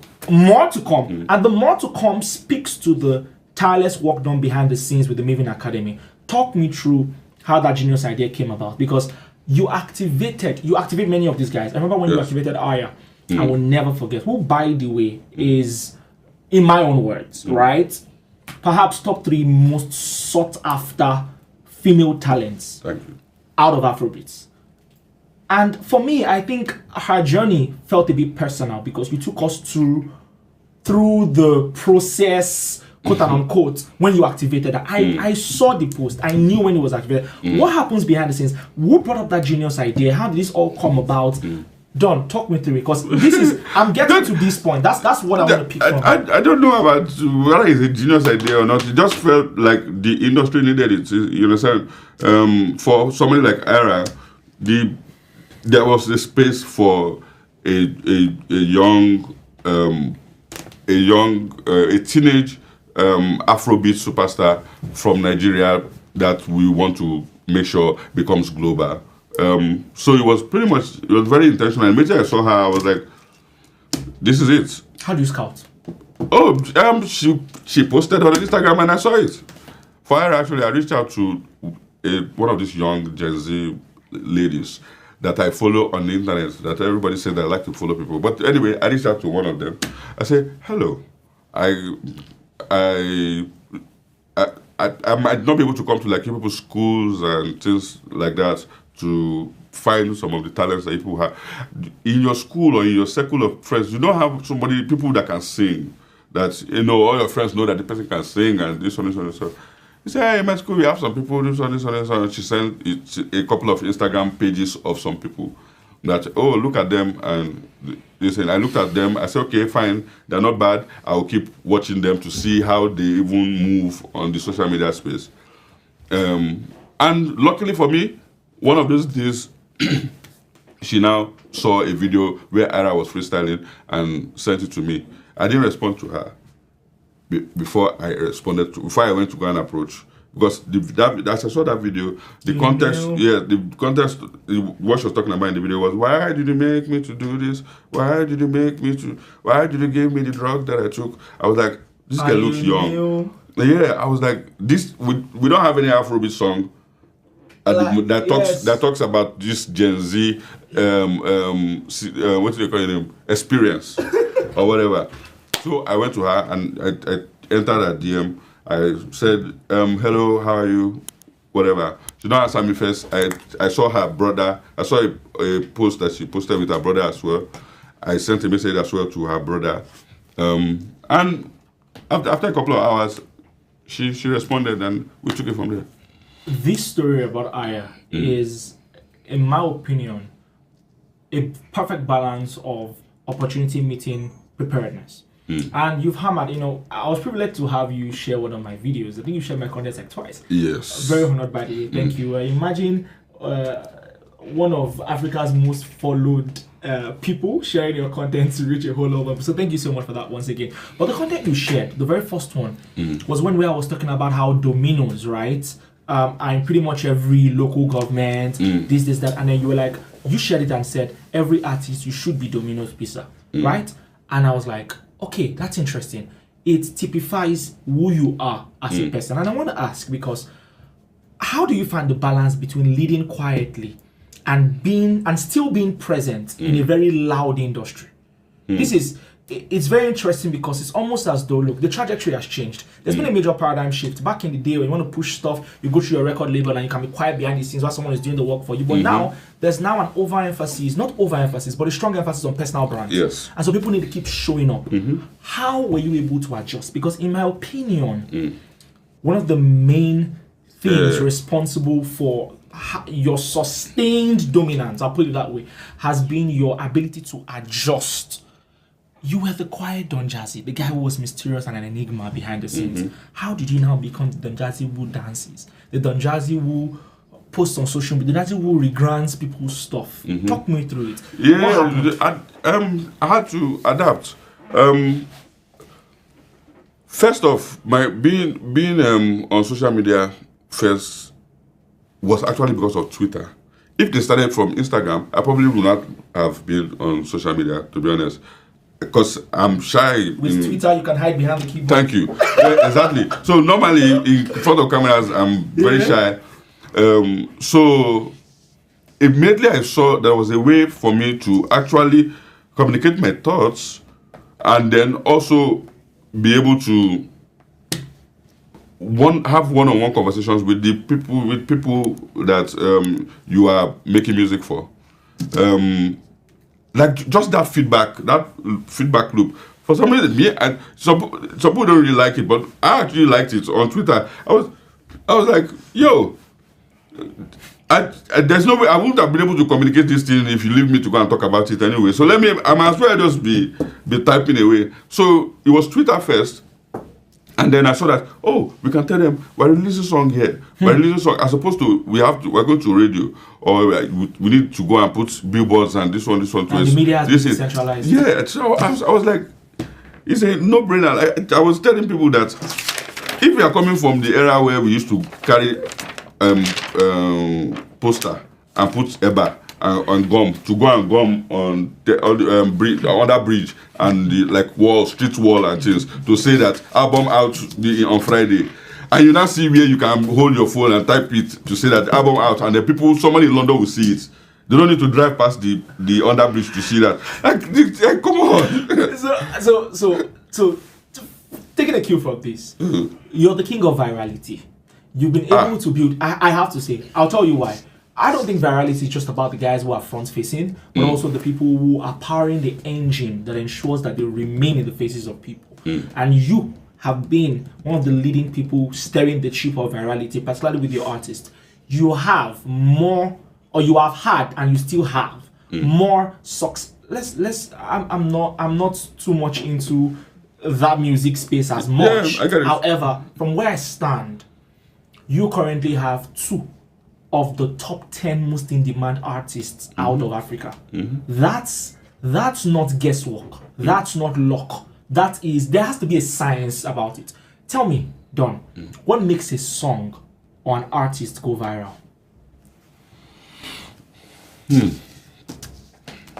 It is multiple factors. It's not just one thing. You can have a great song, and if it's not marketed properly, it won't work. At the same time, you can spend a lot of money or do a lot of marketing on a song that if people don't really like it, they don't really like it anyways. It's not easy to Nobody has somebody has the formula to have a big hit song. You can have songs. It's never really a given. It's never a There are given. things you can do behind the scenes to at least improve your chances of. I'm not by viral. Maybe that kind of seems like something that okay, you just blow and come down. Okay, let me put it this way. What does it take for an artist to build the right systems that ensure they thrive, not just to be a one-hit wonder, but build a persona? You guys plucked. I have to use the word pluck. Okay, obviously not against that will, but you guys handpicked a young Aya star at probably the age of 18, if I'm not mistaken, and you've turned that into a global superstar. I know you won't take credit for that because you're being typically humble. But look, if success has been proven to be very replicable, we have to ask the person, what do you do? It's not just me. We'll do that. Like you see, there's like I said, there's plenty things and plenty boxes to tick. We'll tick all the ones that we can tick that collectively, all of us individually. You bring money. How much? How much? You bring money. You bring the staff, the people that are going to the marketing team, the research team, the PR team. There's different people that go to work on the era itself. But then the artists themselves also. It contributes. Like you have to, if you want it more than the artist, it doesn't. It doesn't really work. But if the artist knows what they want, they put body. How am I going to explain this thing now? They put body. You have to. It's not enough to just have a vision. That's I want to be I want to be this. You have to. There's some people that they have the vision first, but they've gone ahead to go and research what it will take. Okay, if you say I want to be like Michael Jackson, that's your dream, your vision. When you have to go and take pains to go and research why was Michael Jackson? What did Michael Jackson do to get to become Michael Jackson? Until so you demand you demand determination from your team. Sorry, from the artist. From the artist, they have to know already what it takes to get that dream that they want to get first in the first place. Because you can't just throw it. You can't want it more. I can't want it more than you at all. I have just less than 4 minutes, and I want to ask you 2 questions, right?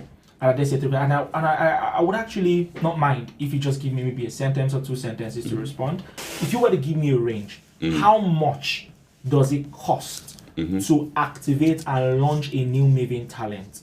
At the moment, about minimum $100,000, or then to $100,000 to $300,000 in that bracket. So you mean it costs an average of 150 million for at least that your first project. 500 million for the first project. Okay, Naira. Wow. I'm talking Naira. Yes, I'm talking Naira. Yeah. Interesting. Okay, so Don, thank you very much for that transparency. My penultimate question. I want to put it this way, and perhaps maybe much later we'll ask you in camera. Do you have an idea how successful you have become? They tell me. What keeps you grounded?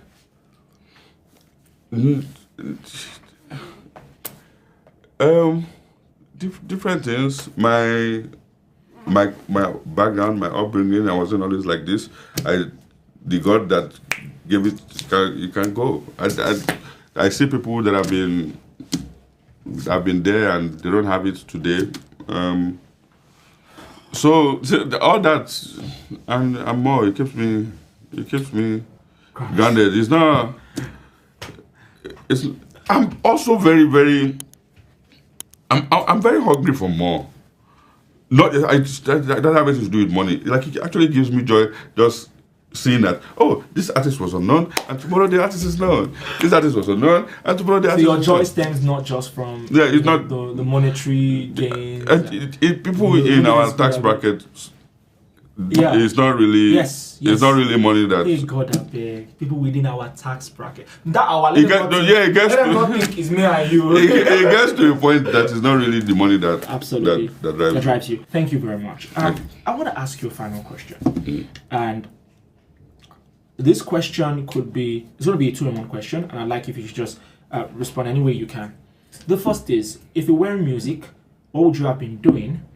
And that's on one hand. And secondly, in chasing success to becoming this musical tycoon, I'll put it that way, what part of yourself did you almost lose? Almost lose? Yes. What would I have done yourself, first? yeah. What would I have done apart from music? You would have been in the music industry still, maybe manage. It's still the same thing. Manage, or now I'll probably be an influencer. Banker.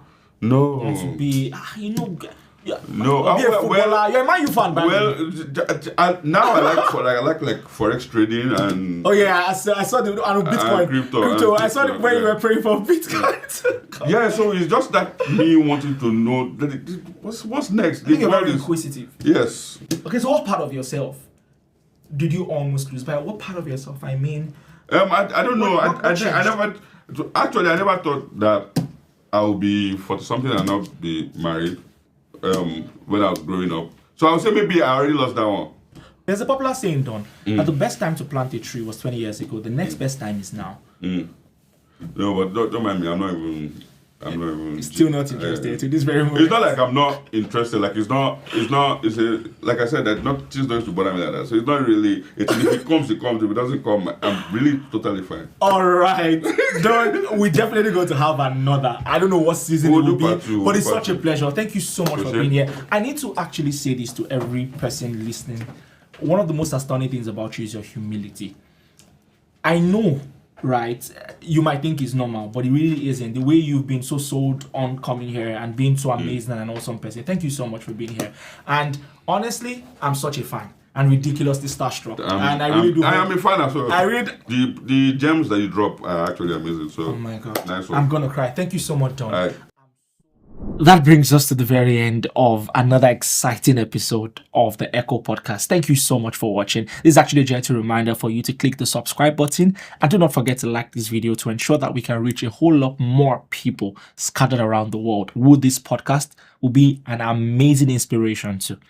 It's also a very good time to say a very big thank you to all our partners, particularly our media partners, EcoBank Business and also Propeller Media for ensuring that this came to life, and to every other person, the crew and every other person working behind the scenes to make this a success. Thank you. Till the next one.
TV viewers, your voice matters, and now we want to hear it louder than ever.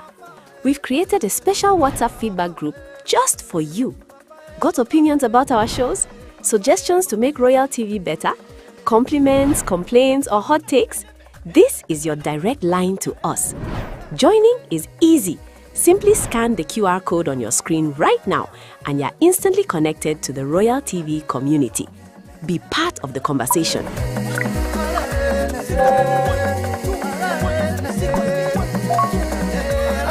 Influence our programs. Help shape the future of your favorite TV station. Don't just watch. Interact, engage, be heard. Scan the code and join the Royal TV WhatsApp group now. When we dream alone, it is only a dream. But when many dream together, it is the beginning of a new reality.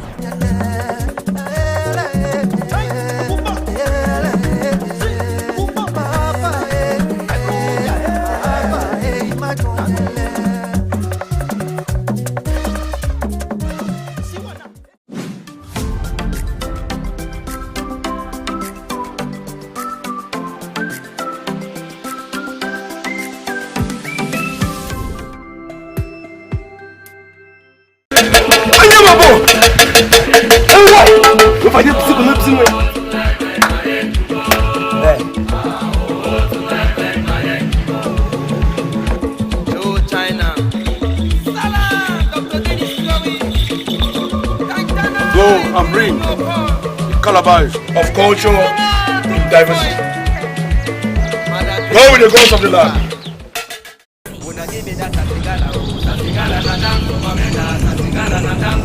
I'll be picking for Bamenda. I was born in Bamenda. I shall die Bamendian. In my next follow, I won't be in a Bamendian. I'll be picking for Bamenda. I was born in Bamenda. I shall die Bamendian. Pass me the light. In my next follow, I won't be in a Bamendian. I'll be picking for Bamenda. I was born in Bamenda. I shall die Bamendian. In my next follow.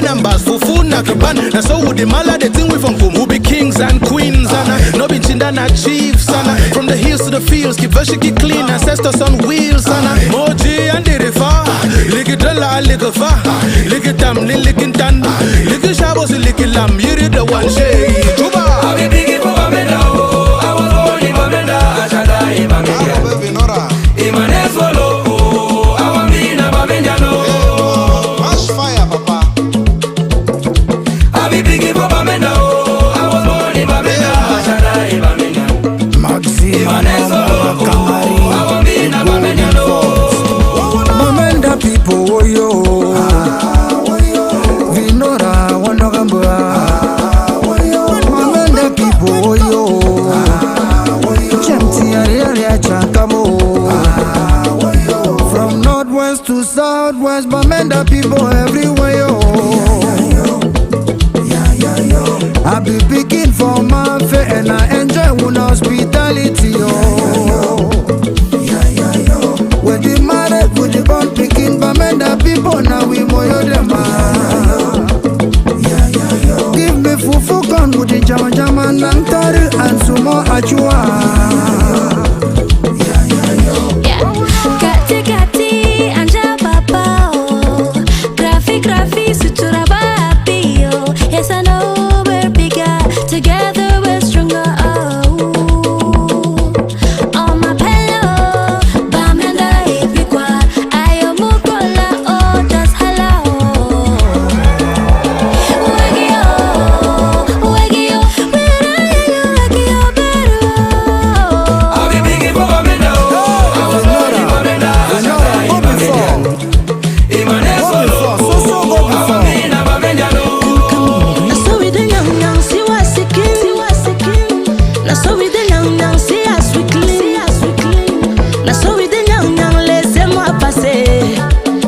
je suis bien langue, je veux parler. 1, 2, 3, Bentiki. Si tu veux savoir, Abiba Milike Pikin, Benam Lo. As you see me so, I feel by my skin. Sek up, down low, dugum dum, down low, dugulukum, down low, gudum dum, down low, Benam Lo. As you see me so, I feel by my skin. For me circle, for me circle, wider,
Swamba mulema, swamba, obasia mamulema, swamba mulema, swamba, obasia mamulema, swamba mulema, swamba, obasia mamulema, swamba mulema, swamba, obasia mamulema, obasia mamulema, obasia mamulema, obasia mamulema, obasia mamulema, swamba mulema, swamba, obasia mamulema, swamba mulema, swamba, obasia mamulema,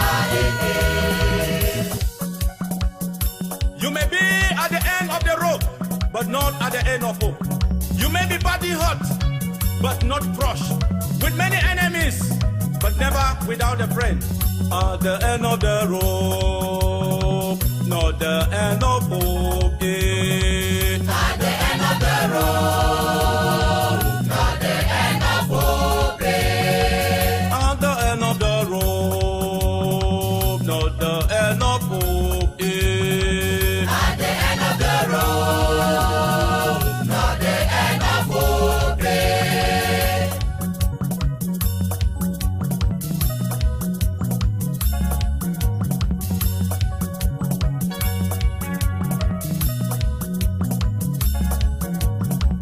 At the end of the road, not the end of hope. At the end of the road, not the end of hope.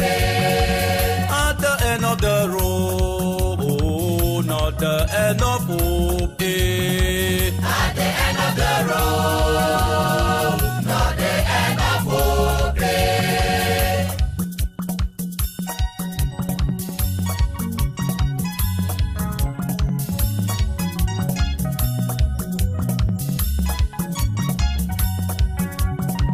I go saka for God.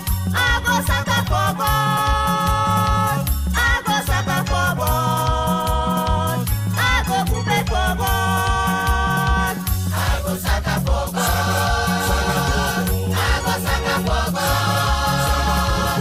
I go saka for God. I go coupe for God. Come and dance for God. Come and sing to Him. He has done great things.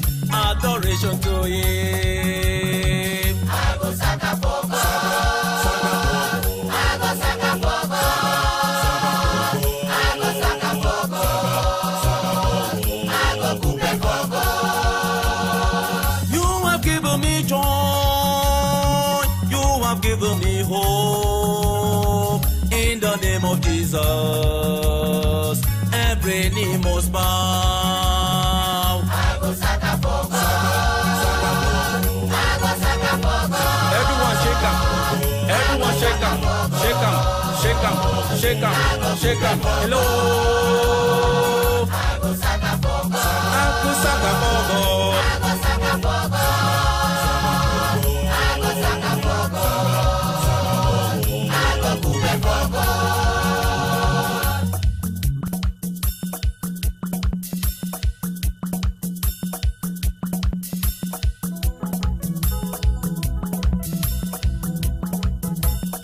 Na wahala, I say na helele oh. Na wahala oh. I say Na helele. na wahala, I say na helele oh. Na wahala oh. I say Na helele. Jesus. Jesus don't buy my own mobile telephone. Hello, hello. Hello, hello.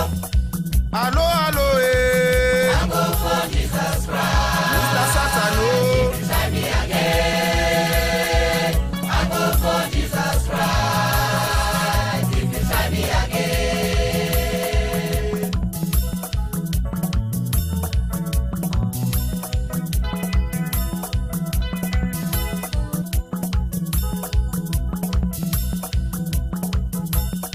Na wahala, I say na helele.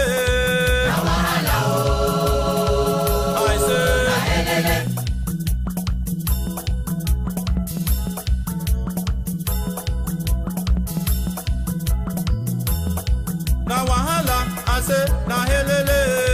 Na wahala I say na helele. Jesus on my own mobile telephone. Hello, hello. Hello, hello. Hello, hello, eh. I go for Jesus Christ. If you try me again, I go for Jesus Christ. If you try me again.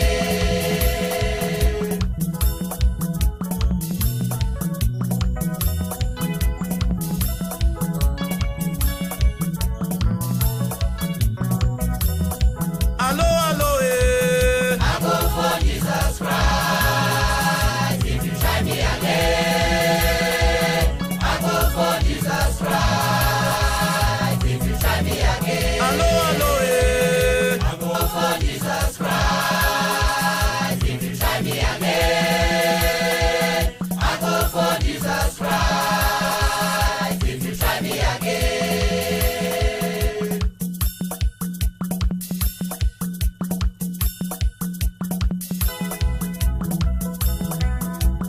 One, you don't confuse say my brothers we deserve. Now Papa God we deserve.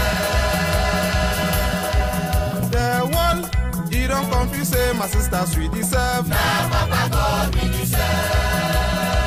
Today, plenty churches and day. This one say na me a fine, another one say na me a day. Now so too confusion in the oh Papa God, your people don't confuse.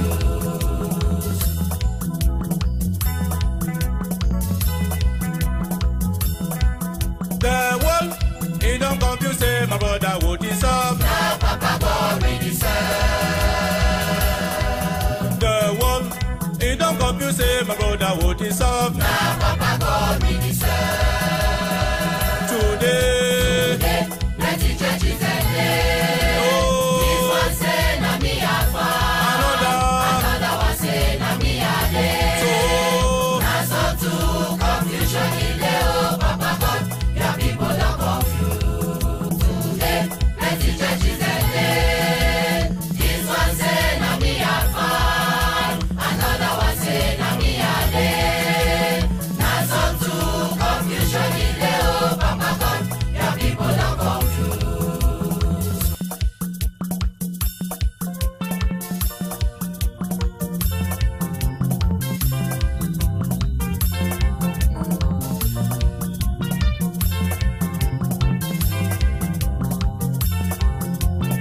Hey, hey, hey, fellowship.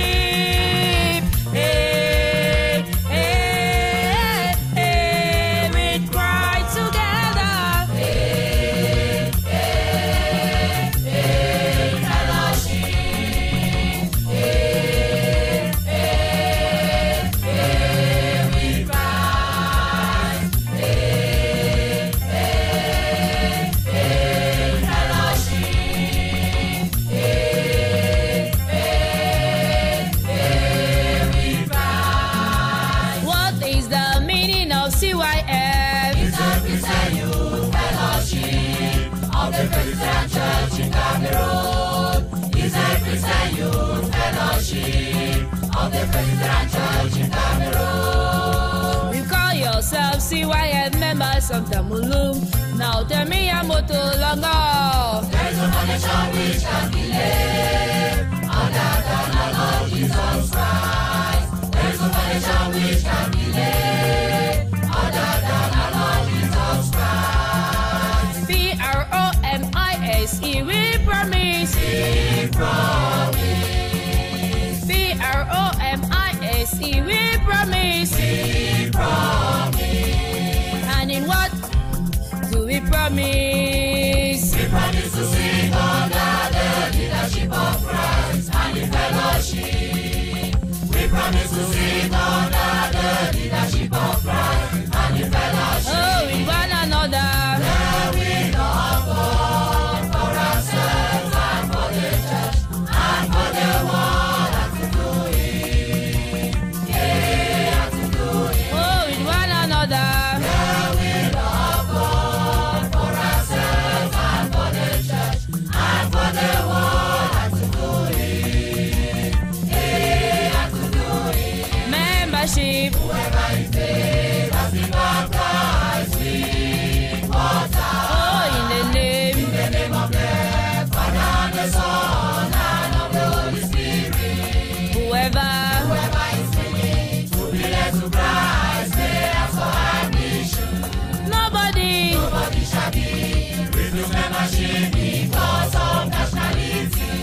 social status and denominations and differences.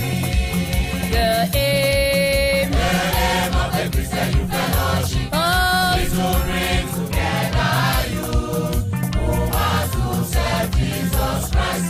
The movement wants to develop among its members a sense of responsibility towards the church and ambition to the world. Among its members a sense of responsibility towards the church and ambition to the world.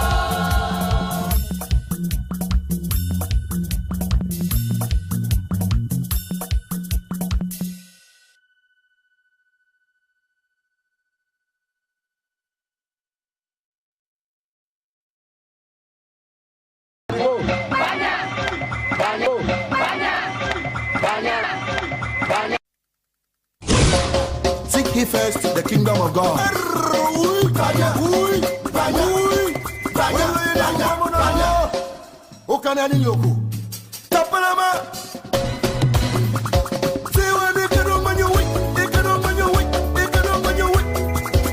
That's right. Manino na noela maya wono, manino na noela maya wono. Induwe ya mi wonda loe noele ma, manino na noela ma oeli wea. Udwa wema. Manino na noela maya wono, manino na noela maya wono. Manino na noela maya wono, manino na noela ma oeli wea.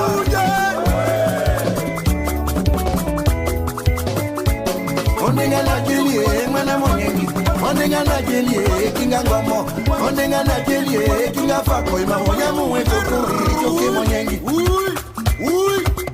That's right. Ondenga na jelie kinga ngomo, ondenga na jelie mwana maloko, ondenga na jelie kinga fako ima monyamu wetoko choke monyengi.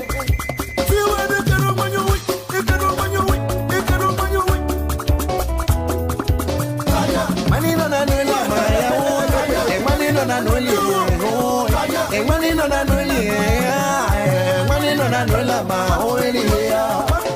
Move it. Najani ginya, najani molataku, najani luwe, najani ndolo.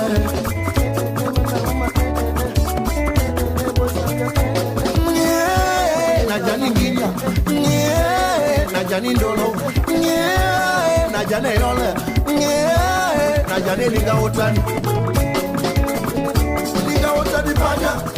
panya, elinga utani panya, elinga utani panya, elinga utani panya, mololo komuno. Manino na noela maya wono, manino na noela ma oeli wea, manino na noela manino na noela maya wono. Ondenga na jelie kinga ngomo, ondenga na jelie mwana baloko, ondenga na jelie kinga wawa maunyamu wekoko choke monyengi.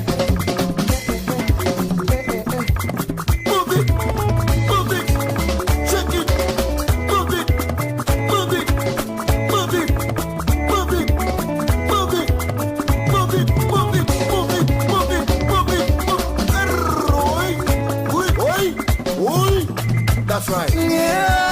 Najane yola, najane ndolo, najane lulo, najane linga otani, sexy. Elinga otani panya, elinga otani panya, elinga otani panya, elinga otani panya.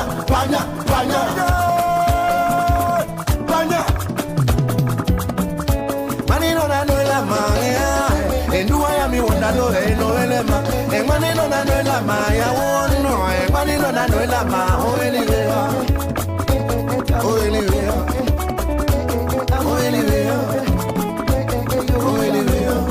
Najane luwe, najane lolo, najane linga otani. Linga utani panya, elinga utani panya, elinga utani panya, elinga utani panya. I have risen. commercial motorbikes were severely damaged. Tragically, a child of about 5 years old lost his life instantly after being struck during the impact.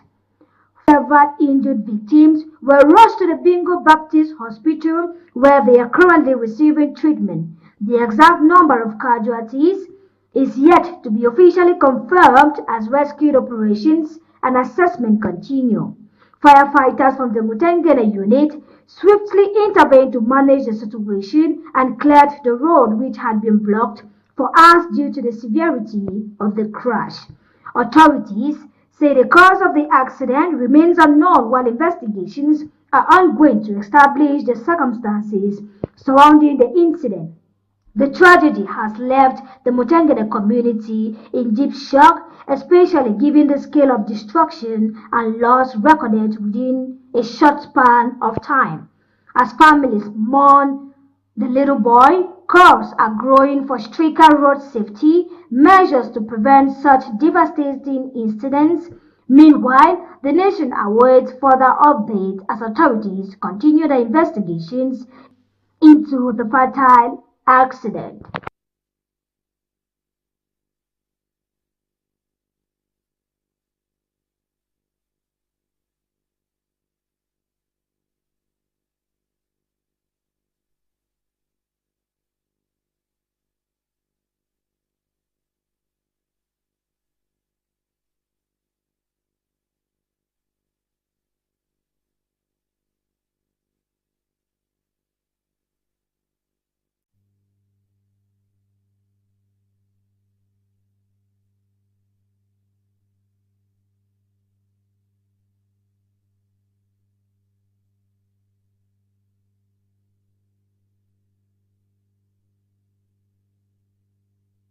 Guni Sonita ending that report. We apologize for the little break in transmission.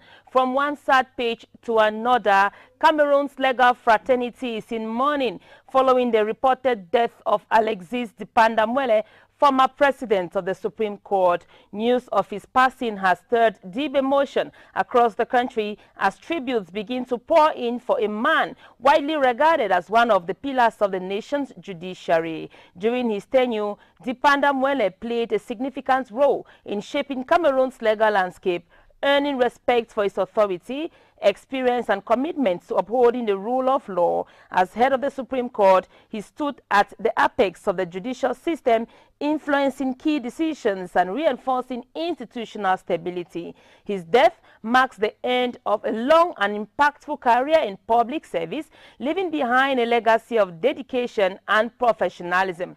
Authorities are yet to release official details concerning the funeral arrangements as the nation reflects on the life and service of the distinguished jurist. May his soul rest in peace. On to other news, journalists in Boya have joined their counterparts across the globe to commemorate World Press Freedom Day 2026 with strong calls for professionalism, improved working conditions and the protection of press freedom in the conflict-affected regions. Guni Sonita has the details. Commemoration organized by the Cameroon Association of Speaking English Journalists, Kamasaj Boya chapter, was held on May 2nd ahead of the official date due to professional and religious commitments of the members.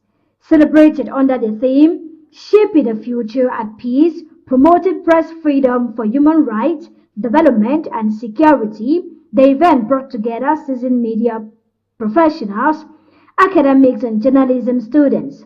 Speaking during the ceremony, the president of Kamaset Boya decried the harsh realities faced by journalists in Boya. He highlighted that many media practitioners operate without contracts or regular salaries, a situation he says contributes to declining standards in the profession.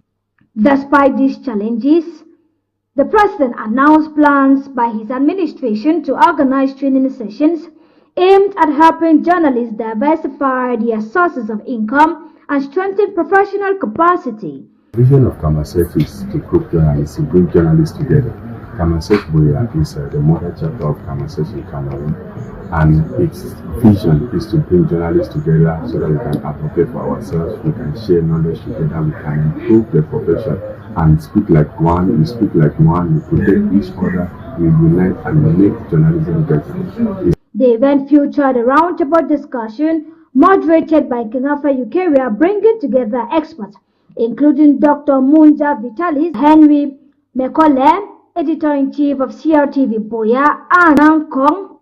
Discussions centered on freedom of expression, peace building, and the role of the media in promoting human rights and security. A peace journalist. Who is a peace journalist? A peace journalist is that journalist who doesn't just communicate to state facts or to tell the public that this and that has happened, but that journalist who communicates to de-escalate and to fix a bad situation. You cannot practice press freedom outside the law, no matter how bad the law is. Because if you practice press freedom outside the law, then it will be chaos. There will be assumption, people will be accused falsely, and that's why people have a lot of problems with the social media. Each time they get a story on the social media, they try to verify, and that's why today people no longer believe, a good number of people no longer believe stories from the social media. They try to go to the conventional media to get stories. Operating within a region affected by armed conflict since 2016, journalists in Boya continue to face significant risks, with some killed, others detained, and many forced to exile. A workshop like what we have had today continue to lay the groundwork for improvement, which we think that is going to go a long way to enhance the practice of journalism in Cameroon. And as they celebrate World Press Freedom Day, we also encourage them to build on their integrity, build on their responsibility in reporting, and to queue up with peace journalism, as we said, that they should report solution. Participants observed a moment of silence in honor of fallen colleagues. This year commemoration also stood out with the inclusion of student journalists from various universities, offering them first-hand insight into the realities and challenges of the profession. The event concluded with a renewed call for journalists to uphold ethical standards and remain committed to promoting peace, human rights, development, despite the difficult environment in which they operate. Sonita Ngunyi ending that report. Let's go over to look at commemorations to mark this year's International Labour Day. Some 367 workers from both private and public sectors in the Southwest region, based in Fako Division, have received medals of honor for their dedication and resilience through work. This was during the 140th Labour Day celebration that took place at the Manga Williams Avenue in the seaside resort town of Limbe. The celebration brought together workers of a collective display of solidarity. Details with Natalie Njuma. 140th edition of the International Labour Day was commemorated in a grand style across Cameroon, with Fako Division in the Southwest region standing out for its vibrant and symbolic activities. Public and private institutions, alongside social groups from across the subdivisions of Fako, turned out in their numbers to commemorate the event. The event was held under the theme Social Dialogue and Decent Work, Factors of Peace, National Cohesion and Economic Development. The activities to mark the day were successfully held in Limbe, Southwest region of Cameroon, at the Manga Williams Avenue. Over 367 meritorious workers were decorated gold, silver and bronze medals in recognition of their service and dedication in their various workplaces. The International Labour Day celebration in Limbe was equally marked by a colorful march past carried out by participating institutions. The event unfolded under the supervision of the Senior Divisional Officer for Fako, Angebe Vian Mekala. I want to thank and congratulate the organizing committee for the perfect organization, and also want to thank all the participants, all the workers, because they have showcased of their resilience. I've listened to the speech presented by the spokesman of the union. He raised some worries and was asking so many questions. And for all those preoccupations, I want to assure them that for those that cannot be addressed to be transmitted to the hierarchy, but I do believe that you have a response to give to them. You have it is our main preoccupation to make sure that workers are not suffering. Beyond the parade, the day served as a platform to highlight the importance of dialogue between employers and employees, the role of decent work in fostering peace, and the contribution of labor to sustainable economic growth. It was not only a celebration of workers' rights, but also a reaffirmation of their indispensable role in nation building. The atmosphere reflected both pride and resilience as participants demonstrated the strength of collective action in advancing workplace harmony and productivity. As workers across the globe celebrated the International Labour Day, they plead for better working conditions, safer working spaces, and effective work motivations in their various workplaces for better productivity. To the Secretary General of Tico Council, Many thanks, Natalie Njuma. As bands echoed and companies marched on, one institution stood out not for its parade, but for its mission. The Civil Status Registration Office of the Southwest, BUNEC, is quietly rewriting destinies. At the helm, the regional chief, Nzerem Waters, revealed how his team is breaking barriers to ensure that every child is given the most powerful gift of all, a birth certificate identification. This is more than paperwork. It is a story of recognition, belonging, and hope. Details in the following report. The Labour Day parades in the Southwest were not only a celebration of workers, but also a showcase of institutions shaping everyday lives. Among them stood the Civil Status Registration Office, known by its French acronym BUNEC. The Southwest Regional Chief of BUNEC, Nzerem Waters, painted a vivid picture of their mission. His words carried both urgency and hope. BUNEC has as mission to control, to supervise, to regulate, and to assess the civil status system in Cameroon to permit a holistic and integrated, reliable system. It is not only a problem solving, but a coordination. You know, civil registration here we're talking about birth certificate, marriage certificate, death certificate, amongst others like adoption legislation and recognition. So that is BUNEC's mission. Walters explained how BUNEC is navigating the region, ensuring that no child is left behind. From bustling towns to remote villages, tucked away in the hills, his team is on the move.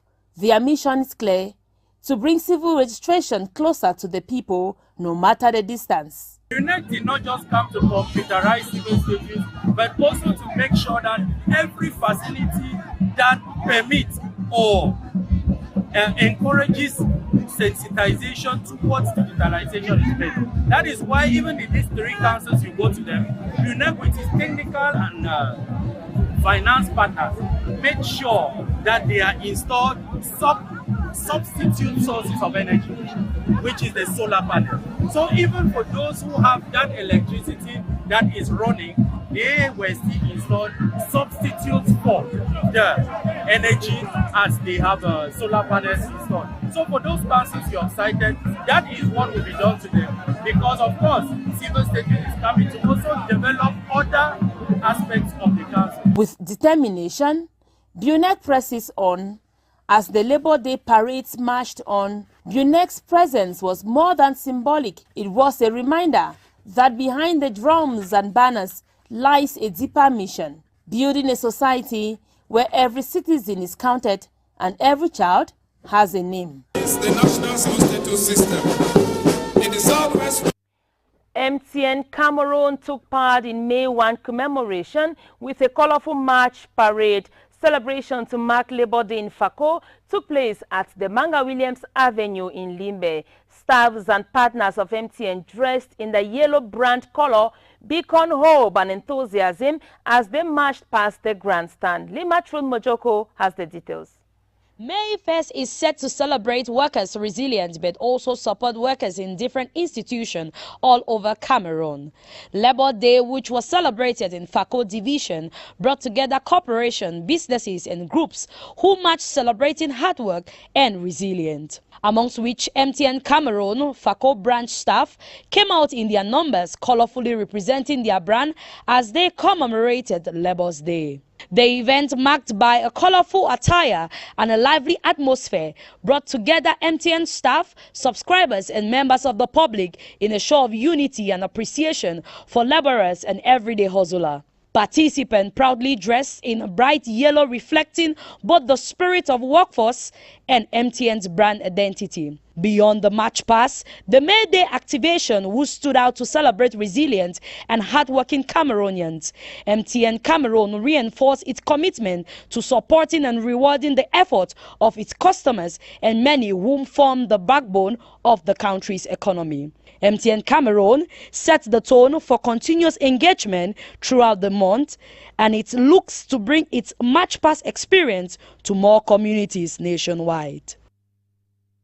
And Labor Day in Fako was more than a march parade. It was a spectacle. And still in the spotlight with elegance and pride was the Redemption Higher Institute of Biomedical and Management Sciences, RIMS Boya. Dressed in their blue with a touch of red, RIMS staff turned the ceremonial ground into a runway of knowledge, unity and ambition. Their presence was not just about celebration, it was about showcasing the future of healthcare, management and education in Cameroon. Details in the following report. The Labor Day celebrations in Fako Division were marked not just by the rhythm of drums and the energy of workers, but by the striking display of pride and identity. Among the institutions that lit up the ceremonial ground was the Redemption Higher Institute of Biomedical and Management Sciences, RIMS Boya. With elegance and confidence, the staff of RIMS marched past the grandstand, dressed in their signature blue official wear, accented with a bold touch of red. It was not just a parade, it was a statement of unity, of excellence, and of the future they are shaping. Spectators watched as the Institute showcased their diverse academic pillars: the School of Management Sciences, the School of Biomedical Sciences, and the School of Arts and Education. Each step symbolized the breadth of knowledge and opportunity RIMS offers to its students. But what truly captivated the crowd was the promise embedded in their programs. From Masters in Public Health, Pharmacology and Nursing Education to a postgraduate diploma in midwifery, designed as a seamless transition for graduates of nursing and midwifery. RIMS is carving pathways for professionals who will transform healthcare and education in Cameroon and beyond. The pomp and pageantry of their march reflected more than celebration. It reflected vision, it reflected commitment, and it reminded everyone present that RIMS is not just an institute. It is a beacon of hope, preparing leaders who will stand tall in management, sciences, and the arts. For Redemption Higher Institute of Biomedical and Management Sciences, RIMS Boya, the future is not just coming, it is already marching forward. Away from Labor Day commemoration, close to 1,500 trainees from the Cameroon Opportunities and Industrialization Center, COIC Boya, officially graduated over the weekend during the institution's 26th convocation ceremony, marked by celebration, recognition, and calls for youth empowerment. Nanga Sonia was there and she brought back the following report.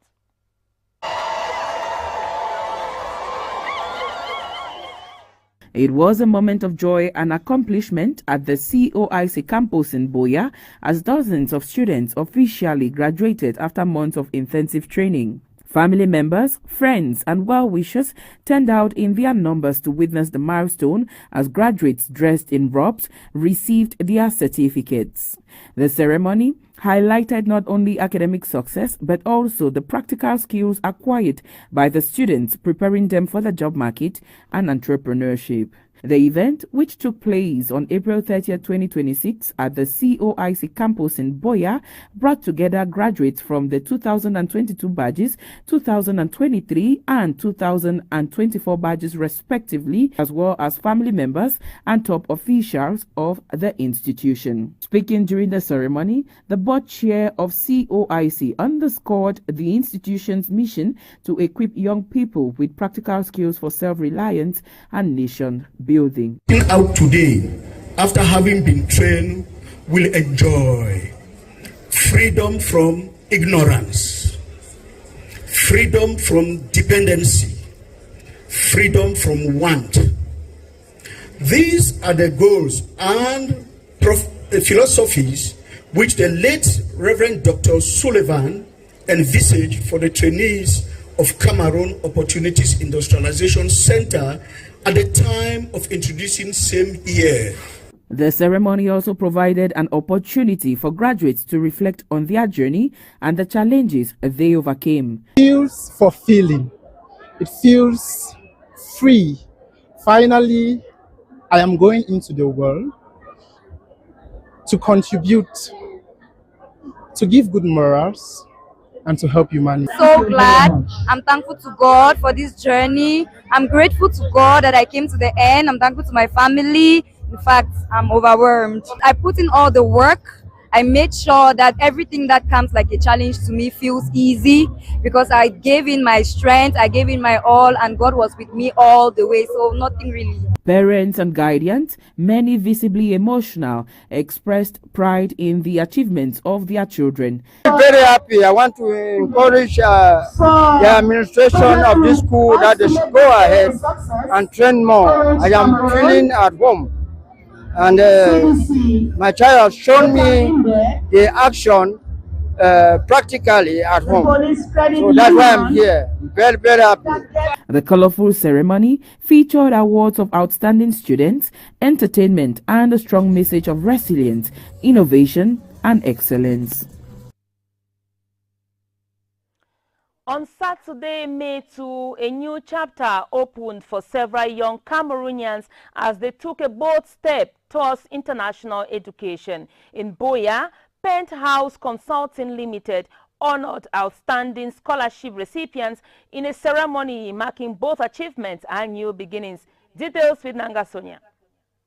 Celebration, pride, and anticipation filled the air at Yobe Junction in Boya as Penthouse Consulting Limited hosted a visa award ceremony for its scholarship beneficiaries.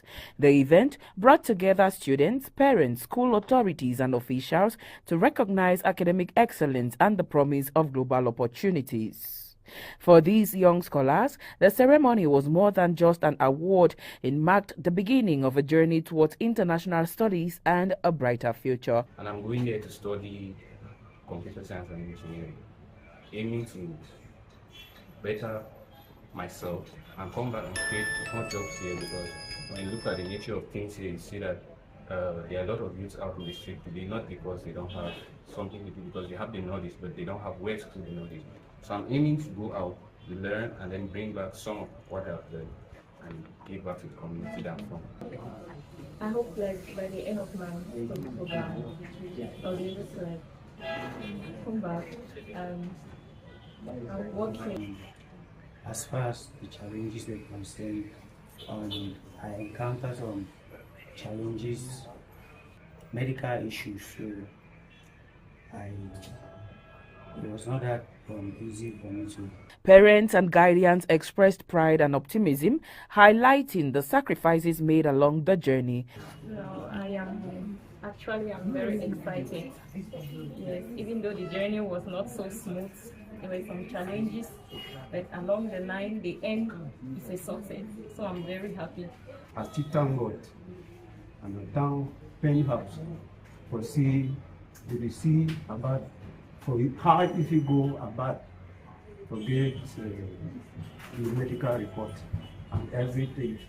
School principals present at the ceremony also praised the initiative, noting its impact on academic motivation and student success. St. Therese has a lot of students who are very intelligent. That in Penthouse there is action. They just not just noise as others are coming to make. Be the witness of this, like my colleague said. I think I'm more than an ambassador of Penthouse. And I think that it will go a long way to promote educational excellence, because to benefit from a scholarship, I think it means that the student too has been working very hard. Organizers say the initiative is aimed at empowering young Cameroonians through education and exposure. A kind of divine obligation to contribute to the education of my fellow Cameroonians, compatriots, my fellow Africans, and in that direction, there are many ways to proceed. With visas in hand and dreams taking flight, these students are now set to begin a new journey beyond Cameroon's borders, one that carries the hopes of their families and the promise of a brighter future. Penthouse Consulting Limited says it plans to expand the initiative, offering more students the chance to access international education in the years ahead. You're listening to News Hour on Royal Television, where we beam live from Boya. We want to take you out of the country now. Health authorities are investigating a suspected outbreak of the hantavirus on board a cruise ship in the Atlantic Ocean, after 3 persons were confirmed dead and several others placed under medical observation, raising concerns over onboard safety and disease control. Plus, 2 Sudanese women have died during a perilous migrant boat crossing from northern France. Details with Nanga Sonia. An outbreak of a severe acute respiratory illness aboard a cruise ship in the Atlantic Ocean has killed 3 people, including an elderly couple, and sickened at least 3 others, the World Health Organization and South Africa's Department of Health said Sunday. The MV Honduras vessel, operated by Oceanwide Expeditions, was sailing from Ushuaia to Praia when the cases were reported. The ship, which carries around 170 passengers and 70 crew, had recently passed through remote South Atlantic islands, including South Georgia and St. Helena. South Africa's health ministry confirmed that one of the infected patients, now in intensive care in Johannesburg, tested positive for hantavirus, a rare but potentially deadly disease typically spread through contact with infected rodents. The first victim, a 70-year-old passenger, developed symptoms on board and died during the voyage. His body remains on St. Helena. His 69-year-old wife later fell ill and was evacuated to Johannesburg, where she died in the hospital. Authorities say they have not yet confirmed the couple's nationality. The third case, a 69-year-old Briton, was also evacuated to Johannesburg, where he was being treated in intensive care. One of the patients was in intensive care in South African hospital, the UN added. The World Health Organization is aware of the situation and is coordinating with international partners. Investigations and a coordinated public health response are on the way. Hantaviruses, according to the U.S. Centers for Disease Control and Prevention, are primarily transmitted through exposure to rodent urine, droppings, or saliva, and can cause severe respiratory and hemorrhagic conditions. Ship tracking data indicated the MV Honduras was near Praia, the capital of Cape Verde, on Sunday, as authorities continue to monitor the situation and assess potential risk to passenger and crew. 2 young Sudanese women appear to have suffocated to death on Sunday while trying to reach Britain from northern France in a small boat crammed with more than 80 people, including pregnant women and children. This is the third of such tragedy in just over a month. The women, aged around 20, were aboard a small boat carrying 82 people that set out to sea south of the town of Neufchâtel Hadelot, Christopher Marx, a local government official, added.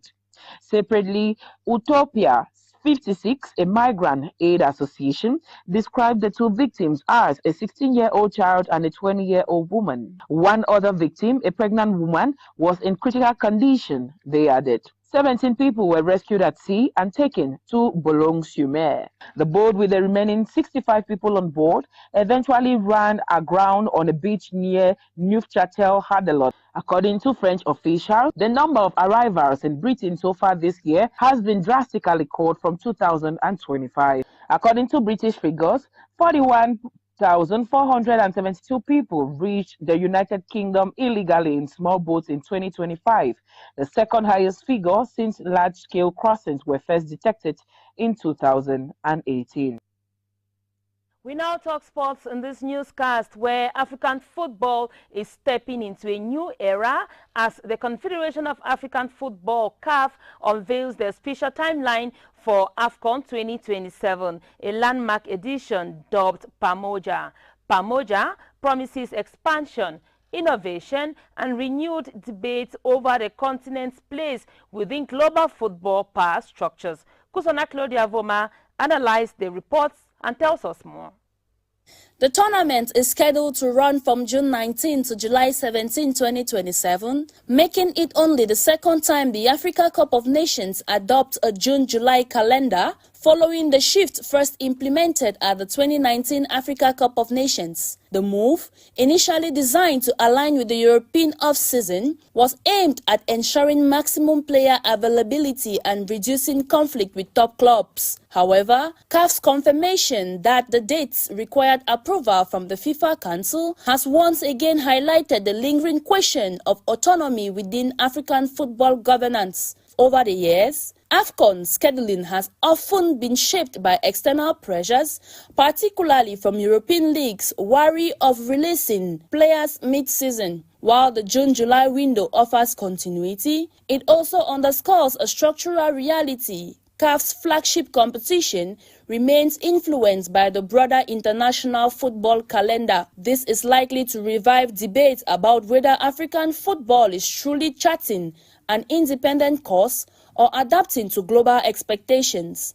I'm confident that the AFCON in Tanzania, Kenya, and Uganda will be enormously successful. Beyond the calendar, AFCON 2027 introduces a historic hosting model. For the first time, 3 nations, Kenya, Tanzania, and Uganda, will jointly stage the tournament under the Pamoja banner, a Swahili term for togetherness. The Tri-Nations concept is expected to broaden the competition's reach, unlocking new commercial opportunities in East Africa while accelerating infrastructure developments in stadiums, transport, and tourism. It also positions football as a unifying force for regional integration, strengthening cooperation among the host countries. Yet, the model presents significant logistical challenges.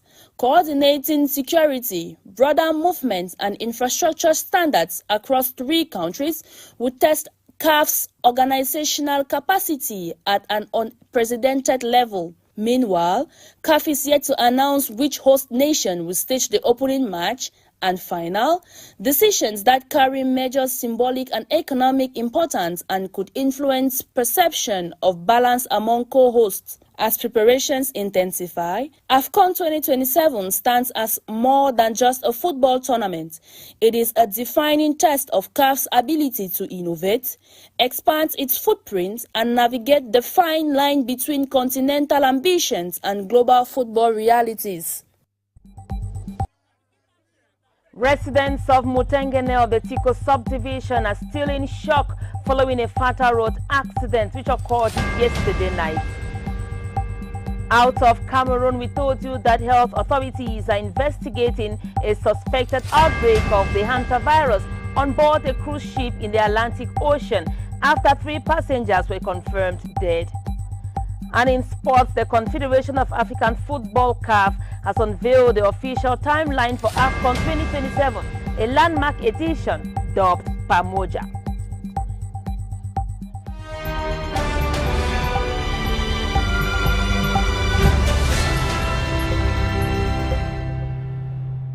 News Hour today has been a production of Sonita Nguni, technical assistance from Isa Abdullahi, and presented by me, Frida Lena. Thank you so much for listening. Thank you so much for watching. Catch you tomorrow, same time, for another edition of News Hour, God willing. Do not go away. Up next is Crossview. Bye-bye.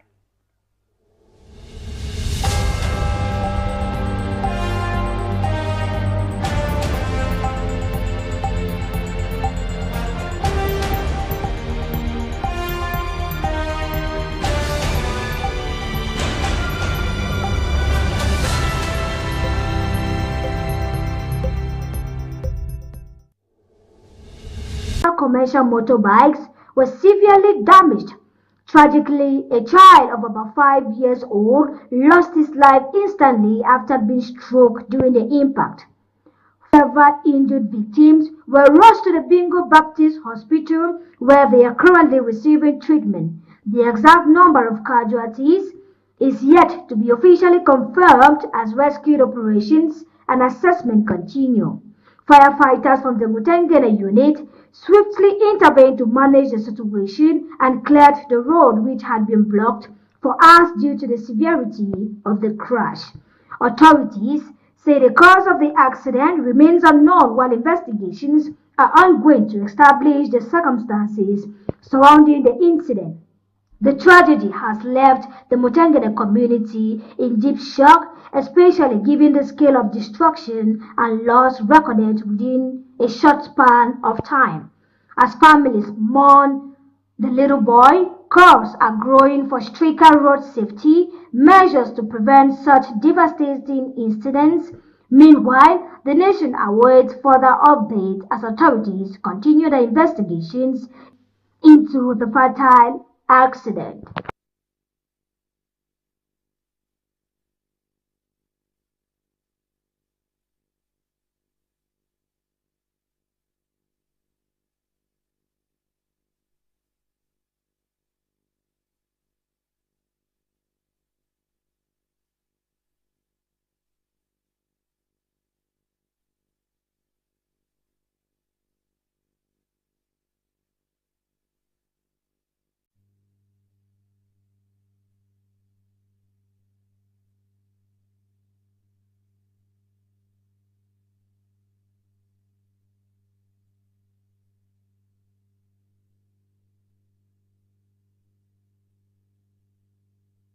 Nguni Sonita ending that report. We apologize for the little break in transmission.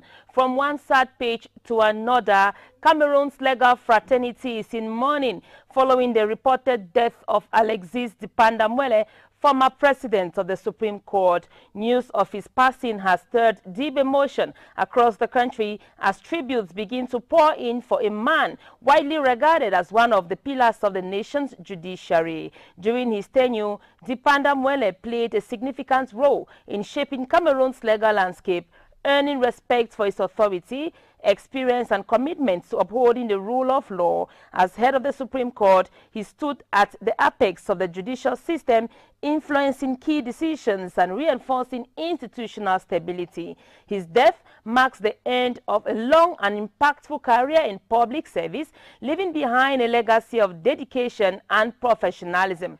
Authorities are yet to release official details concerning the funeral arrangements as the nation reflects on the life and service of the distinguished jurist. May his soul rest in peace. On to other news, journalists in Boya have joined their counterparts across the globe to commemorate World Press Freedom Day 2026 with strong calls for professionalism, improved working conditions, and the protection of press freedom in the conflict-affected regions. Nguni Sonita has the details. Commemoration organized by the Cameroon Association of Speaking English Journalists, Kamasaj Boya chapter, was held on May 2nd ahead of the official date due to professional and religious commitments of the members. Celebrated under the theme, Shaping a Future at Peace, Promoting Press Freedom for Human Rights, Development and Security, the event brought together seasoned media professionals, academics and journalism students. Speaking during the ceremony, the president of Kamaset Boya decried the harsh realities faced by journalists in Buea. He highlighted that many media practitioners operate without contracts or regular salaries, a situation he says contributes to declining standards in the profession. Despite these challenges, the president announced plans by his administration to organize training sessions aimed at helping journalists diversify their sources of income and strengthen professional capacity. The vision of Kamaset is to group journalists, to bring journalists together. Kamaset Buea is the mother chapter of Kamaset in Cameroon, and its vision is to bring journalists together so that we can advocate for ourselves, we can share knowledge together, we can improve the profession and speak like one, we speak like one, we protect each other, we unite and we make journalism better. The event featured a roundtable discussion moderated by King Alpha Eukarya, bringing together experts including Dr. Munja Vitalis, Henry Mekole, editor-in-chief of CRTV Buea, and Nang Kong. Discussions centered on freedom of expression, peace building, and the role of the media in promoting human rights and security. A peace journalist. Who is a peace journalist? A peace journalist is that journalist who doesn't just communicate to state facts or to tell the public that this and that has happened, but that journalist who communicates to de-escalate and to fix a bad situation. You cannot practice press freedom outside the law, no matter how bad the law is, because if you practice press freedom outside the law, then it would be chaos. There will be assumption, people will be accused falsely, and that's why people have a lot of problems with the social media.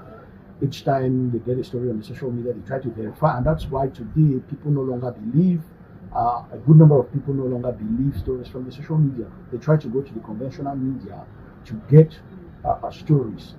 Operating within a region affected by armed conflict since 2016, journalists in Buea continue to face significant risks, with some killed, others detained, and many forced to exile. A workshop like the one we have had today continue to lay the groundwork for improvement, which we think that is going to go a long way to enhance the practice of journalism in Cameroon. And as they celebrate World Press Freedom Day, we also encourage them to build on their integrity, build on their responsibility in reporting, and to queue up with peace journalism, as we said, that they should report solutions. Participants observed a moment of silence in honor of fallen colleagues. This year, commemoration also stood out with the inclusion of student journalists from various universities, offering them first-hand insight into the realities and challenges of the profession. The event concluded with a renewed call for journalists to uphold ethical standards and remain committed to promoting peace, human rights, development, despite the difficult environment in which they operate. Sonita Nguni ending that report. Let's go over to look at commemorations to mark this year's International Labour Day.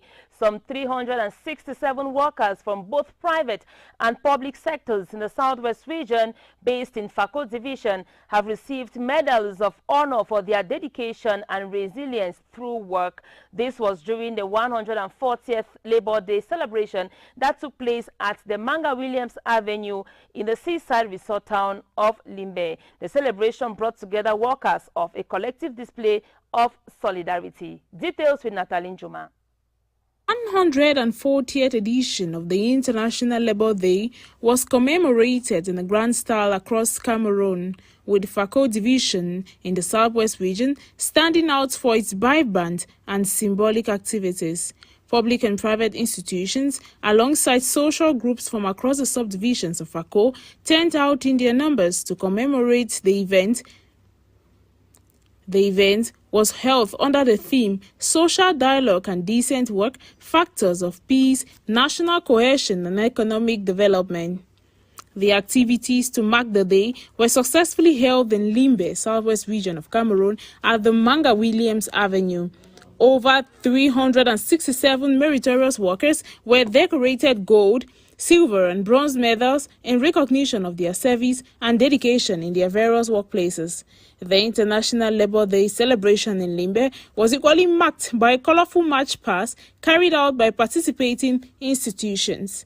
The event unfolded under the supervision of the Senior Divisional Officer for FACO, Angebe Vian Mekala. I want to thank and congratulate the organizing committee for the perfect organization, and also want to thank all the participants, all the workers, because they have showcased of their resilience. I've listened to the speech presented by the spokesman of the union. He raised some worries and was asking so many questions.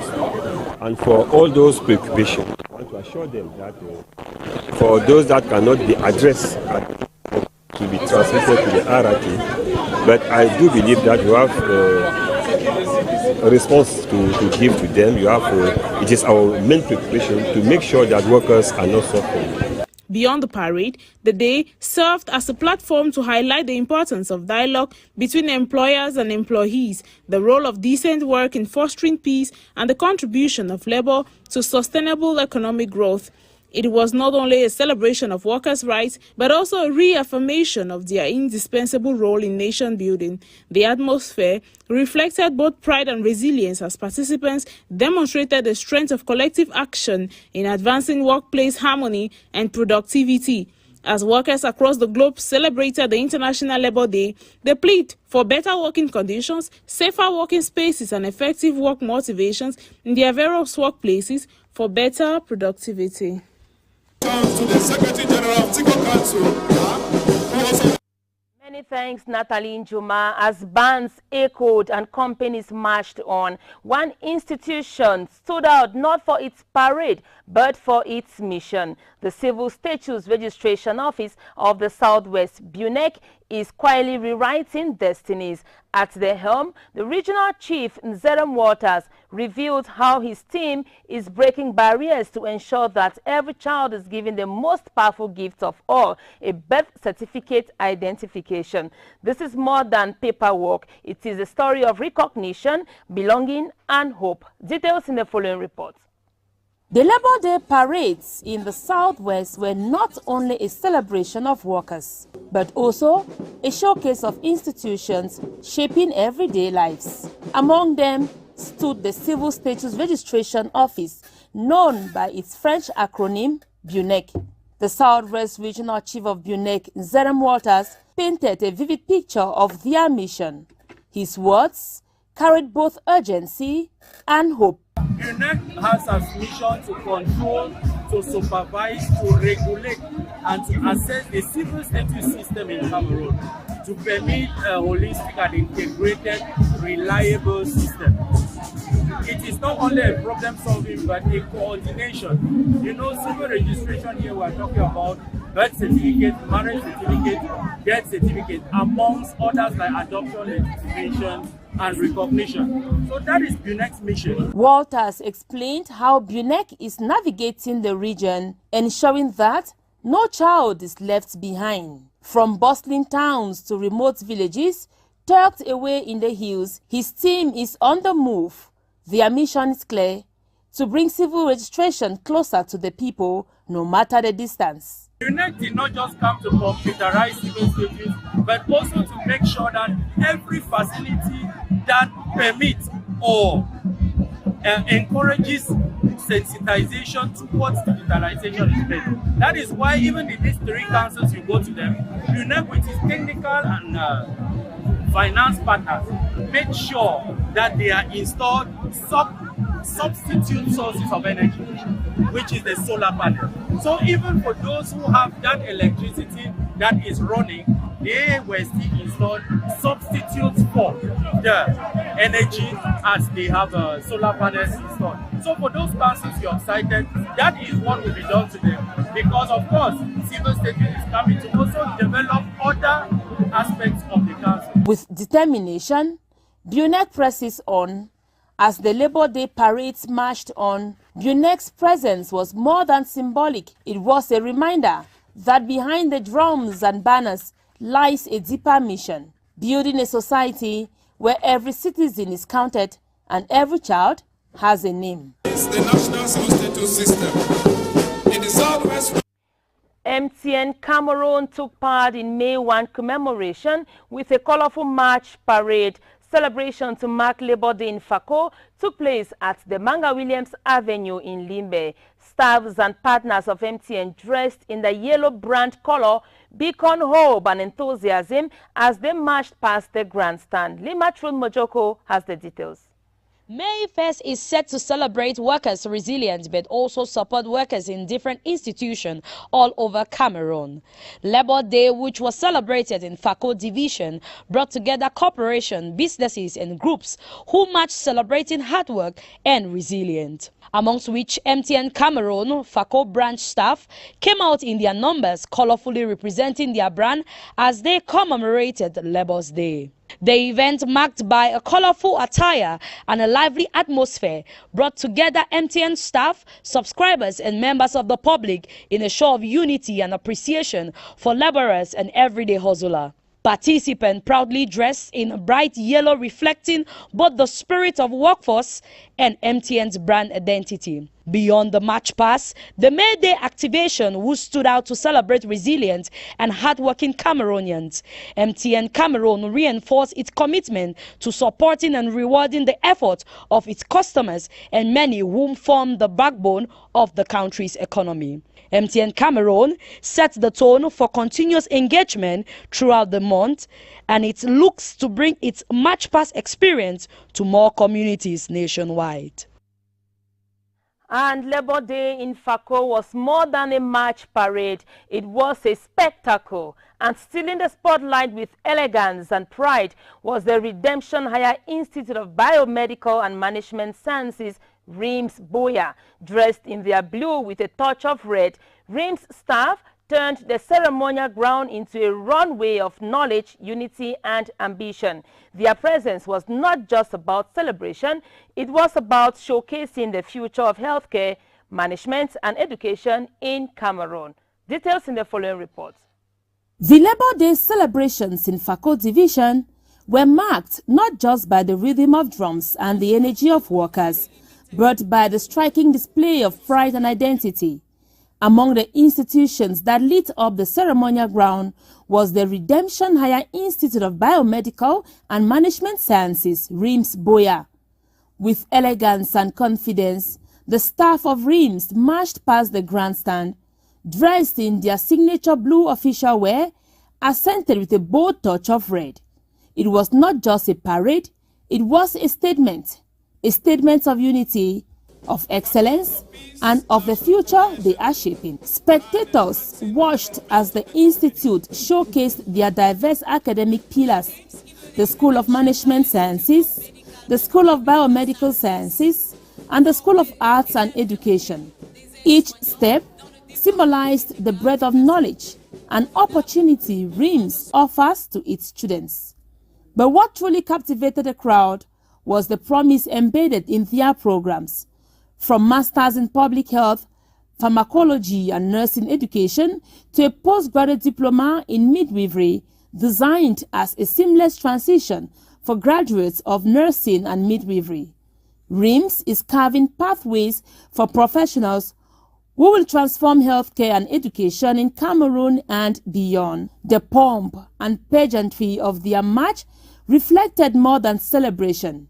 It reflected vision, it reflected commitment, and it reminded everyone present that RIMS is not just an institute, it is a beacon of hope, preparing leaders who will stand tall in management, sciences, and the arts.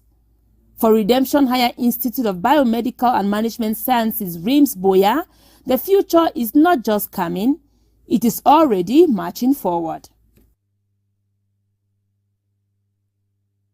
Away from Labor Day commemoration, close to 1,500 trainees from the Cameroon Opportunities and Industrialization Center, COIC Boya, officially graduated over the weekend during the institution's 26th convocation ceremony, marked by celebration, recognition, and calls for youth empowerment. Nanga Sonia was there and she brought back the following report.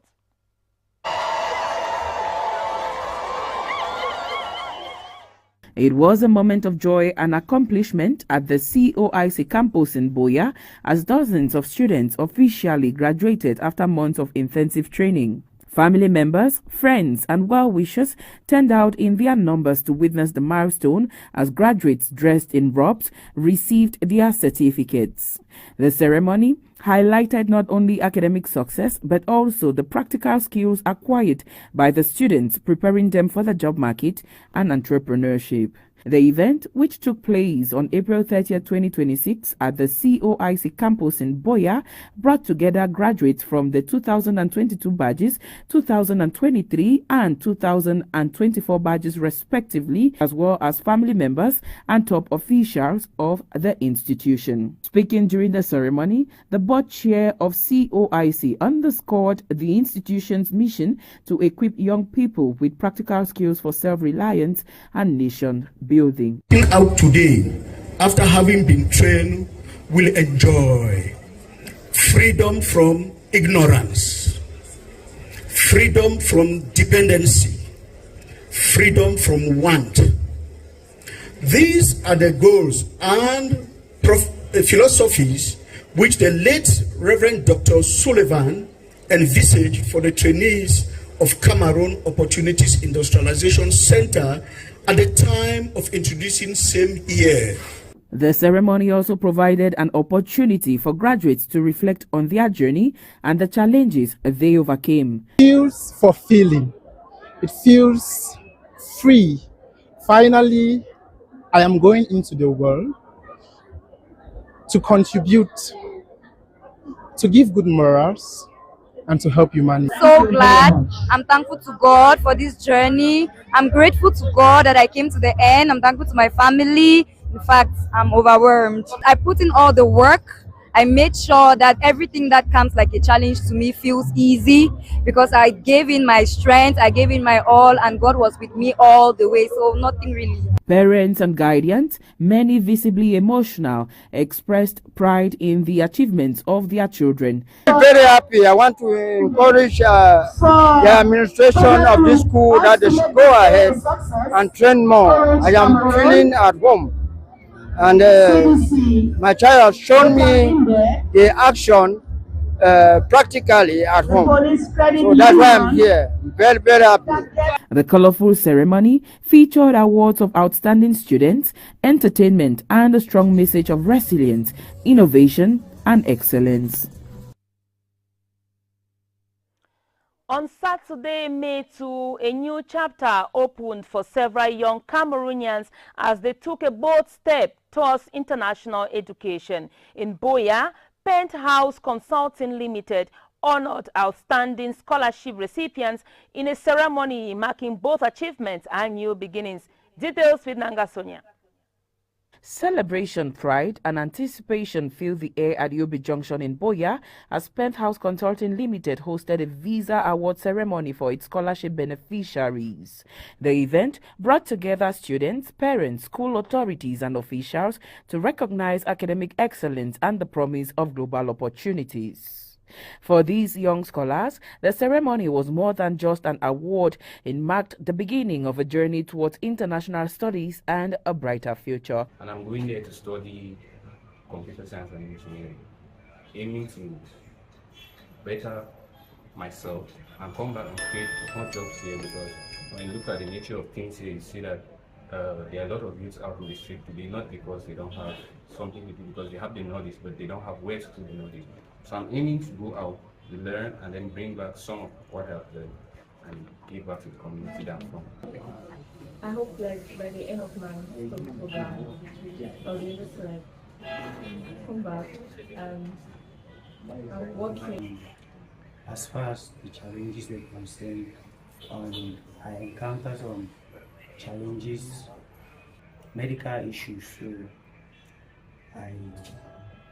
it was not that easy for me to. Parents and guardians expressed pride and optimism, highlighting the sacrifices made along the journey. No, I'm very excited. Yes, even though the journey was not so smooth, there were some challenges, but along the line, the end is a success. So I'm very happy. I still thank God and I thank Penny House for seeing the see about for how if you go about to get the medical report and everything. School principals present at the ceremony also praised the initiative, noting its impact on academic motivation and student success. St. Therese has a lot of students who are very intelligent.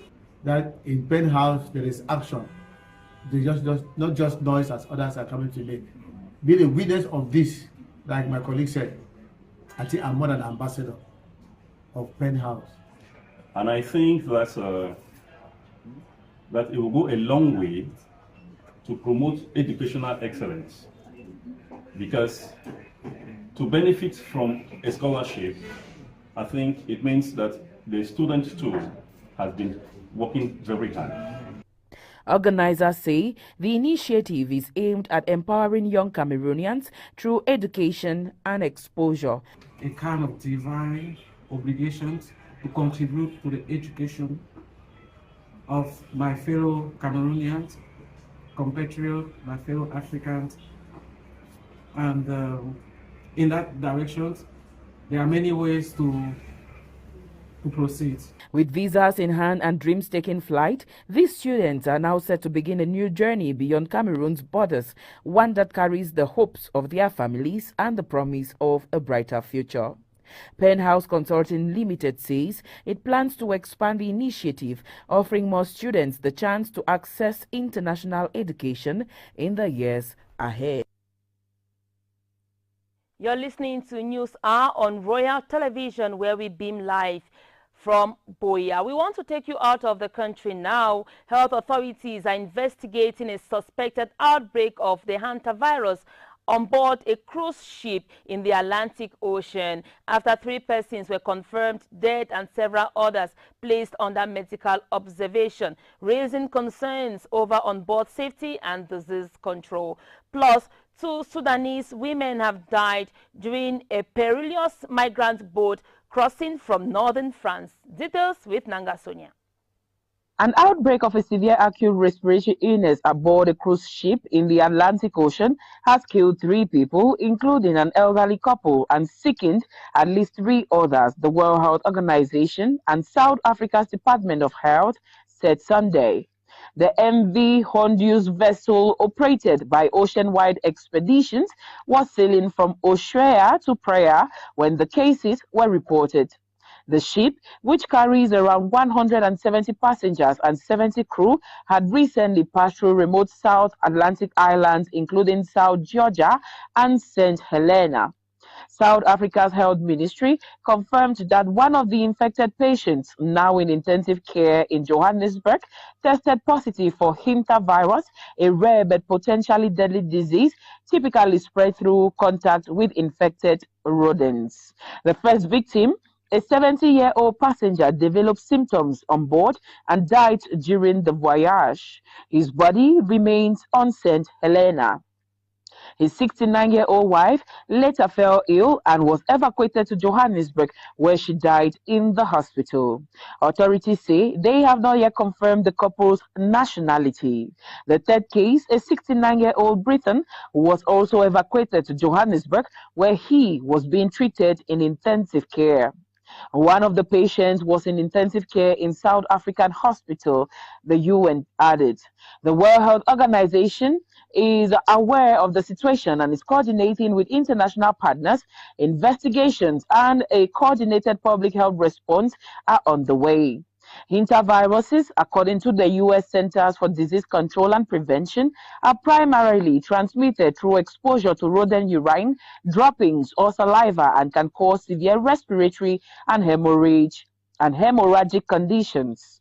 Ship tracking data indicated the MV Hondios was near Praia, the capital of Cape Verde, on Sunday as authorities continue to monitor the situation and assess potential risk to passenger and crew. Two young Sudanese women appear to have suffocated to death on Sunday while trying to reach Britain from northern France in a small boat crammed with more than 80 people, including pregnant women and children. This is the third of such tragedy in just over a month. The women, aged around 20, were aboard a small boat carrying 82 people that set out to sea south of the town of Neufchâtel Hadelot. Christopher Marx, a local government official, added. Separately, Utopia 56, a migrant aid association, described the two victims as a 16-year-old child and a 20-year-old woman. One other victim, a pregnant woman, was in critical condition, they added. 17 people were rescued at sea and taken to Boulogne-sur-Mer. The boat with the remaining 65 people on board eventually ran aground on a beach near Neufchâtel Hadelot. According to French officials, the number of arrivals in Britain so far this year has been drastically cut from 2025. According to British figures, 41,472 people reached the United Kingdom illegally in small boats in 2025, the second highest figure since large-scale crossings were first detected in 2018. We now talk sports in this newscast, where African football is stepping into a new era as the Confederation of African Football, CAF, unveils their special timeline for AFCON 2027, a landmark edition dubbed Pamoja. Pamoja promises expansion, innovation, and renewed debate over the continent's place within global football power structures. Kusana Claudia Voma analyzed the reports and tells us more. The tournament is scheduled to run from June 19 to July 17, 2027, making it only the second time the Africa Cup of Nations adopts a June-July calendar, following the shift first implemented at the 2019 Africa Cup of Nations. The move, initially designed to align with the European off-season, was aimed at ensuring maximum player availability and reducing conflict with top clubs. However, CAF's confirmation that the dates required approval from the FIFA Council has once again highlighted the lingering question of autonomy within African football governance. Over the years, AFCON scheduling has often been shaped by external pressures, particularly from European leagues wary of releasing players mid-season. While the June-July window offers continuity, it also underscores a structural reality. CAF's flagship competition remains influenced by the broader international football calendar. This is likely to revive debate about whether African football is truly charting an independent course or adapting to global expectations. I'm confident that the AFCON in Tanzania, Kenya, and Uganda will be enormously successful. Beyond the calendar, AFCON 2027 introduces a historic hosting model. For the first time, 3 nations, Kenya, Tanzania, and Uganda, will jointly stage the tournament under the Pamoja banner, a Swahili term for togetherness. The Tri-Nations concept is expected to broaden the competition's reach, unlocking new commercial opportunities in East Africa while accelerating infrastructure developments in stadiums, transport, and tourism. It also positions football as a unifying force for regional integration, strengthening cooperation among the host countries. Yet, the model presents significant logistical challenges.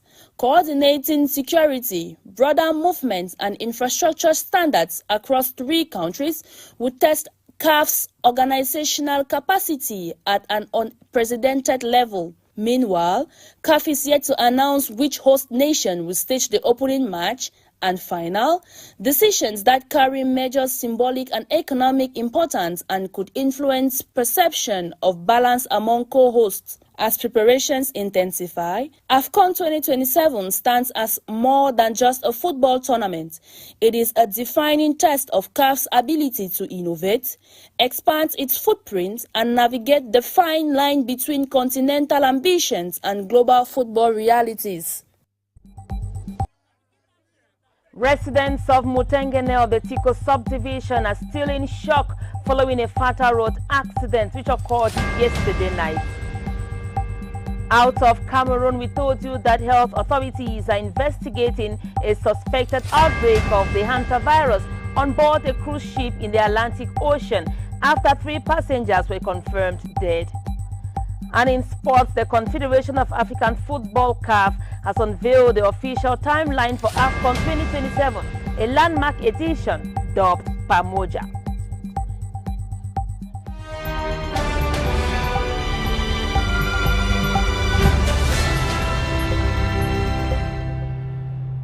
News Hour today has been a production of Sonita Ngunyi, technical assistance from Issa Abdullahi, and presented by me, Frida Lena. Thank you so much for listening. Thank you so much for watching.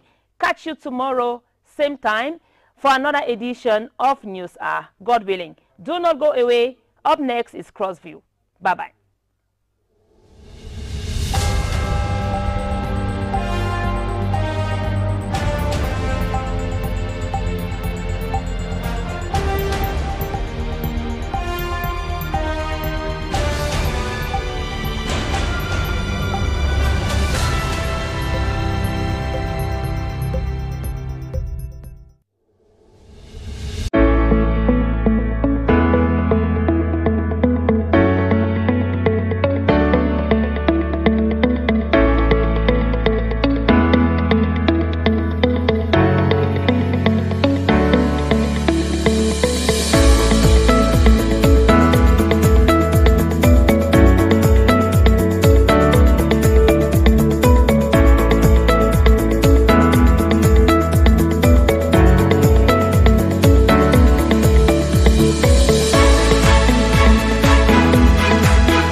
Every day in life brings new challenges.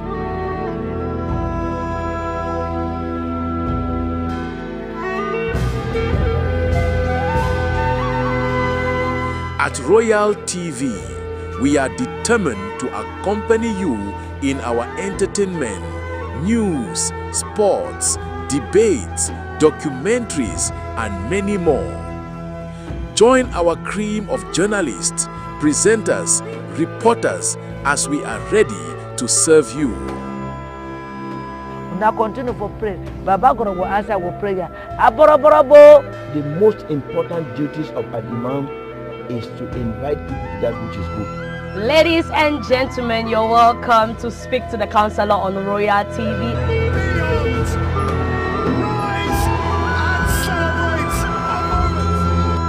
Keep watching Royal TV.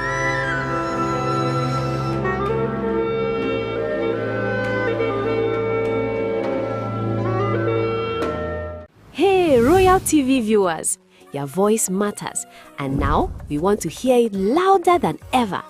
We've created a special WhatsApp feedback group just for you. Got opinions about our shows? Suggestions to make Royal TV better? Compliments, complaints, or hot takes?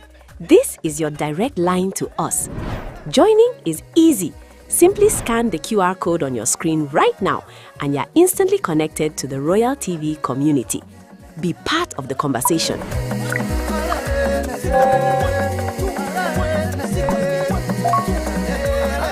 Influence our programs.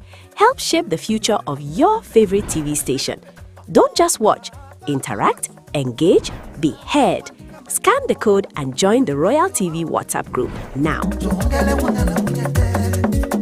When we dream alone, it is only a dream. But when many dream together, it is the beginning of a new reality.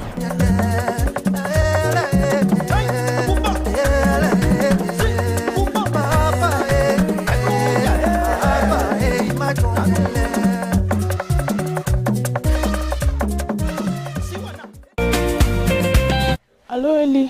Welcome back. Good morning. Morning. Welcome back to Monday. Welcome back to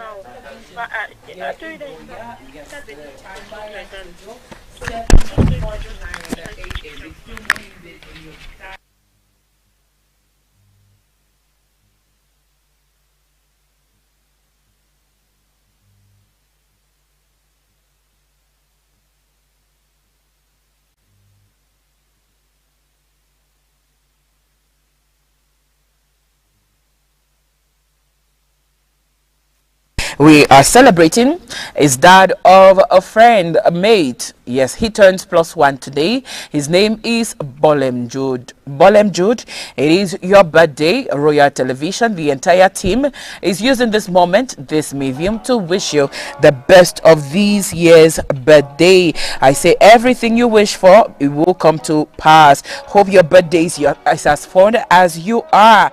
And of course, your classic, not old, just age to perfection. Happy birthday to you, Bolem Jude. Continue to win in everything you touch, and why not everything you do.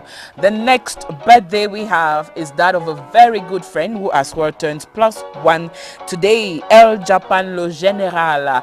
Yes, El Japan Lo General, it's your birthday, and Royal Television is using this medium to wish you the best of this year's birthday. We say don't count the candles, just enjoy the cake. Happy birthday to a very smart and talented individual. From one to another, it's your birthday. May every moment be filled with joy. May every moment be filled with laughter and love on your special day. Happy birthday, my dear friend. Wishing you the best of this year. You are truly a fantastic being.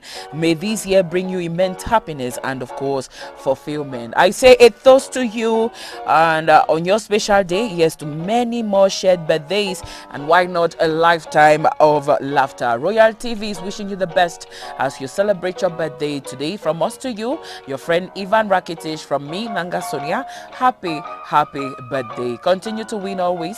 Continue to be greater than who you are, and of course the Lord will take you through it. Happy birthday from us to you, and to every other person who is celebrating their birthday today. We have you in mind, we're thinking about you, and we're saying happy birthday, my people. Straight away we go for a short break where we dive into the newsroom to gather more information as to what went on before we ended the week. So we will visit our techniques for some news interlude, and when we come back, Morning Beats continue on Royal Television. If yesterday failed you, don't worry at all. This morning I am on my stand up. It's a brand new day, we rise again. Hey. New dreams alive in the morning sun. New focus, new ways, new opportunities. Start your day with more delay. Brand new day, yesterday don't pass, make we move today. One nation, one vibe, one heartbeat. Wake up your world with morning beats.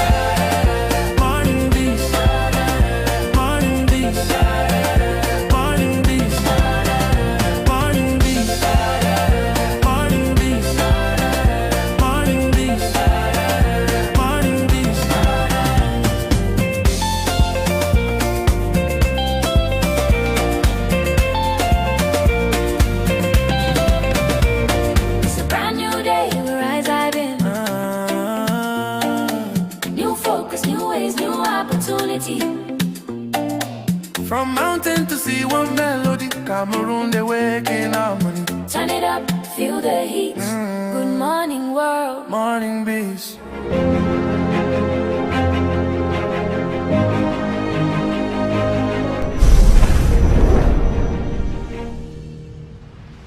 Oh, yeah. Royal TV. Morning bees. Now you they wait on line. Now you they wait on line. Sunrise touching my window pane. Fresh new hope falling like rain. Yesterday's tears, I let them go. Today is calling, my heart says go.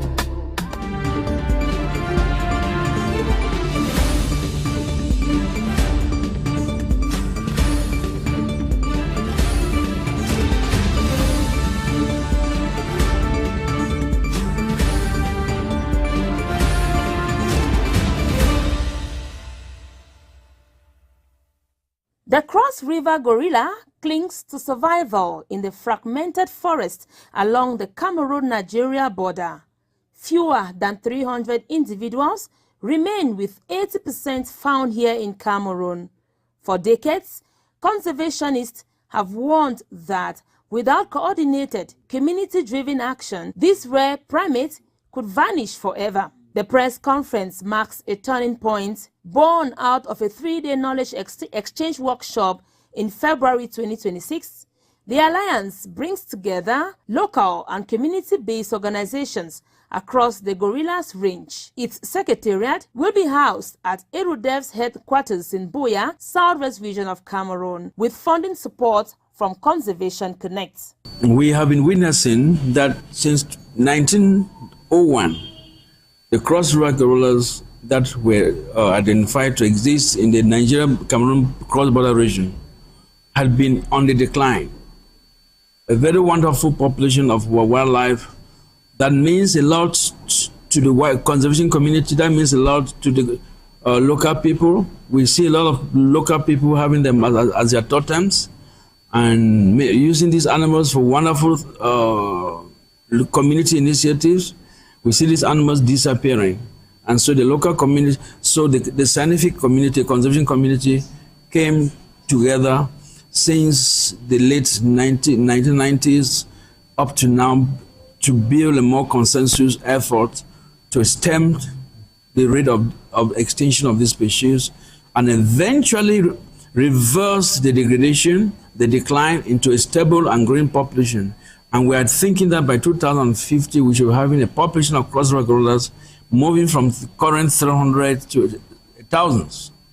This is our goal, and we call this the media here today to work together with us to also inform you that we now have a community, Cross River Gorillas Community-Led Conservation Alliance of community-based organizations and locally based organizations that we want to join forces with the governments of Nigeria and Cameroon and the international community to build a more consensus framework to ensure that these animals effectively survived and moved to the mark of 1,000 by 2050. The Alliance is built on 5 strategic pillars: cutting-edge conservation technology, including smart monitoring and eDNA analysis, media and communication campaigns to tell the gorilla story and raise awareness, livelihood programs like agroforestry, aquaculture, and eco-village models to support communities, carbon credit mechanisms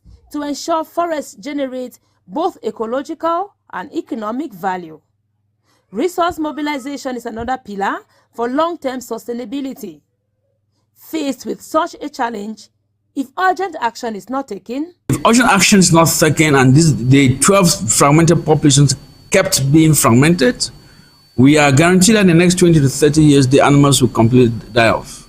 In the absence of poaching, in the absence of forest, they simply, due to inbreeding, because the populations are fragmented, they will simply die off, and we will be losing natural heritage, we'll be losing billions of dollars, and we'll be losing so much that means to our local people who still live in these enclave areas. A 12-month action plan has already been set in motion, laying the foundation for a 25-year project across gorilla habitats in Cameroon and Nigeria.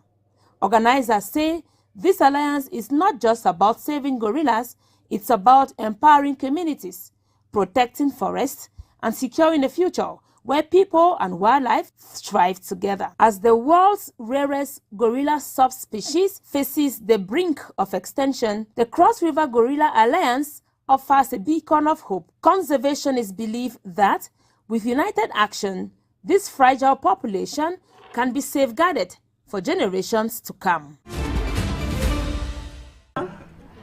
Chers frères, chères sœurs, chers amis, chers Camerounais, c'est le 1er mai, la fête du travail. Alors bonne fête. Call it Labor Day, call it May Day, call it International Workers' Day. It is about 140 years since it all started. The roots go back to the 19th century. In the 1800s, factory workers across America and Europe lived in nightmare. 12 to 16 hours of work a day, 6, even 7 days a week. No safety gear, no compensation if you lost an arm.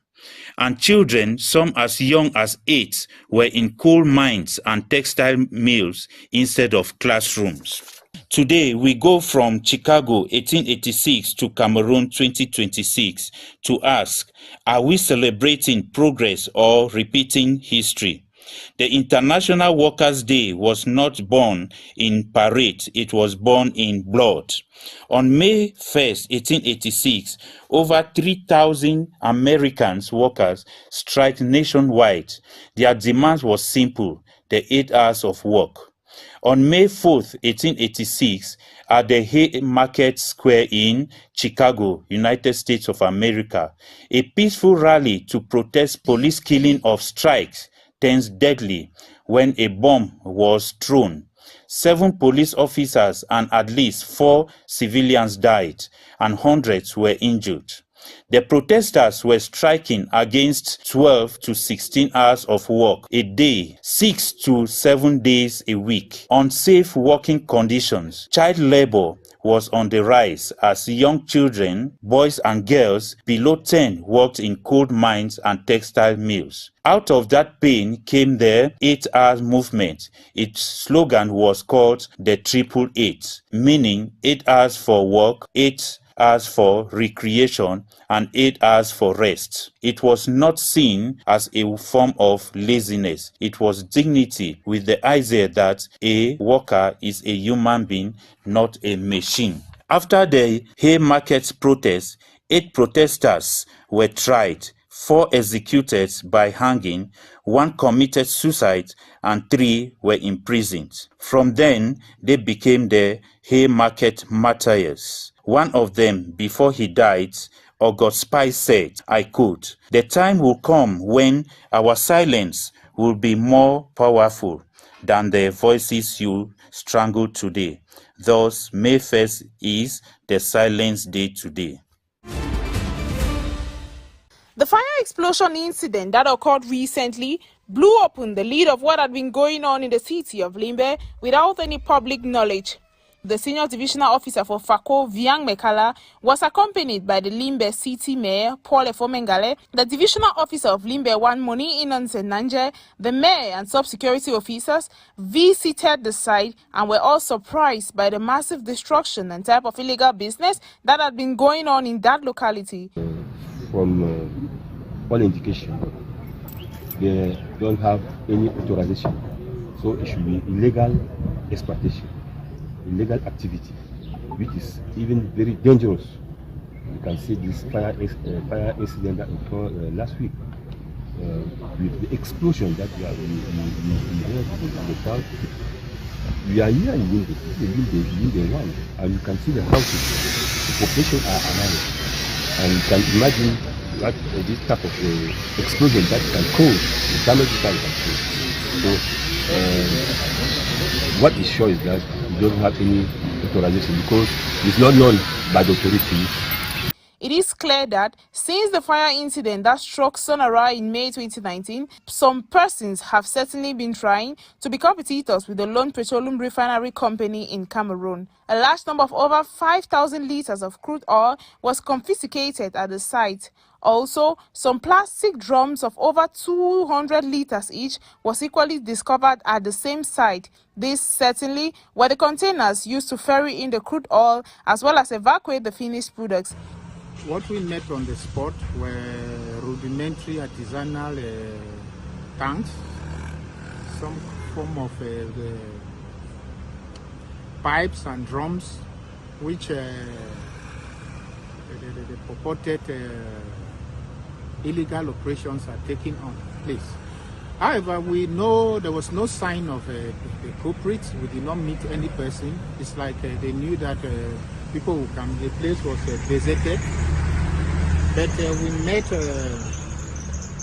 indications that they were there. Because authorities have revealed that there are many Cameroonians who are indulged in the importation of illegal petroleum products from Nigeria, which is sold along many streets in Cameroon.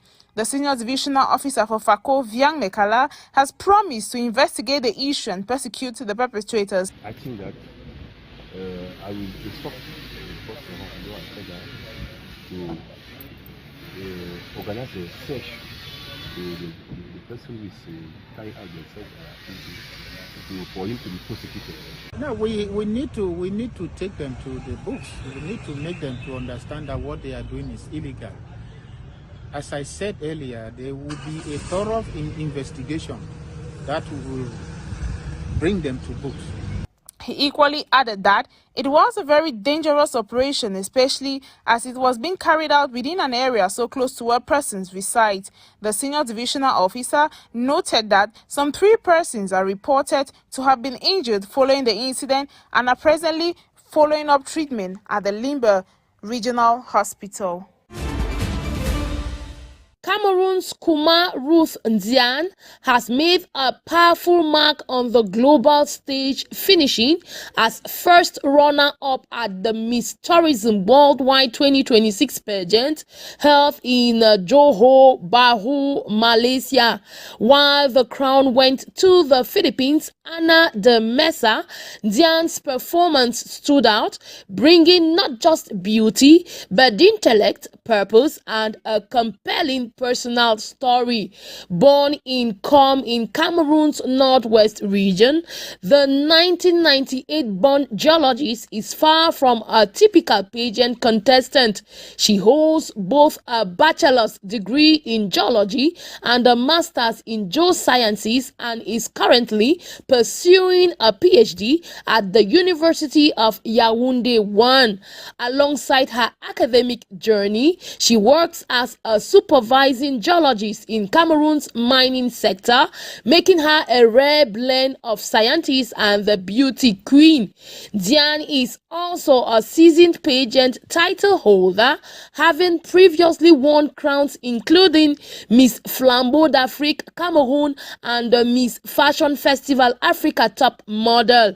But beyond the glamour, she is deeply committed to advocacy, championing environmental sustainability through waste management and promoting child protection and well-being. Her achievement at Miss Tourism Worldwide 2026 not only elevates her personal profile but also places Cameroon firmly in the spotlight, highlighting a new generation of African women who are redefining global pageantry through education, professionalism, and impact.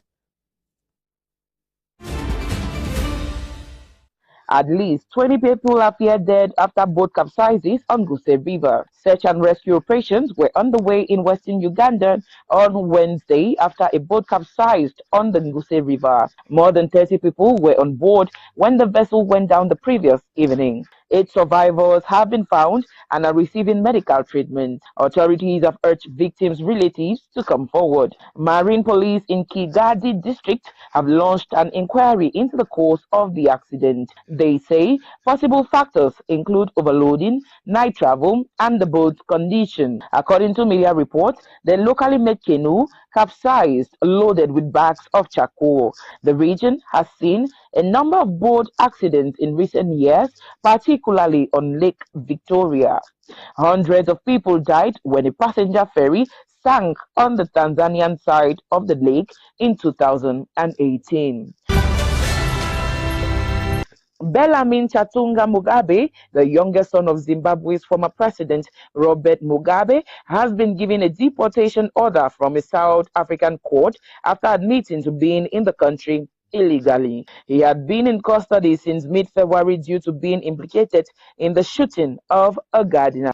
Magistrate Rene Bushot, number one, as far as Court 1, Count 5 is concerned, you are fined to 24,000 USD rand or 24 months imprisonment. That is how pointing of the toy gun that was likely to lead the person to believe it was a firearm. The judge also issued a sentence for the co-accused, saying, "You are not going to escape jail today." So the court is of the opinion that the following is a suitable and well-balanced sentence. It's going to be a merciful sin. As I said, mercy is not more than sympathy. Mugabe has also been fined $36 or to 24 months in prison in default. The Under-17 Lions showcased their readiness on Wednesday, April 29, 2026 at the Military Stadium in Yaoundé, where they recorded two convincing victories. In the morning fixture, the team defeated Player Academy by 3-1, demonstrating attacking strength and cohesion. Later in the afternoon, the squad maintained their winning momentum, scoring a solid 2-0 victory over Brazzaville's Football Academy in control and disciplined performance. These farewell matches, open to both national and international sports press, marked the end of the team's local training phase ahead of their departure to Morocco for the final stage of preparations. Following the matches, the head coach Saidou Alioum alongside team captain Chris Carrell and teammate Stanley addressed the media, expressing confidence in the team's progress and readiness for the continental tournament. Morale high and preparations on track, Cameroon's Under-17 Lions now set their sight on Morocco, where they will fine-tune their strategy in pursuit of continental glory.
But for now, let's dive into beauty. That's Lot and Morning Bits, where we talk beauty, we talk health, some things we need to do and things we don't need to do. And you all know who's here for that phase, right? None other than Natalie girl. Natin Juma, good morning, once again. To you, Naga Sonia, again. Good morning again. Good morning to you again, viewers. This time you don't get to see me on here on Today in History or diagnosing the topic of the day, but we get to talk about beauty and health. But first, before we give you what we have today for beauty and health, let us take on a short break.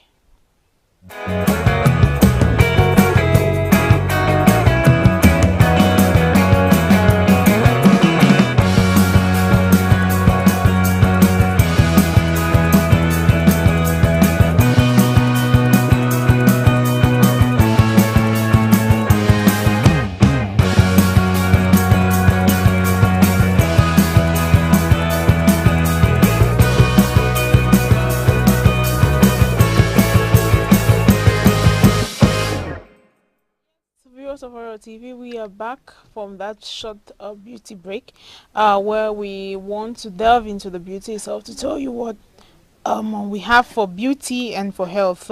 Today we get to tell you about essential health tips or essential oral and beauty tips. Essential health and beauty tips for the oral. That is oral hygiene. When we talk of oral hygiene, we talk of the mouth. How to properly care for your mouth and the components that are found in the mouth. We first of all talk of brushing techniques.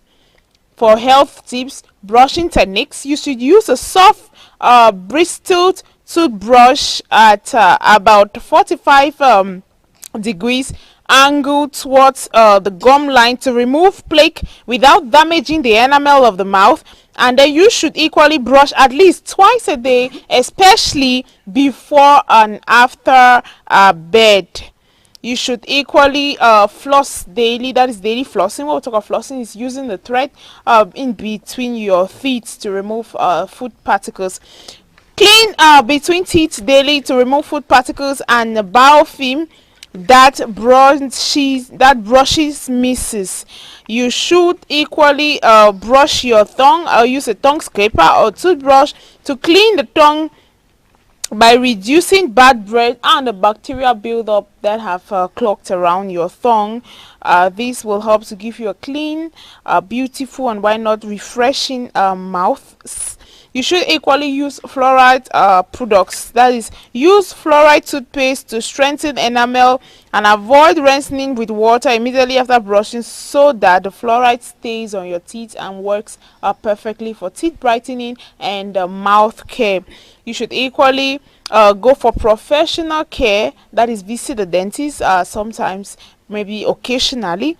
Visit the dentist occasionally or regularly for major cases to cleanse and check up to prevent gum diseases and decay of the teeth and other mouth components. And for beauty and aesthetics tips on the mouth care or oral hygiene, you should learn to manage stains. That is stain management. Limit the consumption of coffee or caffeine products, tea, red wine, chocolate, and tobacco, which can stain your teeth and give it a brown or a nasty look. Try to always brush after consuming some of these named products like coffee, caffeine, red wine, and chocolate. You should equally go for lip protection. Practice lip protection. When we talk of practicing lip protection, viewers of Royal TV, try to apply a water-resistant lip balm with at least sun protection component of about 30% to protect against sun damage and prevent skin cancer. You should hydrate. When we talk of hydrating, I won't come on set without reiterating or without emphasizing on hydrating. Nangasonya, drink plenty of water to prevent dry mouth and wash away sugars and acids so as to keep your mouth fresh, refreshing, and equally clean. And finally, you should eat healthy. That is healthy dieting. Eat a diet rich in fruits, vegetables, and calcium to support gum health and teeth strength.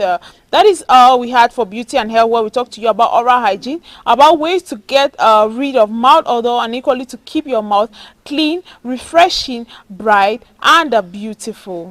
Thank you so much, Natalie Juma. Hope we now know how we need to, or what we need to do. Definitely. That is in taking care of not only our mouth but our teeth, to be precise. You say we should floss often, brush often, especially after certain foods like chocolate, why not caffeine, coffee, and much more. All those brown components. And usually a lot of persons have these tooth holes and tooth decay, which is actually food particles that build up, and over time you try to open your mouth, you get a stench from it. So if you need to be comfortable, you want to be comfortable and able confident, yes, because the first thing someone will notice when talking to you is a bright smile or your teeth. And then thereafter, for a lady, they'll go down to check your toes to see if you're okay and all of that. So you need to have, in order to have a confident smile, you say we should floss often, brush often, because it's very, very important. And for those who enjoy kissing their partner, it's okay, it's very proper that you take care of your mouth. Yes. Yes, taking care of your mouth is good for you even before any other person. And this comes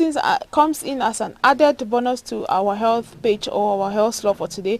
for those who have been battling with mouth odor, yes, you can go for mint products. They are very essential for mouth. Brush regularly and go for products that are rich in mint. It could be gums, it could be leaf, it could be teas, it could be mint mouthwash and all the likes. Go for mint products which has to give you a refreshing and bright breath. Someday we'll talk about that, because sometimes over chewing used to affect the teeth of some persons, you know, right? Yes. Because they've been chewing the mint flavor. Usually comes with a kind of crack.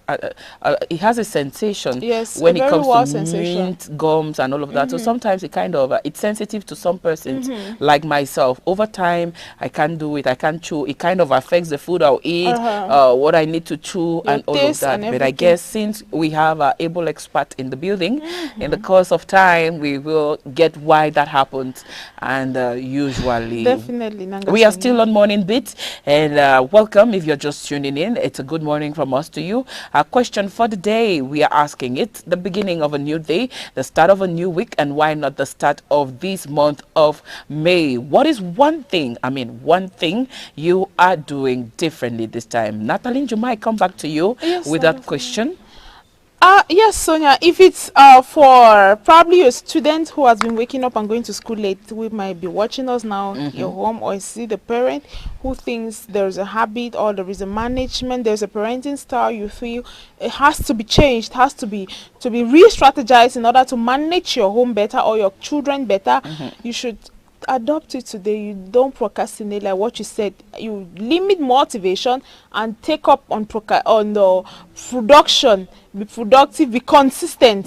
Consistency is a key. It's key. Yes, in order to make a major now change. You've come back to that point where I talked about my personal growth, where I said I choose consistency over motivation, because it's very, very important. You have persons who might be motivated, who are motivated, but then they are not consistent. Definitely so. Yeah, so the one thing I'm adding to change in this month of May is like I double your point, I second your point to say I am promising myself to go to bed super early and then wake up super early. You know, if you have that enough rest, you used to tell us for your beauty slot that it's advisable you have some 7 to 8 hours of sleep. So imagine if I'm sleeping at, let's say, 9 and I'm waking up at 4. I think it's enough time to help me and my metabolism revitalize and start up my day, which is very, very important. All right, that's our topic for the day. Viewers of Royal Television, feel free to talk to us on the numbers on your screen. 670-74 3034. It's the number you can send us a text message. 670-74 3034. We continue with the program. We have as time 8:21 a.m. and I can see from where I'm sitting the virtuous Mama Lena getting ready for newspaper review. When we come back, it's gonna be newspaper review where we hear what the papers have to tell us this week and why not the month of May. Let's go for a short break and we'll be right back.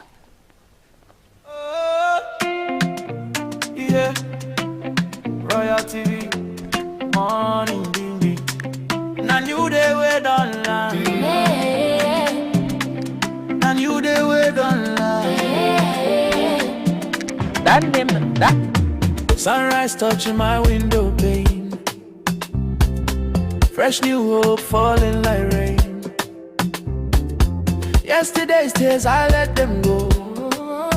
Today is calling, my heart says go.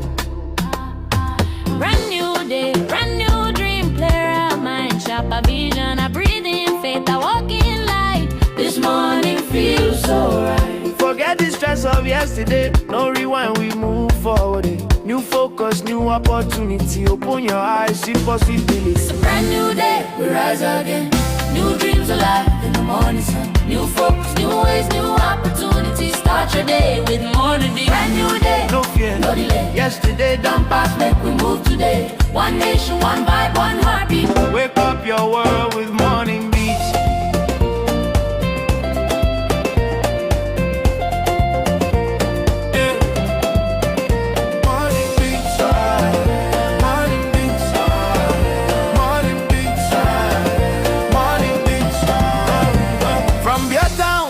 Mountains high, where dreams they climb, reach sky. Limbe see they whisper peace, as the waves say hope never cease. down to Tico, Muyuka flow, Mundemba sunshine, make your spirit glow. Kumba, Ekondo, Titi strong, I'm fair, Ekona sing this song. Do I waking city on fire, unde shine, lifting in my bafu some crew, band and stand, and they dancing across the line. Marua glow with morning grace, creepy beach smile with ocean pace. Edia river, life so sweet, everywhere they move with the beat. And today we get, make we use them well.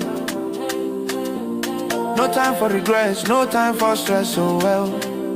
C'est un nouveau jour, une nouvelle chance. Avance avec foi, avance avec confiance. If yesterday failed you, no worry at all. This morning I am moment, stand up. It's a brand new day, we rise again. New dreams alive in the morning. You're just tuning in. It's still Morning Beat on Royal Television, and we are diving into the papers. We want to know what the papers are saying for this day, May 4, 2026. And of course, we have none other than Mama Lay, call her Frida Lena. Yes, she's here. She is in charge of newspaper review. Good morning to you, Lay. Hi, Nanga Sonia. Good morning. Good morning, dear. How are you? I'm fine. I'm glad to see you. I'm glad to see you. You look pretty, like the hair, the makeup, everything. It's the stuff I've started making up. I mean, you look thick. You're blushing. I'm blushing. It's very important to blush because you're female, and as females, we need to. Exactly. Yeah, so I'm glad to see you. I guess we had a very busy weekend, and we have so many papers trying to say so many things. So we bring it back to you to hear what the papers are saying today. All right, thank you so much, dear viewers. You're welcome to the first edition of newspaper review on Morning Beat on Royal Television. We have some papers we look forward to reviewing for you today. My name is Frida Leyina, the virtuals. So let's have the first paper on screen. It is the Guardian Post. The Guardian Post is a daily newspaper, daily production here in Cameroon. On the Guardian Post, main headlines: Kambele gold exploitation, illegal miners manipulating population. On the ear of the paper, it has EU humanitarian aid to Cameroon, dressing the wound while avoiding the disease. And still in this paper, we have Edison Frunzi celebrates journalists on Press Freedom Day. That is the Guardian Post. And now the Median, the next paper we want to review this morning. On the Median, it has main headline as an exclusive interview. It says Cameroon needs a tested unifier and team player for vice president. Dr. Joachim Marraine is the one talking. And on the banner of the Media newspaper, it says Anglophone war, army confirms killing of 14 terrorists in Jakiri. And again, it says regulating gold mining in East region. Can Fru Callisto succeed where others failed? And commemorating the 140th edition of the International Labour Day, CSPH workers play Oliver Twist with management. And also inside, we have Hope Ebai's funeral. We have Frank Biya is not vice president of Cameroon. Diplomat tells unfriendly Kenyan press.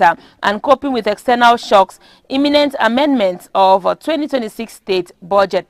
That is what the Median is saying. We go over to the Eden newspaper. Another paper we want to review this morning on Morning Beat. On the Eden newspaper, main headlines: 140th International Labour Day. FACO celebrates with colorful displays, calls for better working conditions. And it says Limbetu Council, FACO SDO, salutes Menzive for huge budget realization. And we have Limbe Council stands out tall with exceptional marching skills. City Mayor Dr. Paul Ngale comments elegant march past massive turnout. And again, the march parade of May 1 have been highlighted in the pages of the Eden newspaper. Cameroon Echoes, next paper we want to review this morning on Morning Beat. Cameroon Echoes, Labour Day celebration in Dian, Pamol GMB Letapia applauds workers' resilience and massive turnout. On the ear of the paper, it has Kumba, lorry crushes 27-year-old bike rider to death at CAS Junction. And we have Northwest legal practitioners refine skills on notary public fiscal obligations. And Kumbawan Council embarks on planting 5,000 trees for green environment. Erudev raises alarm over fast decline of Cross River gorillas. That is Cameroon Echoes for you. And now the Sun newspaper, the next paper we want to review this morning. And on the Sun newspaper, it has as main headline, that's the Sun newspaper, has as main headline, no by-elections in sight. Parliament, no by-elections in sight, despite 33 vacant seats. And again, on the banner of the Sun, tragedy hits Mutengene again as heavy-duty truck rams into cars, bikes. Human casualties still being established as we went to the press, according to the Sun. On the ear of the Sun newspaper, Cameroon OIC graduates over 1,000 job creators to spearhead national development. And again, echoes of the 140th International Labour Day. International Labour Day workers in Fako groom over salary areas. Medals galore at 140th edition of the International Labour Day celebration in Kumba. And we have reflecting on Labour Day in Cameroon, time to protect workers and reform the private education sector. And we have echoes again of the Labour Day. We place our workers at the center of all our decisions. CSPHGM Okie Johnson Ndo. That is the Sun for you. And now the Scoop. Let's have the Scoop newspaper. Okay, on the Scoop newspaper, it has as main headlines, Chief Tabe Bisson Richard, Pride of Manu, International Philanthropist, Economic Pathfinder, and Peace Crusader. He's building bridges with communities across Manu and beyond. That is the headlines for the Scoop today. And on the ear, we have Ate Bazori elected Sonakam Boche, Mokonje Cooperative Credit Union's resilience bearing fruits, and Labor Day, Kumbatu Council workers celebrating style. Rise of Chief Ntoko Mbeme Mbong marks new dawn in Ebunji. And we have Farmers Village International, leading agro-based enterprise empowering farmers in the Southwest. Municipal updates is the last but one paper we want to review this morning. Municipal updates. It has main headlines, Fako, several fear dead in Mutengene road crash. World Press Freedom Day, Edison Frunzi praises resilience of journalists. And Fako stakeholders prioritize dialogue at Labor Day feast. We have Labor Day, Kumbatu Council workers celebrate in grand style. And on the ear of municipal update, Cameroon record 37% rise in wine importation. On the banner, Cameroon OIC graduates charged to embrace entrepreneurship, fostering free press, empowering community media in digital era. Let's have the Horizon newspaper, the last paper this morning. We want to review on Morning Beat. On the Horizon newspaper, main headline says Boya, a powerful community-led alliance emerges to save one of the world's 25 rarest primates in Nigeria-Cameroon border region. A powerful community-led alliance emerges to save one of the world's 25 rarest primates in Nigeria-Cameroon border region. And we have Sonakam. Ate Bazor secures second mandate with landslide win. And we have Cameroon hosts first National Road Safety Forum, focus on artificial intelligence. We also have still in the pages of the Horizon newspaper, UDP chairman welcomes creation of Vice President Lord Chantal Biya's magnanimity to the underprivileged. Okay, Sonia, I think we should end. Sonia, I think we should end here. But then we have the Daily Voice. Let's have the Daily Voice as the last paper this morning. On the Daily Voice, it has yes, the last one. Just a second, and I'll be back. I'll be done. I'll be done.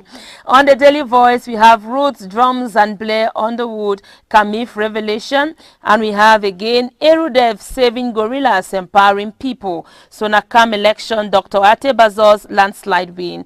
And we have Police Nap Husband and Wife over Missing Penis Torture. And on the banner, it says, World Press Freedom Day, Edison Frunzia Keremuna, Jolt, journalist. Those are the stories, those are the papers we had this morning. Tomorrow, same time, we'll again get more newspaper review on Morning Beats. I'm done, Sonia. Thank you so much for the many papers. Today, I told you it's the start of the week, and the information was loud. The information is clear. Everyone had some papers out over the weekend. It was a very interesting weekend. I mean, if you were to read everything on those papers, I guess we'll still be here. But then for a few minutes before you go, Amalay, you know, we must bring you over to the question for the day. Yes, where I've been asking, is the start of a new day, why not a new week or month? What's one thing you're doing differently this time? I'm glowing differently. Oh my God. I need it. You're glowing differently. That is that one thing I need to do. You just look at me, you see positivity. Monday reset. It's me. And you're glowing differently. It's me. All right. Thank you so much for joining us on Morning Beats for this day. Me. Hopefully tomorrow, same time, more of you. For today, I love you, but you have to I go. love you too. Have a lovely day. Bye. All right, we go for a very short break, and why not come back with our guest? We did promise you that today it's exceptional because we have a very big guest here with us in the studios of Royal Television. Let's go for a break, and in a moment, we'll be right back. Oh, yeah. Royal TV, morning ding ding. Na new day we don't land. Na new day we don't land. Sunrise touching my window pane. Fresh new hope falling like rain. Yesterday's tears I let them go. Today is calling, my heart says go. Brand new day, brand new dream, clear our mind, sharper vision, I breathe in faith, I walk in light. This morning feels so right. Forget the stress of yesterday, no rewind, we move forward. New focus, new opportunity, open your eyes, see possibility. It's a brand new day, we rise again. New dreams alive in the morning sun. New focus, new ways, new opportunities. Start your day with Morning Beats. Brand new day, no fear, no delay. Yesterday done past, make we move today. One nation, one vibe, one heartbeat. Wake up your world with Morning Beats.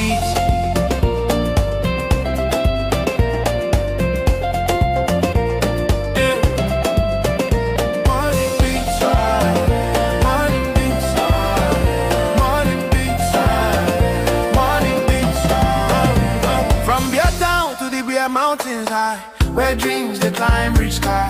Limbe see they whisper peace, as the waves say hope never cease. Down to Tico, Muyuka flow, Mundemba sunshine make your spirit glow. Kumba, Ekondo, Titi strong, I'm fair, gonna sing this song. Welcome back, viewers of Royal Television. It's still Morning Beats on your screen. I'm your host. My name is Nanga Sonia, and we did promise to bring you a guest today on set. And today, in the building, today in the studios of Royal Television, we have one big artist. We all know him. If you hear the song, You Want Chop of One Eru as My New Woman, the man behind that song is right here in our studios. Call him Reli Ebeni. Yes, he's been making waves. He's been doing it big. When you see him dancing on TV, I mean, you won't just know he's the one, but then he's right here, and I'm glad to host you on Morning Beats, Reli. Good morning. Good morning, Sonia. How are you? Doing great. I'm so happy you made it possible to join us. I heard you had a very hectic weekend. You actually came in this morning, but then you're here with us. God is the overview. God indeed is the overview. Thank you for making it happen. Thank you so much. All right. I will start by asking, who is Reli Ebeni? That one elegant son from Manulan, precisely from Ashum village, that went through a thick and thin of life, and finally he got here to tell you that life is not as easy as we think, but we have to make sure we do not give up in everything we are doing. Rele Bini grew up in Ashu, went to GHS Manfe, also studied in the University of Swa, where I had my first degree, and presently in the University of Boya, where I'm almost done with my PhD studies. Wow, that's huge. I will tell you congratulations in advance, because I know, of course, you'll make it and you'll make it big. Thank you, Sonia. The key word for who Israeli Ebele is that one man, you elegant boy. I heard that loud and clear. And when did you realize music was more than just a passion for you? That was in 2019. And how did it happen? I think the Presbyterian Church in Cameroon groomed me from my Sunday school days, going to CYF, and finally when I became the National Music Director for Temple Choir Association. And up to this present moment, I am still one of the National Music Directors. And I think the Presbyterians are lovers of music. Every year we have our rallies, we have our come-togethers, so it makes you train. In fact, you train yourself without knowing that that is what you are doing actually. So you are also called the Dance Lord. Maybe you want to know, like, how that name came about. Why would they call you that? Another artist, another manual female artist, when she saw me, and she was an MC in an occasion, when I presented, she said, "You are the Dance Lord." I said, "You cannot refer to me as Lord." He said, "No, the Lord is with a small r, to tell you, my brother, you can skin yourself as far as dancing is concerned."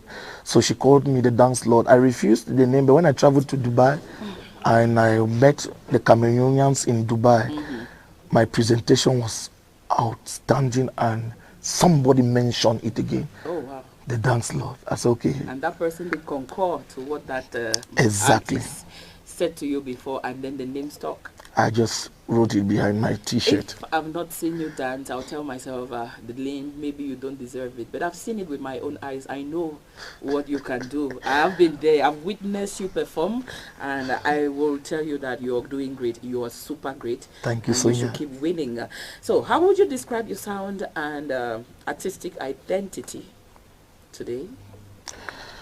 Oh, like we said, this is really been in Monkwa in Sabrina Congo is maybe saying Kandang Kanda. That is from the land of Manu. When you talk about Moande, you talk about Fufu and Eri, you talk about Morning Kim. This is who really Bini is. As far as art is concerned, I am very creative.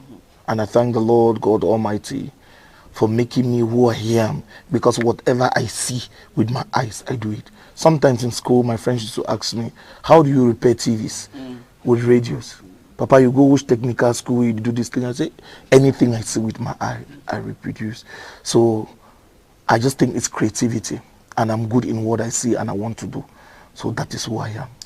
It's very important to know who you are and focus on that. Because, of course, by knowing yourself, it actually brings some impact not only to your household, your community, and why not the nation at large. You have a song which is out, which is trendy, still trendy, Eyasu. Eyasu, wechi, wechi. I don't really know you. I don't know the wordings, but then if it were Jagam, I will sing it for you. But then it's Kenyan. I really don't.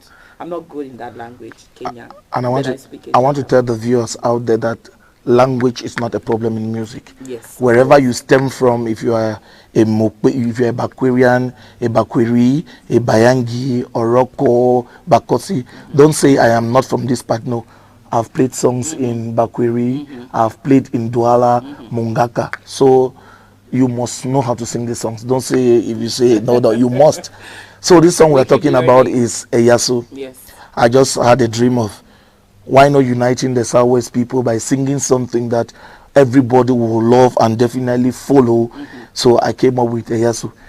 Eyasu, Eyasu, Eyasu, Eyasu, don't come, ya you. The main idea behind this song is to teach the youths, especially the young ones. If you cannot speak the Mokpe language, at least you can say Arun Jaye, and the people will answer So that was my idea. I can say Alobonso At least you know that the Bakos people will know that, no, you are part of them. If you go to Oroko land, I Konobario, wow, they will just identify that this is their own. So that is why I came up with this idea. And the Bangwama will say, Alele. Immediately you say Alele, you say, this man is from.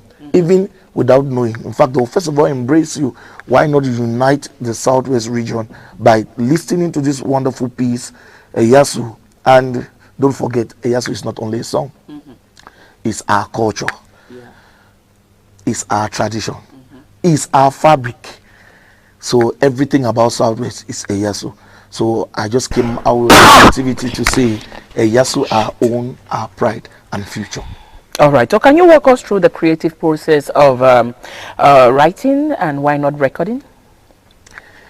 Sometimes lyrics come through the dream. Okay. They send me the lyrics. Sometimes melody to come through the dream. Sometimes I am driving or I am in school. I can really step out. Immediately a melody comes, I record it. Immediately I have a lyrics that comes, I pen it down, because you don't know at that particular moment when you have to pen it down and you will forget, you've lost it.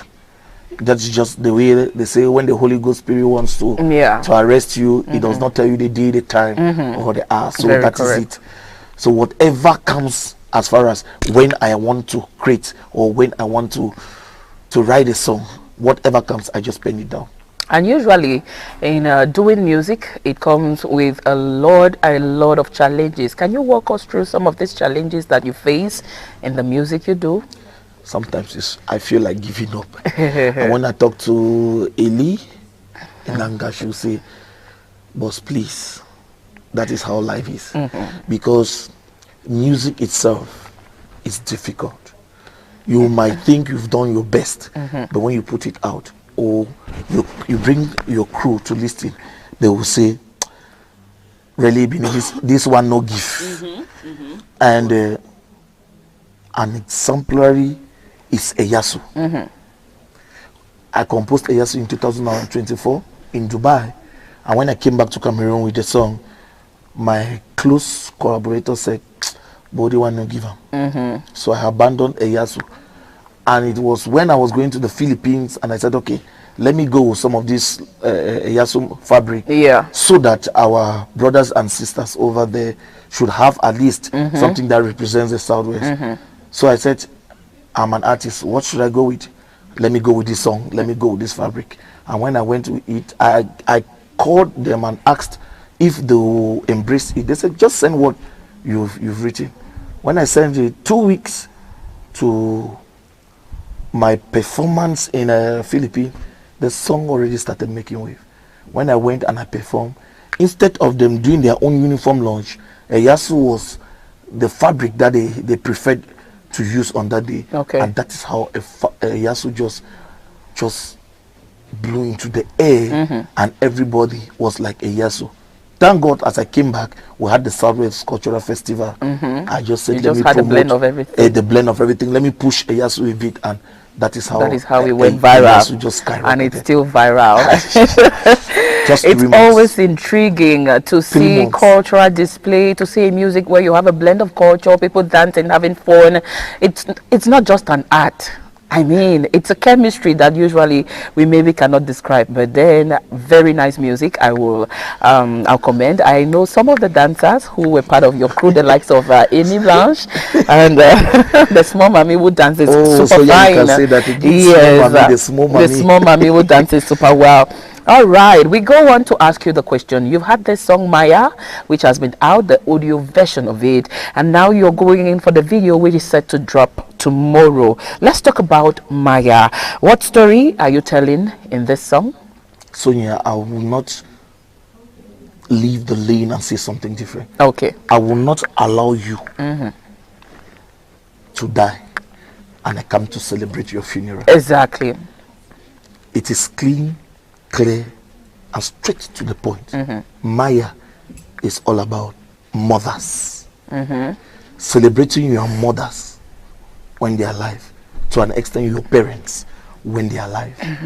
I no go wait time mommy don't close the eye before I buy clothes for her. Yeah. You know, in our society today, we celebrate funerals. Yes. It's kind of a big celebration where I mean, reception is even held out of the compound. It has gone to the extent of competition. My funeral be fine passing my own. Yeah.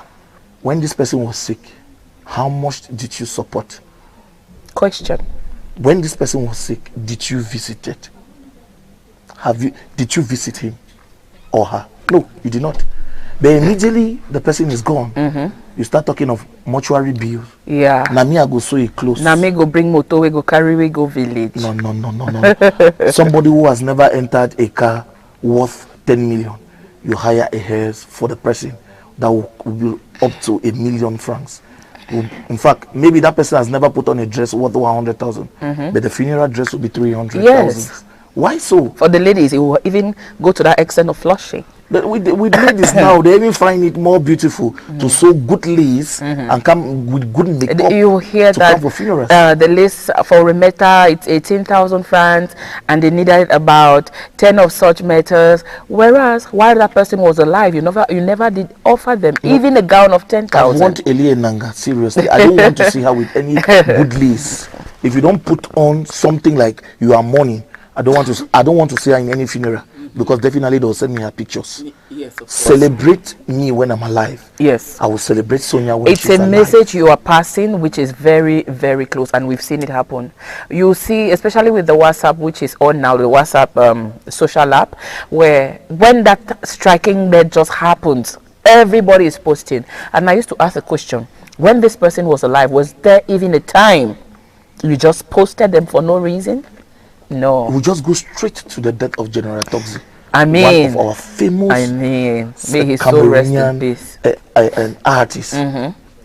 We took 2 days to know who is General Tox. Indeed. Meanwhile, when he was down, I met with him a month ago, and we spoke, we discussed, say, brother, come, let's share what we have. At least I'm proud to say I shared with him when he was alive in his struggle. So I'm just struggling to say no to befitting burial. Which is the message Maya has to cut for or give out to our viewers watching right now. No to befitting burials. Okay. Celebrate your parents while they are still alive. Not only your parents, but I would say members of your community too, your friends. The closest person to your heart, indeed, is your mother or your father. Very correct. Your husband, your wife, your child might not be too close to your heart. Exactly. But if something strikes your mother, for me, I will be so worried. It is well. For female, like a woman, when something touches your father, you will be so worried. So let's begin with that.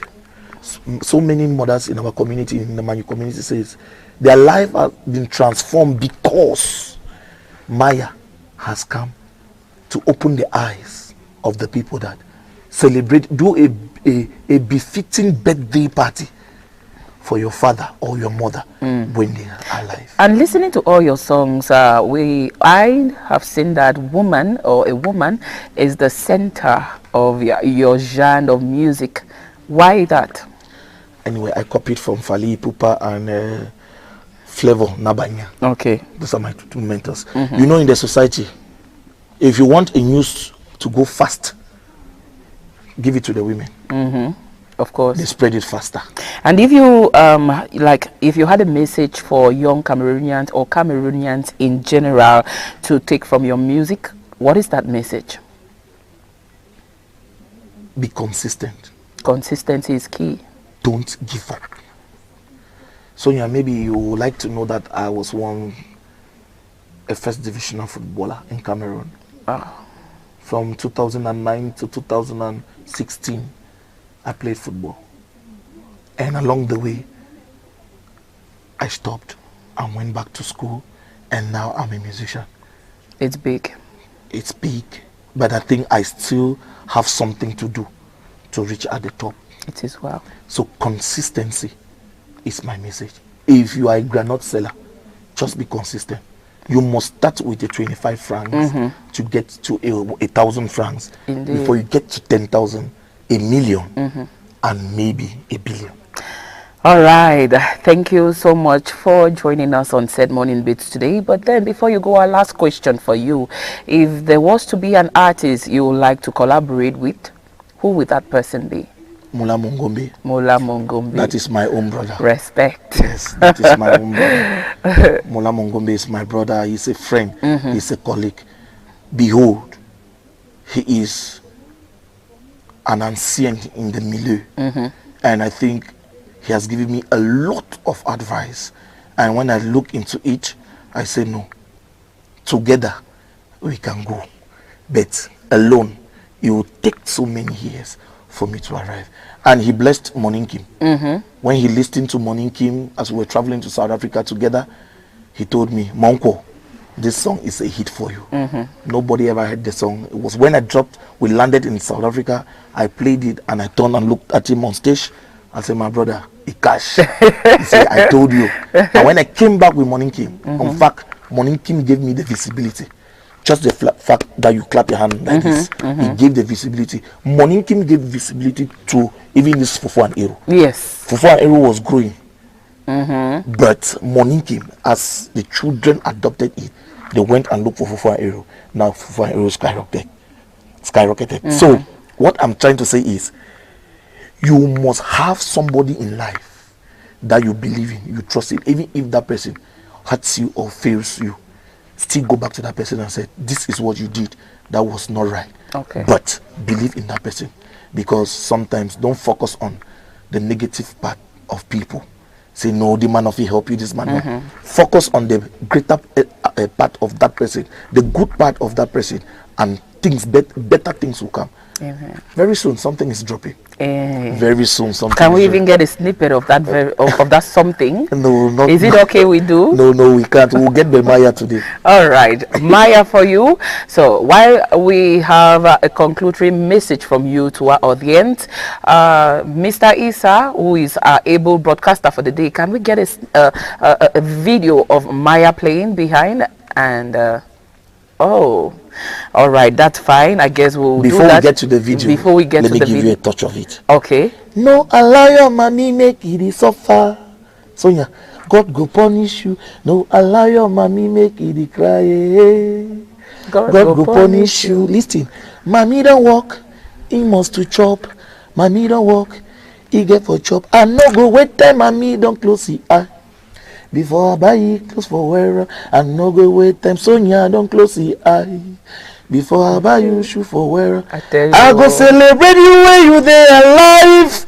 Mama, Bayana Kongo, Bayana Kongo, Bayana Kongo, Kekintungne, Bayana Kongo, Kekintungne. You know when we're growing, as we're primary school people, if you touch my papa, you know, vex me. I know. Scratch my. You know, don't even make as if it's just a normal insult. Yeah, mommy, it's not an insult. It's just to like, yeah, mommy is like, it's an appellation. Let me put it that way. But to us, we know that's an insult. Thank you so much for joining us on Said Morning Beat in the course of the day. And why not at close to the end of this program, because we are supposed to end at 9. We will have that video played for the beautiful watching of our viewers. So really, it was a pleasure talking to you on Said Morning Beat. It was a pleasure to Royal TV. Yes. I promise you, I won't let you down. Amen. And I'll keep supporting in my own little way by telling you, no allow your work to go in vain. Keep pushing and God will reward you. Thank you very, very much. At this juncture, I will say have a beautiful day. Why not? A happy new month to you. And of course, he wasn't alone. We had a bull manager doing it from behind, Elizabeth Konje, part of the big team which is here. And Eli, we say kudos to you. You're doing well. Thank you for making it possible that we have this great artist on our platform today. You all have a lovely new month, and why not a lovely new day. We go for a short break and we'll be right back.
We had a lot in store for you today, being May 24.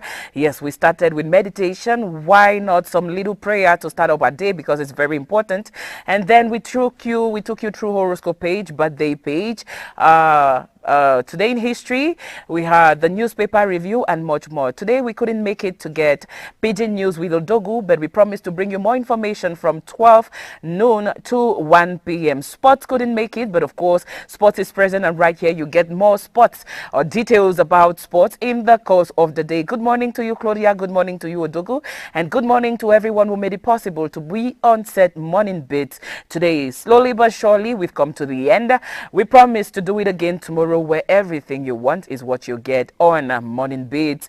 Thank you so much for watching, viewers of Royal Television. I urge you all to stay glued to your TV sets for more intriguing programs. I have been your host on this day. My name is Nanga Sonia for Royal TV here in Boya. It's a bye from us to you. Mwah. Yeah, Royal TV, morning beat. Now new day we done land. Now new day we done land. Sunrise touching my window pane. Fresh new hope falling like rain. Yesterday's tears I let them go. Today is calling, my heart says go. Brand new day, brand new dream, clearer mind, sharper vision. I breathe in faith, I walk in light. This morning feels so right. Forget the stress of yesterday, no rewind, we move forward. New focus, new opportunity, open your eyes, see possibility. It's a brand new day, we rise again.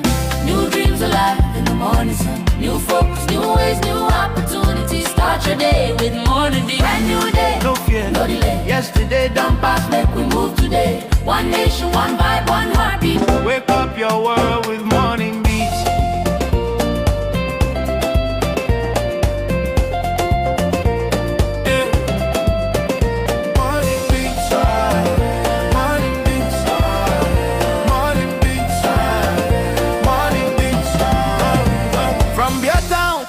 Mountains high, where dreams they climb rich sky. Limbe see they whisper peace, as the waves say hope never cease. Down to Tico, Muyuka flow, Mundemba sunshine make your spirit glow. Kumba, Ekondo, Titi strong, I'm fair, gonna sing this song. Do all awaken, city on fire, they shine, lift. Very first edition of Morning Beats for the month of May.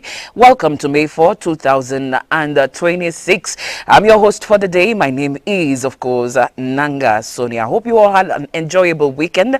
As the program promises to be intriguing, it promises to be jam-packed with why not meditation, as we bring you, of course, a birthday horoscope page today in history. We bring you newspaper review and, of course, much more. It promises to be fun with us on Royal TV today. Do not go nowhere. Stay glued to your TV sets. We are using this opportunity to say good morning, happy new month, wishing you the best of this month of May. Before we go ahead with our activities for the day on Morning Beat, we start a day, of course, with prayer. They're saying everything you do, you need to give thanks to God. You need to acknowledge the fact that He made it possible for us, for you, to be here. Yes, we are here, we are healthy, we are alive, and why not begin a day in prayer? So we have a little meditation for you today. We meditate first before giving you the question for the day. Let's do it that way. So for our short morning meditation today, we take a deep breath, like you breathe in, stay there, as our Bible takes us to Lamentations 3 verse 22 to 23, where it says His mercies are new every morning. Of course, great is your faithfulness. And so this means no matter what yesterday looked like, today is, of course, a fresh start. God's grace is renewed every day. God's grace has been renewed today, and the day promises to bring you new strength, new hope, and why not new opportunity. So as we step into this Monday, let go of all past worries. It's a new day, I told you so. It's a new month. Start it positively and see how it's going to work for you. Let's go bow down our heads for a little short prayer today. Let us pray. Heavenly Father, thank you for the gift of a new day and a new week.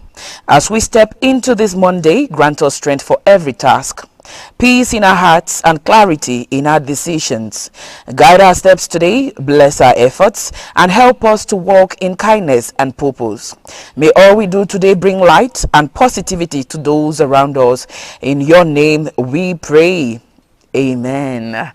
We've begun our day. Yes, we are right there, starting our day with Christ. It's very important that before you go ahead your daily activities, you say thank you for a new day, because not everyone made it to this day, which is Monday, May 4, 2026. So it's a Mindset Monday on Morning Beat with our theme reset, motivation, and live reflection. Our main question to us for the day says, it's a new week. What's one thing you're doing differently this time? We are having a new week today. It's the beginning of a fresh day, beginning of a fresh week, and why not a new month? What's one thing you are doing differently this time? Of course, you send us your contributions via text messages on 670 74 30 34, 670 74 30 34, the number you need to send your contributions to, and we promise to read out in the course of the program or at the end of the program. Yes, we started a day already with meditation and why not prayers. I'm here. She's here. She's so present. Her name is Natalie Juma. Today, she's coming in super early for Why Not Today in History. I'm glad to have you on Morning Beats, Natalie Juma. I am definitely glad to be here. Good morning to you, viewers. Good morning. Good morning. Happy to new you, week. Nanga Happy Sonia. new month. Thank you. I love Thank the you glow. very much. The lips. Nanga it's not Sonia. beauty yet, it's though. Beauty. No. And it's health. So, viewers, we are glad to be here today. Different faces, but same program, same vibes, same beat, same information, same entertainment, and why not same beauty.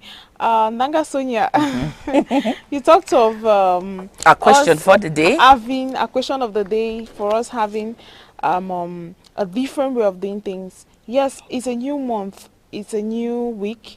It's a new everything. It's coincident. It's coincidental that today Monday is the first Monday of a new month. We are on the 4th of May. Yes. And then we have to do things differently. Take us into today in history. Okay. If that's let okay, me Natalie. We want to bring back memory lane, remembering the yesteryears, or what went on, or what happened in the course of the years. We are here, yes, we are here, but then we had persons who were living in the past. We had persons who've come and gone. We have persons who were born on this day. We have persons who died on this day, and why not much more? So for you, Natalie Juma, yes, today in Nanga history. Sonia, we had important issue or pertinent issue that happened on this day in Africa, in Cameroon, and why not in the world at large. First, we will take you to Namibia, where the Kasinga, today they are celebrating the Kasinga Day, today 4th May in 1978. It is a solemn day that is honored, that they used to honor the innocent lives lost during the Kasinga massacre in Namibia that happened in the year 1978. Their sacrifice is the foundation of their independence. They use the day to remember and uphold the values for the ones or the patriots that died for their independence. And then we take you over to 1929, where Belgian Belgian-born actress Audrey Hepburn was born today, May 4th in 1929, but later died on January 20th, 1993, at the age of 63 in Tolochenaz, Switzerland. We take you over to 1961, where the first freedom right, that is a political protest against the segregation of interstate bus travel in the South, began as a group of white black Americans departed Washington, D.C. on buses bound for New Iceland. We take you over to 1961, where Alan Shepard Jr. made a 15-minute suborbital flight in the Freedom 7 spacecraft, becoming the first United States astronauts to travel in space. That is what we had for this today in history. We take it over to another date where in 1988 we had English pop singer and songwriter Adele, whose soulful, multi-voice and traditionally crafted songs made her one of the most broadly popular performers of her generation. We talk of Adele, we talk of Harlow. When we talk of Adele, we talk of someone like you. When we talk of Adele, we talk of the subtle British songs there. We take it over to 1814, where Napoleon landed at the island of Elba to serve the first of his two exiles. That is in 1814. We take you over to 1919. This is to China, where in what later become known as the May 4th movement of Chinese students protested the decision of the Paris Peace Conference that Japan retains defeated Germany's rights and possession in the Chinese province of Shandong. We've left China. We take you over to 1640, where King Charles I of England dissolved the short parliament. That is the first parliament to be summoned in 11 years time. We take you over to 1942 on this day, May 4th, where the battle of the Coral Sea began during the World War II, as United States forces sought to prevent Japan from capturing the strategic port of Moresby in the New Guinea. And we take you over to 1959, where the first Grammy Awards, the popular Grammy Awards we hear of now, where stars, musicians and actresses are backing, were presented, and the winners included Ella Fitzgerald, as well as Frank Sinatra and the Kingston Trio. These were musicians of those times who were the first to back the Grammy Award.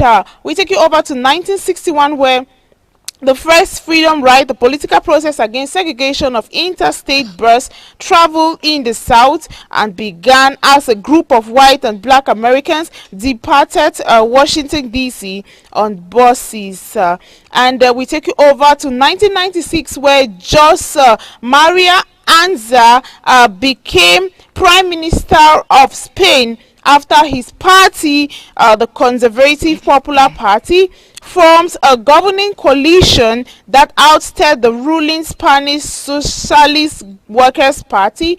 He retired in 2004, keeping his pledge to serve 2 terms as Prime Minister. We take you over to 2000, where Ken Livingstone was elected Mayor of London, the first time that British voters had directly elected a candidate to an executive office at any level of government. And we take it over to 1868, where the Buddhist pagoda is completed. On this day in 1868, the Kutoda Pagoda in Mandalay, Myanmar, was completed inside and around. It is a book unlike any other, and 729 marble tablets, each more than 5 feet tall, inscribed on both sides with writings held sacred by Theravada. And finally, we take you over to 1970, where an anti-Vietnam War demonstration at Kent State University turned deadly when the Ohio National Guard killed 4 unarmed students and wounded 9 others, further turning public opinions against the war. Viewers of Royal Television, that is all we had for today in history. That is what we told you that made news on this day, 4th May, in Africa, in the world at large. Thank you so much, Natalie Njuma, for bringing us back memory lane, taking us back to events, to happenings of yesteryears. We now know what happened on Morning Bits on the slot today in the history. Straight away, we dive into the next slot for the day, which of course is horoscope page. The moment we tell you what the stars have lined up in your favor. Welcome to May 4, 2026. Yeah, we get to tell you that you go out the day having this caller. You should go out the day using this particular number as your lucky number. We bring you zodiac signs and their meanings on this segment of Morning Beats. Let's begin with the very first zodiac sign for the day, which of course is Aries. And if you are Aries, you were born between March 21 to April 30. Yes, to April 20, I want to say. Aries today says, let's get you. Today says maintaining a clean environment will help reduce health risk today. So focus on hygiene. If planning a major purchase, take time to assess affordability and consider long-term financial impacts. Renewing legal or regulatory documents carefully will help avoid potential issues. Elder siblings may play a supportive role, but keeping expectations realistic will strengthen relationship. Traveling today will feel like an exciting journey filled with joyful discoveries, and of course your love focus says emotional breakthroughs will unfold when both partners are truly ready, paving the way for deeper growth and a stronger connection. Your lucky number today says 5. Your lucky color, all shades of green. If you are Taurus, yes, Taurus born between April 21 to May 20, feeling energetic today will help you tackle a busy schedule with ease. Business decisions made today could lead to long-term benefits, so think strategically. Smart financial approaches may help leverage variable interest rates effectively today, and family vision boards can keep shared dreams alive, inspiring everyone. The travel for work may feel productive without being too tiring today, and renovations may face minor delays, but persistence will keep them on track. Your love focus says a candlelit dinner may lead to meaningful conversations and a deeper emotional connection. Love focus for you today says, yeah, I said that already. Your lucky number says 22. Your lucky color is gray. On to the next zodiac sign, which is Gemini, born between May 21 to June 21. Your immune system feels strong today, though slight changes in weather may be noticeable. Side earnings might be slower than expected. You should stay persistent today. And entrepreneurial efforts may not yield immediate gains, but perseverance will help. Exploring scenic spots during your travels will leave you inspired, and renting property could bring steady income despite occasional maintenance needs. Love focus for you today says compromising to maintain harmony will nurture your relationship. Lucky number for you is 17. Your lucky color is light blue. On to the next zodiac sign for the day, which is Cancer, born between June 22 to July 22. Managing calories efficiently today will support your weight goals, but building sustainable habits is key to lasting health. Staying financially disciplined with a structured approach will help you remain secure despite uncertainties, and keeping up with shifting market trends will help you competitive in your business space. Planning a surprise party may bring joy, but not everyone may be equally enthusiastic. Your love focus says a light-hearted moment today will bring a sense of closeness and happiness for you. Your lucky number says 1. Your lucky color is maroon.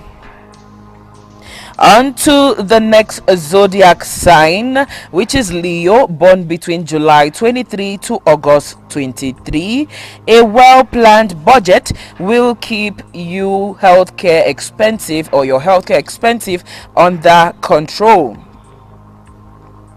Starting a new business venture will pave the way towards financial independence, bringing exciting prospects today for you. If traveling to dry areas, carry enough water to stay hydrated, and renovating your home may take longer than expected, so stay patient.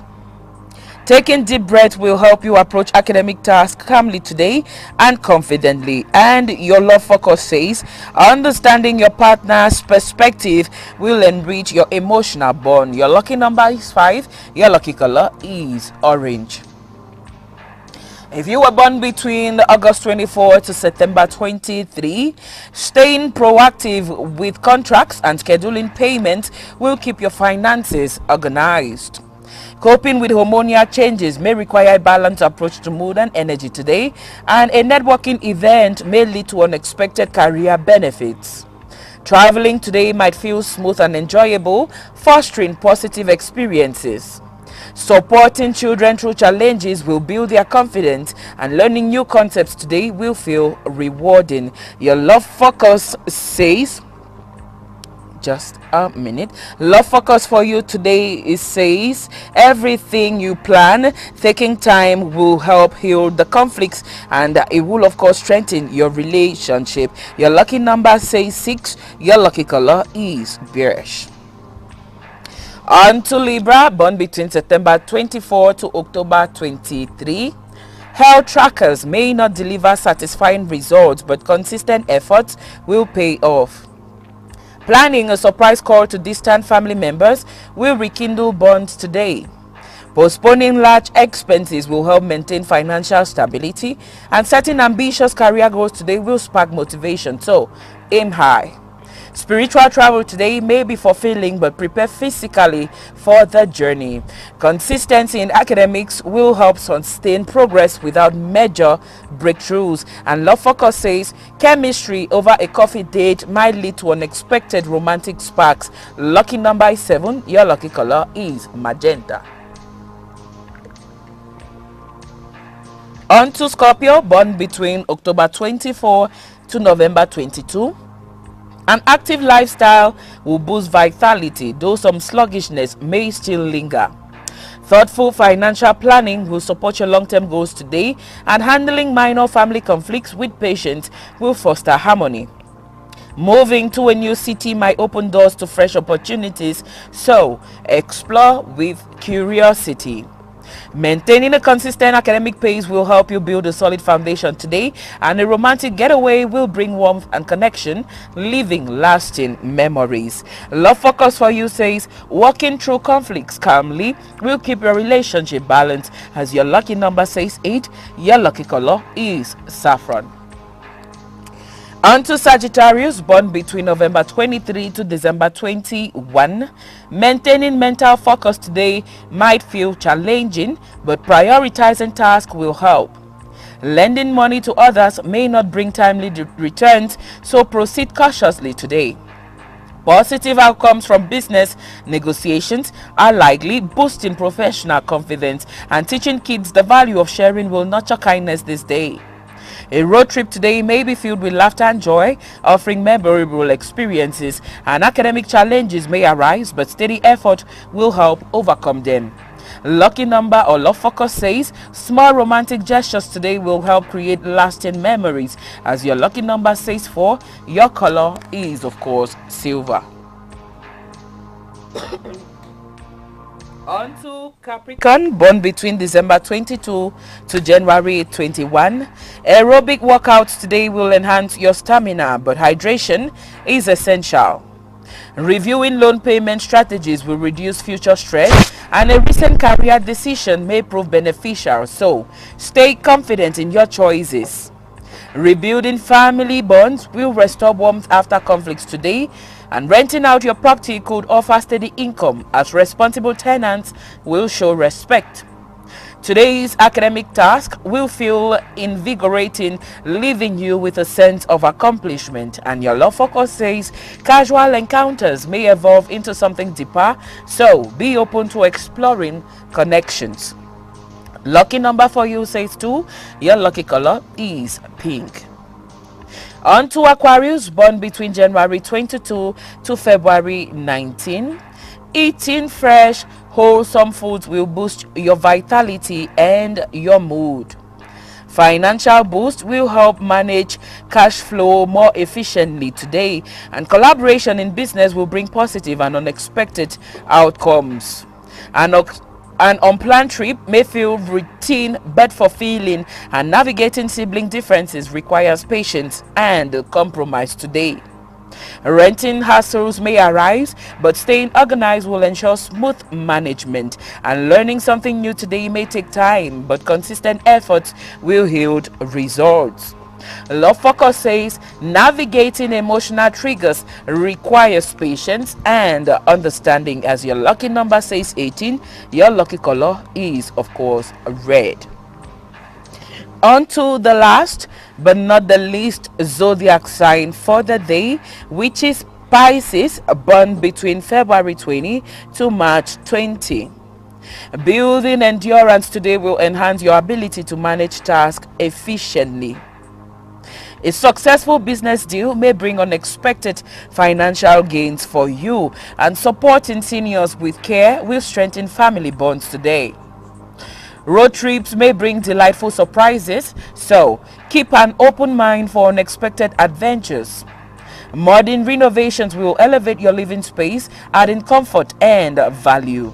Academic excitement will keep you engaged as each lesson brings a sense of discovery. Love Focus for Pisces today says romance will feel refreshing and full of excitement. Lucky number for you says 3. Your lucky color is, of course, yellow. That was it for horoscope page today. Hope you now know how your day will unfold. Hope you now know how your day will look like, and why not your lucky color and lucky number for the day. Let's just go for a short break before we go into birthday page. And this break, there's no transition, but then I'm joining you again, Natalie Njuma. Thank you for staying. You're still here, and you need to be here. Definitely, Nangasonya. Yes, I'll need us to talk just a little bit about a question for the day before diving into a birthday page. So you got a question for the day where I've been saying it's a new day, it's a new week, and why not a new month? What's one thing you're doing differently this time, Natika?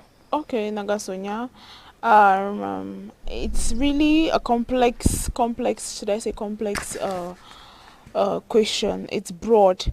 What's that new thing you are doing today to create a change? What is that one thing you're bringing to the table to make a change? What is that one habit you've adopted that you think or you feel is it's bringing on a change? Yes, I might I used to go to bed late. This month I vow I want to be going to bed early. So early going to bed, early to rise. Definitely, that's a very that's one of the change I want to incorporate this month of May. And also for some out there who probably might be saying, oh, I want to go on that gym, I want to hit that body, I want to hit that size, and you're always procrastinating, but you're not taking up on it. This is a challenge for you. This month is a challenge for you to start a meal challenge, to start to take up something new that will be impactful, that will be health demanding, and equally a change. Indeed. It's really a good question, a very good question for a new month, I would say, because we could go ahead to talk about personal growth. We could as well go ahead to talk about productivity, and why not discipline, and we could still answer via mindset and emotions, I would say. But for me, myself, and I, personal growth, I'll focus on that for now, where I'm choosing consistency over motivation this time. Yeah, I want to be more consistent than just saying it to yourself. I want to be more consistent than motivated this time around. So I am choosing consistency over motivation. So Nangasonya, motivation propels you. It actually gives you the consistency, because when you're motivated, you'll be consistent in the doing. Indeed, but at one point you have people who feel motivated but they procrastinate. Yeah, so it's okay to be motivated. People can as well, or people around you can motivate you, but then you don't do anything. Definitely. So I don't want to be at that point anymore. That is why I go for the fact that I am choosing consistency over motivation. That focuses on personal growth for me, and I'm letting go of procrastination, like I said, and starting before I feel ready. Yeah. Start before you feel ready. I guess when it's that way, you will, of course, succeed. And why not be kinder to myself? Sometimes we turn out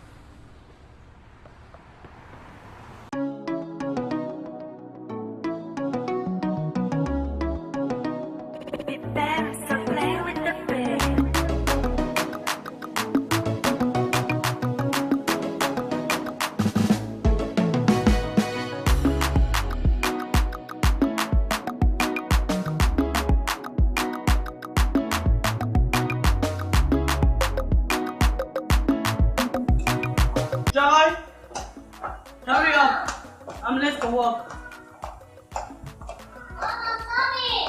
Faster. Joy.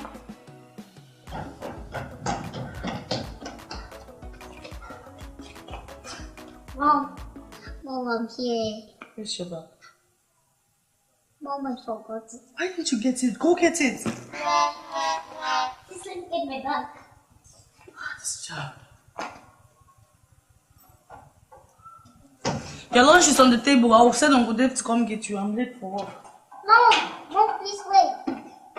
There's something I need to tell you. Baby, not now. I'm late. Please, you tell me when I'm back in the evening. I'm late for work. That's my girl. Later.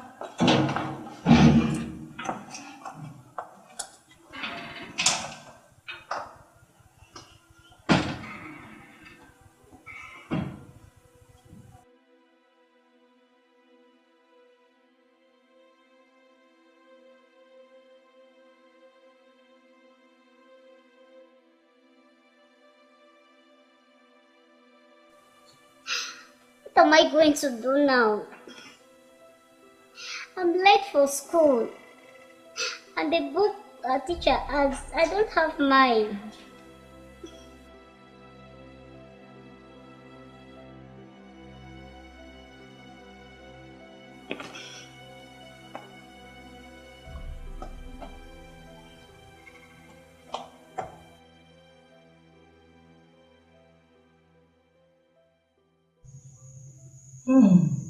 What?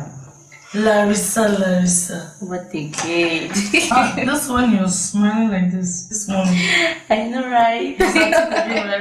No, forget about it. Last night was sweet. Oh my God, tell me something. But you. What's up? Wait, tell me something. Yeah. I thought you told me you don't like that guy. So how come you're all smiling like this? That should be just for next time. Who is that bitch? God. How is I don't trust you. Not too bad. Please forget about that. I make a lie. This was sweet. You don't trust me again, Mo. Not too bad. Please forget about that. How's Joy? Oh my God! Oh my God! Oh my God! What's the problem? Can you believe Joy stay at home? I was to call Dave to pick her up to school, but I totally forgot. Oh, Jennifer, you Jane. Oh.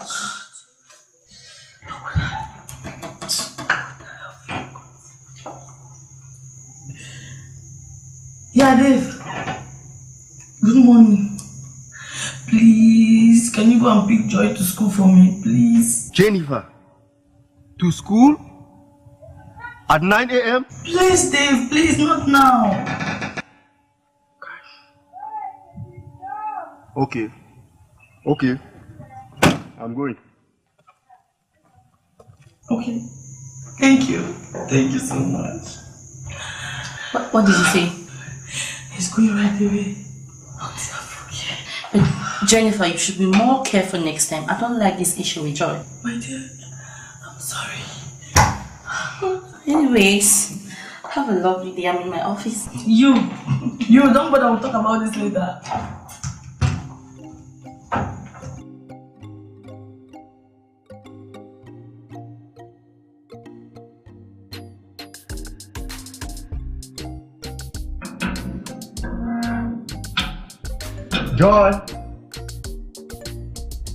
Joy!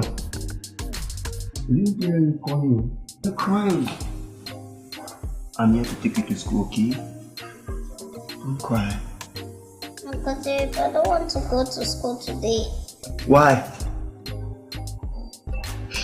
I'm already late for school. And my teacher asked us to bring a book, but I don't have. Did you tell your mom? I did, but she didn't listen. Uncle Dave. Why is mommy treating me like this? Is her work more useful than I am? Don't say that. Your mom really loves you. That's why she walked. That she will send you to a good school. Don't worry. I'll take you to school and talk to your mother. Huh? But then what about my book? I'll get it for you. Promise? I promise. Thank you. Let's go. Whoa! Whoa! Whoa! Whoa! Whoa! Whoa! Whoa! Whoa! Whoa!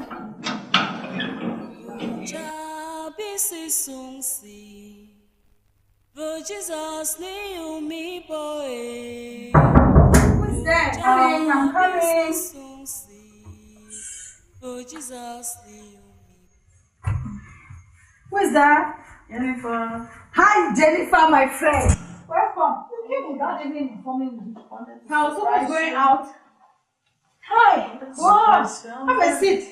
Thank you. Hey. Yes, everyone. Your husband and children. My husband got up this morning that he wants to visit his in-laws, my parents. He carried all the children along with him. Really? I'm That's telling you. nice. So how's Joy? My dear, Joy is fine. It's just that.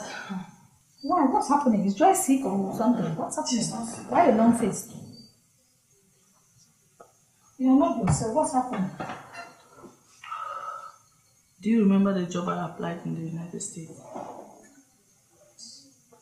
don't tell me they refuse you the job or what. On the contrary, I got the job. But I'll be working and schooling at the same time. Wow. I'm happy for you, bro.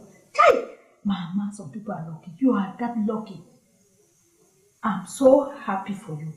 But why the long face? Why are you not happy? If you don't want to do the work, then you can connect me now. Never. It's my baby, Joy. What do I do with her? Joy. Mama, that's another one. Joy. But what happened to your late husband's parents? And family, everybody?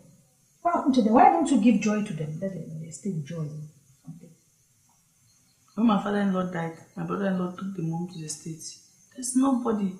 And you know, I can't just keep my daughter with just anybody. I can't. That's another one. You're right. Why? Joy. I'm just so confused. I don't know. I need to this thing. How are we going to do this thing? You know, honestly, I love this job and I love my daughter, but what do I do? Well, Jenny, I have an idea. You do? Yeah, I have an idea. There is this young lady, Vicky. She comes here like every day to look for a job.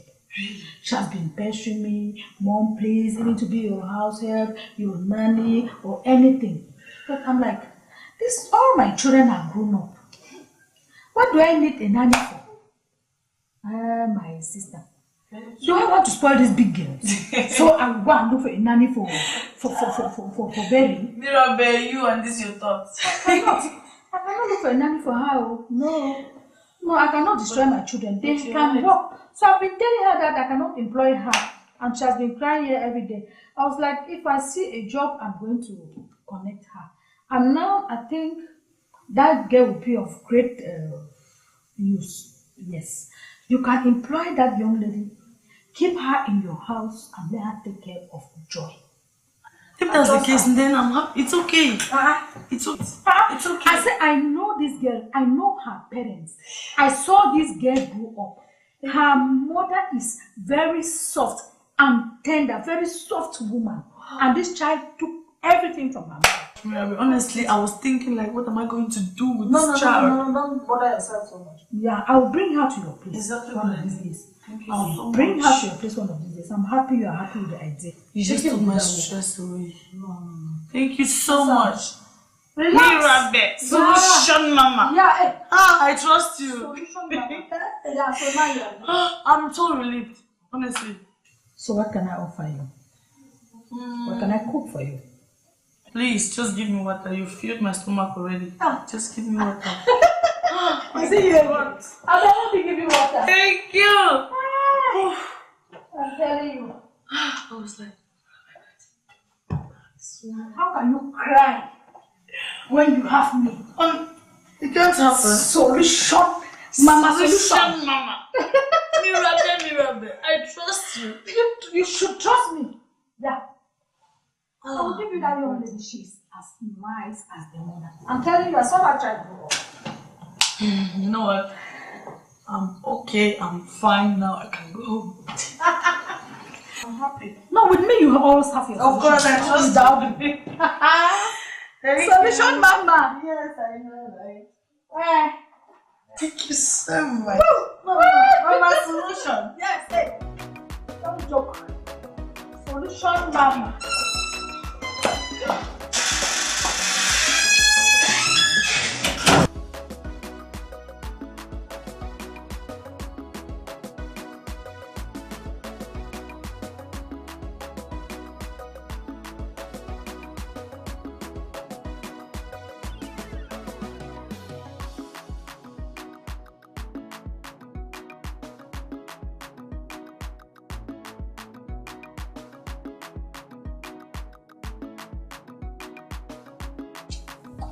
Knock. Yes. Knock. 1 minute.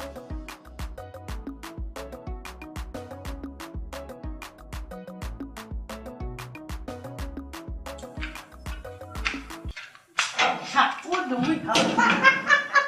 My friend. How are you? I'm fine. Wow. Come here. Come inside.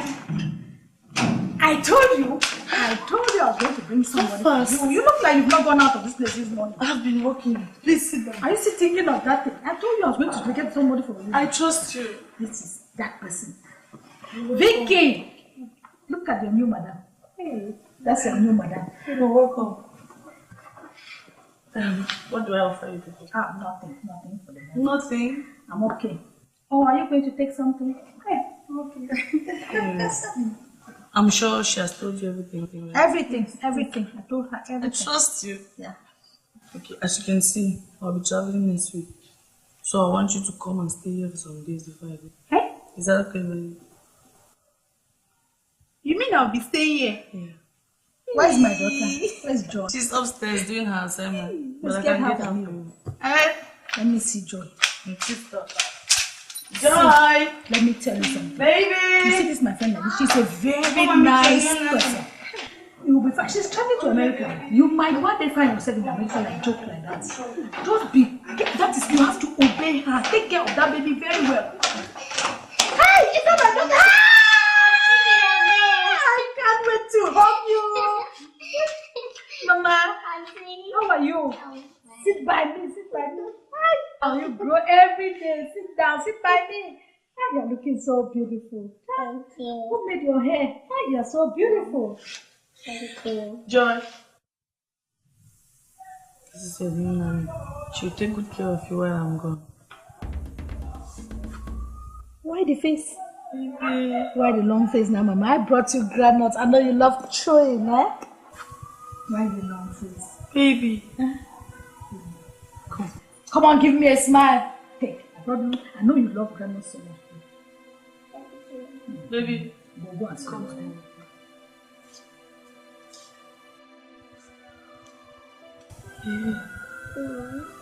We talked about this, right? So why the long face? Mom. Yes, baby. Just that I'm going to miss you. Oh, baby, God. I'm going to miss you too. You know Mom is doing all this for you, right? So why the face? Come on, smile for Mommy. Come on. That's my girl. It's okay. You know Mommy loves you so much, right? So it's okay. Okay, you know what I'm going to do to cheer you up? We'll go into the kitchen and cook something for Auntie Vicky and Auntie Mirabe. Is that okay? Yes, Mom. That's my girl. Let's go. Excuse us. Hey, like I was telling you. Stop, don't touch anything. Yes, sit down, Vicky. Let me explain you. See, if you take good care of this child, I'm telling you, by next year, You'll be traveling to America with that child. I'm telling you, because she'll be coming next year to take her child. I see in America. Yes, you'll become an Americana. Hey. Stop touching things, Vicky. Come and sit down. Sit down. You make this woman look at you as if you are one villager. What nonsense is this? Sit. Yeah, sit there like that. Like I was saying, this my friend is a very nice person. She's a very nice person. You will see. She will send you things. Containers will be coming in your name. I'm telling you, that is if you take good care of her and take good care of this house, fix the house the way she has. You see the way she has been keeping the house clean. I've never seen this kind of thing before. Stop touching things. What's wrong with you? And you are not listening.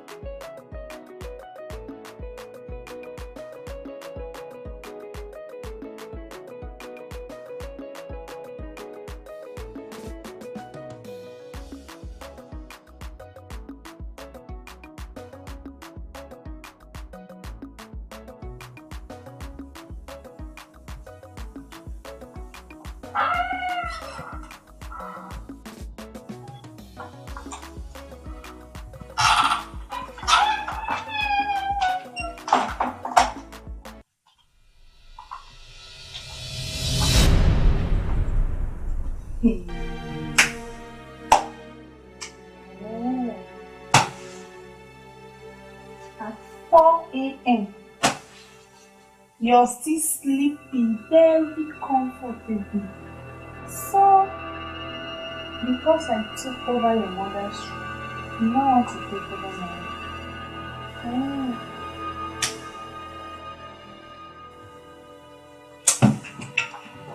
Hey! Get calm down. Calm down. You're still sleeping at this time. Your mates are up.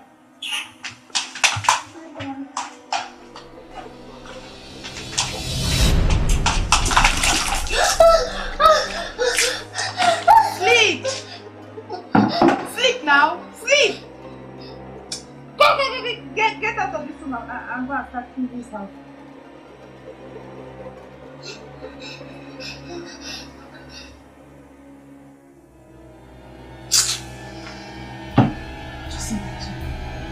Hey! Make sure you come and clean this water, stupid!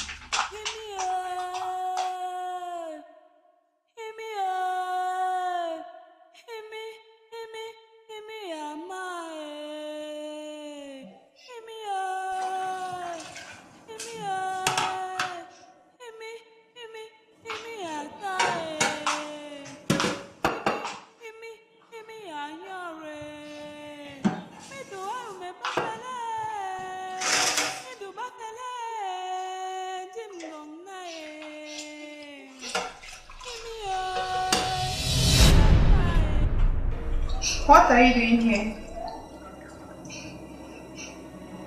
Wash your dishes, Mom. Did I not ask you to clean the house before coming to the kitchen to wash dishes?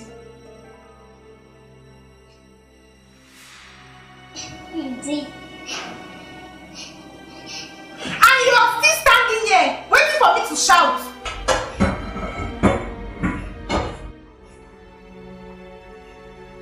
Be fast about this thing, my friend. Come back. Sit. Listen. Start from your room.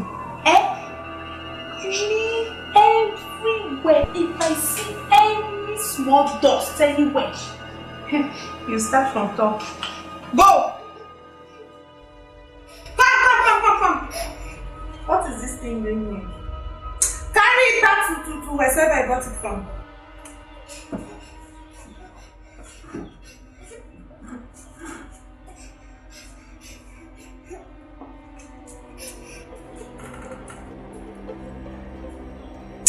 Do fast now. Do fast.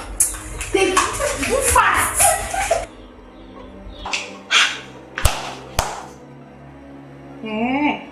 Want to show me that you can wash plates?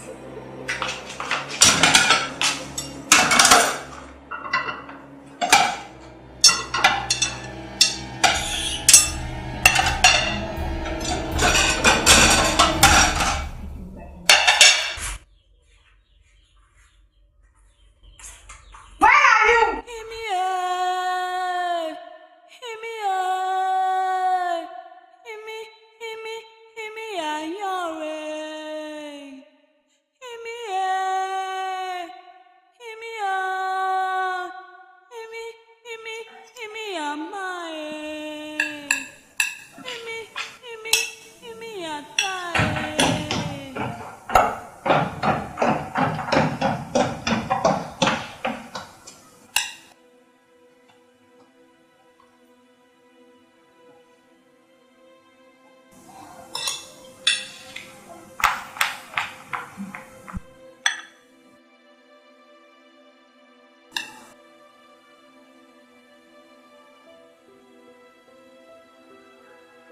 Madam, please can you call my driver to come and pick me? I'm late for school.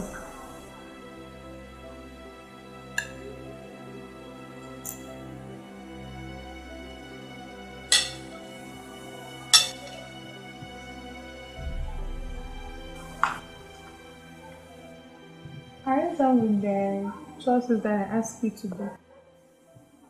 Yes, ma'am. Okay. Well, there is something I really need to tell you. I think it's time for you to know. As from today, hold your ears. I don't want to repeat myself. Come forward, you're stressing me. As from today, you use these your 2 legs and walk to school. Because I don't have money. I don't have any money to pay driver. So, you'll be walking to school as from today henceforth.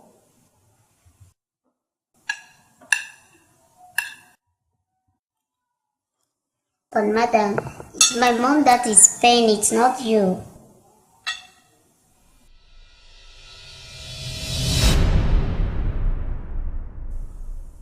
It's your mother that is paying, it's not me. Okay. See, let me tell you. All the money that your mother sends to this country, that is true. And what I'm telling you is that I don't have money. You'll be walking to school as from today. Are you the only child that has a mother? So those kids that used to walk to school, don't they have parents? You don't even have a father. It's only mother. And you're here telling me, nya. I say you walk to school.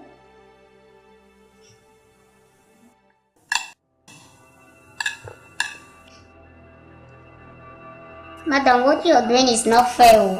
What you're doing is not fair. My mother is sending all that money through you because she trusts you.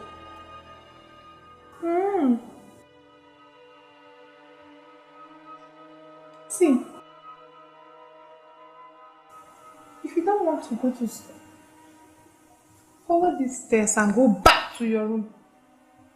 Instead of standing here and before you know I'll be choking. Don't they teach you in your school that somebody is not supposed to be talking while eating? If you don't want to go to school, go to your room and sleep. I've told you you'll be walking to school. I don't have money. I don't have money. Joy, you'll be walking to school.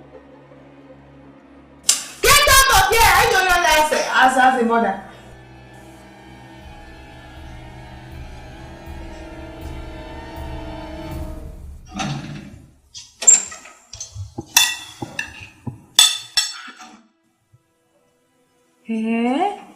So she now talk back at me. It's not fair. She trusts you. Trust. So this girl wants me to use money that I can use to do something better, tangible. Come and pay driver. We are not ready to go to school. Stay in this house. Nonsense. You're waiting for drivers.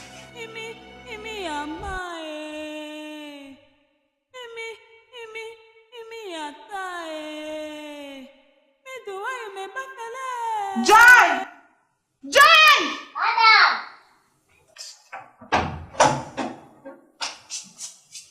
Come fast.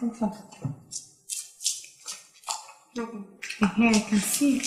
This is the dress I left for you on top of your bed. See, the reason you're dressing like this is because your mother wants to talk to you. She wants to see you video call. So, don't try anything funny. Just behave yourself. Smile. Smile now. Smile. Smile now. Smile now. Smile. Your mommy wants to talk to you. Just be a good girl. Answer yes, mommy, I'm okay. She asks you something. If your mommy asks you that, how are you doing? What will you answer her? Yes, mommy. Be smiling, be smiling, be smiling. Yes. Smile, smile, smile. Smile. If you try anything stupid,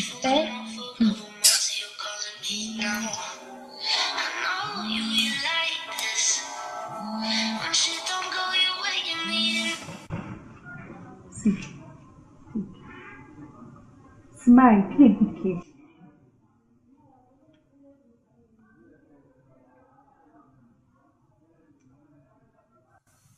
Hello, baby. Hello, Mom. How are you? Tell mommy how you're doing okay now. Tell mommy that you're fine. Mommy. I'm fine, just that I'm missing you. Yes, mind you. How are you? I'm fine, Mommy. How are you too? Oh, come on, baby. Why the face? What's wrong? Oh, smile for mommy now. Baby, you make a stop for mommy. Mom? I want Auntie taking care of you. Auntie taking care of you. Yes, baby. Yes, Mommy. Yes, smile for mommy now. I'm fine. Thank you. I'm fine. Don't let me your face like that. Now, what's the matter? Mommy, I That's don't... my girl. I miss you. I miss you. Mommy, but... Oh.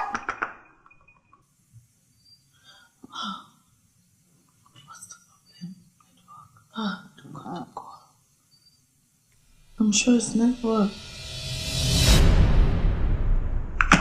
Joy! But what? Joy, but what? Hey!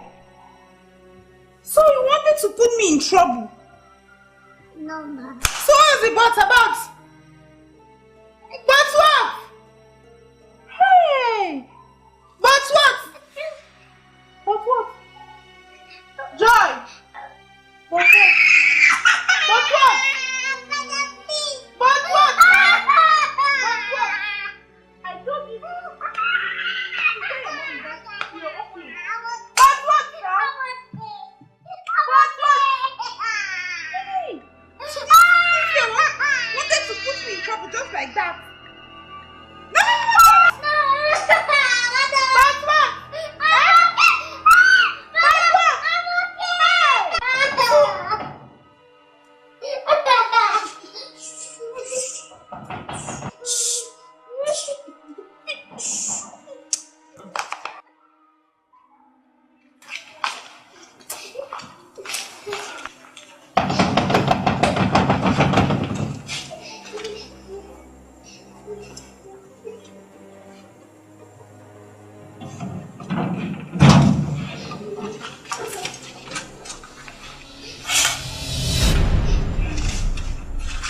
Hello, good evening. Who are you? I'm your new neighbor. What's going on here? What do you want? I thought I heard the child crying, so I decided to check. Stay one place now. Can't I discipline my own child in my own house again? Sorry, madam. I didn't come here to look for troubles. I just heard the sound, so I decided to come and check. What are you being curious about? I beg! Be going to your house. Fine. Curiosity. Get some.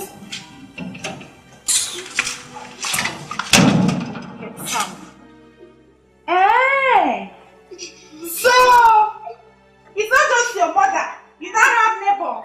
If they hear you cry now, that's what? I'm okay. I'm okay.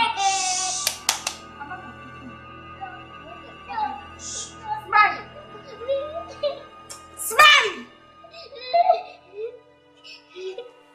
Smile. Smile. Smile.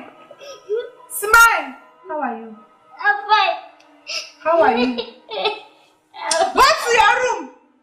What? Come! Did I beat you? No. When did I beat you? No. Smile now. Are you calling? No. Smile.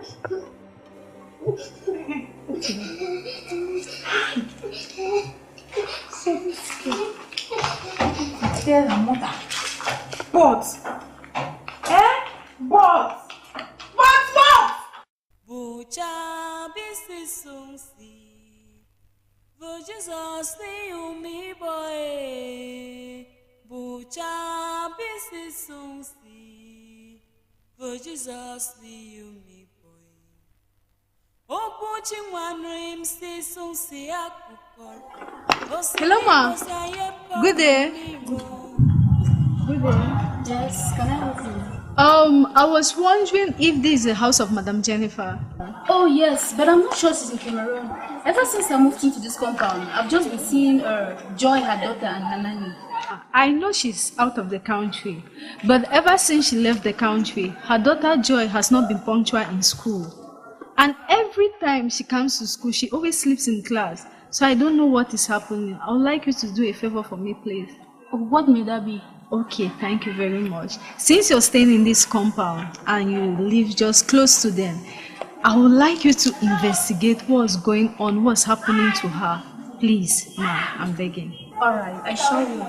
You will? Well, thank you, ma. I'm very happy. I'm Mabel. I'm a class teacher. And I'm Sarah, a lawyer, a human rights activist who fights against child abuse. So you need not worry. I'm working on it. Okay, that's nice. Thank you, ma. You're welcome. Okay, I'll just... Alright, let me rush to work. Okay, no problem. Music alarm, just give me your love. Sweet love. Baby, give me your love. Give me your love. Take it to my motherland. Just give me your love. Give me your love. Take it to the promised land. Baby, don't want to do low. Take it to my motherland. Baby, don't want to do low. Oh yeah, yeah, yeah. Baby, how many times me go tell you say, now you me I want to. Baby, how many times I go tell you say, now you me I need oh. Girl, I no go do you bad oh. Girl, I no go make you cry, no. Girl, I no go do you bad oh. Girl, I no go make you cry, yeah, yeah. C'est l'argent que tu veux, je te donne oh. C'est l'amour que tu...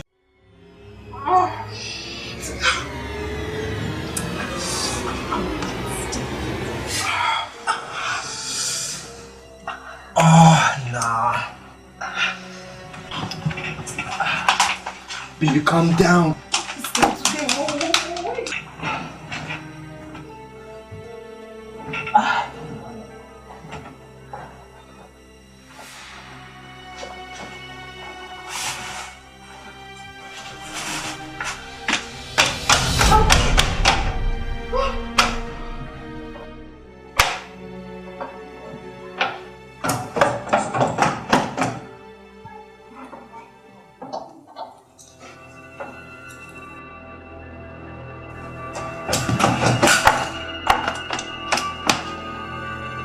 Jesus! I see what you've caused. Godson! Jai! Jai!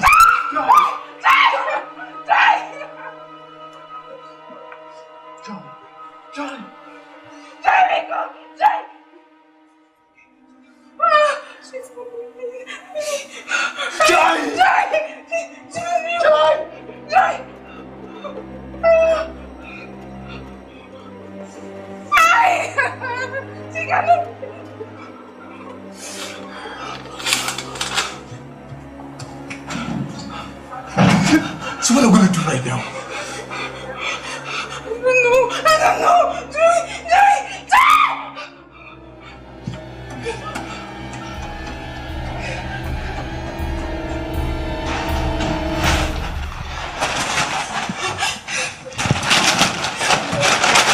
What do you want to do with this?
Yes.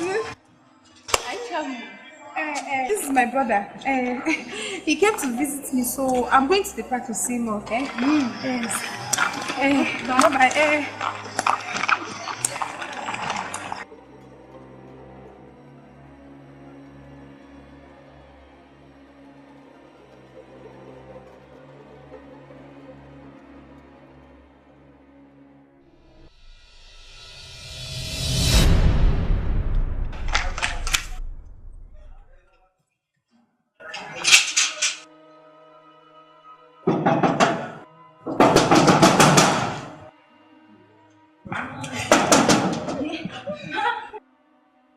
Vicky, why are you crying? I want to hear you.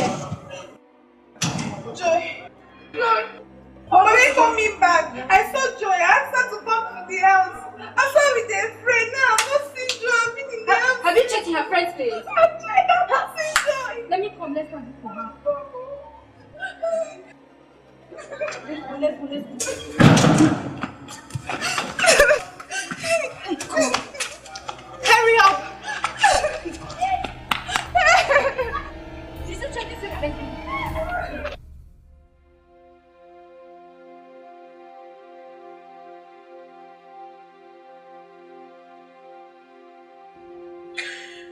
What have I done?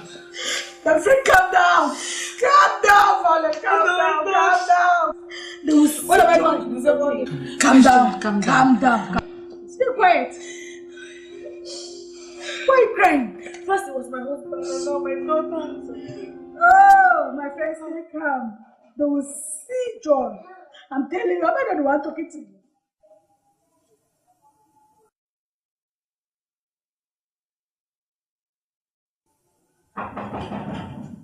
Yes?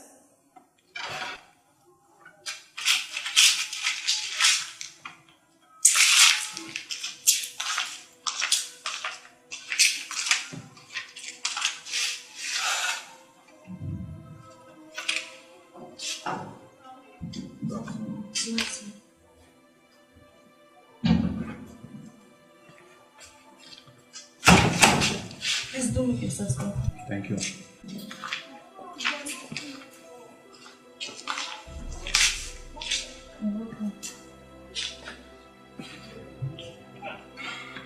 So what do I owe this visit? I am Peter, the General Commander of the B Armed Force. Yes. And this is Chris. We are your husband colleagues. Okay. What we are about to tell you right now, Mother, is pretty sad. What do you mean? We were sent to the far north with your husband. Yes. For a mission. Yes. Unfortunately, he did not make it. What? Shot dead.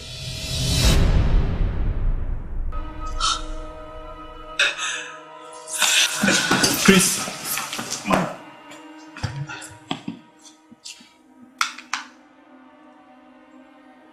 Let's take her to the hospital.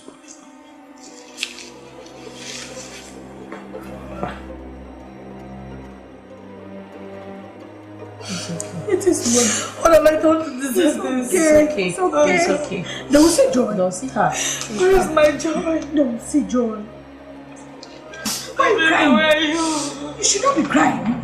Do you think they're not going to see joy? There's somebody at the door.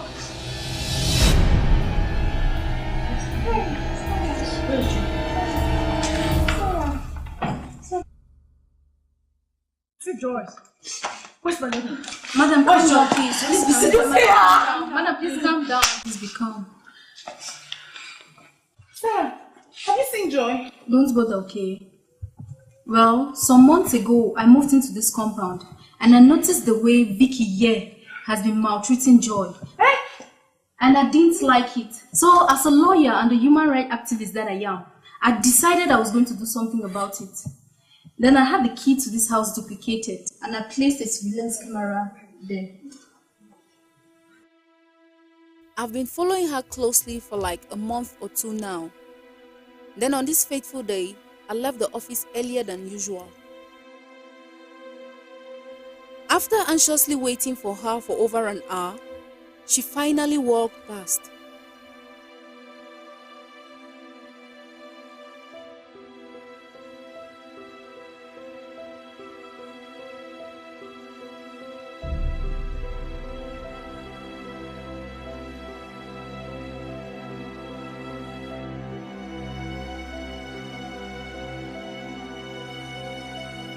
I monitored her closely and noticed she dropped her bag in front of the door and went behind.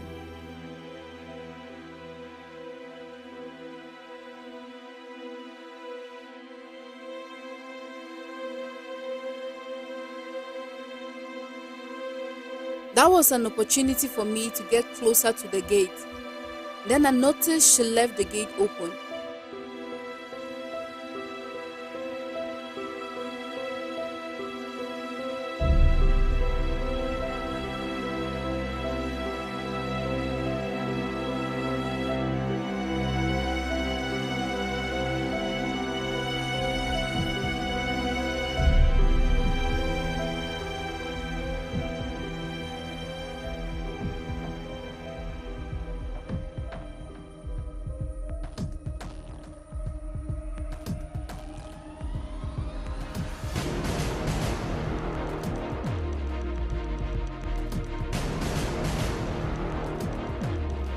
So I sneaked in and noticed she dropped the keys alongside her bag. I immediately picked up the keys and made a thumbprint of it.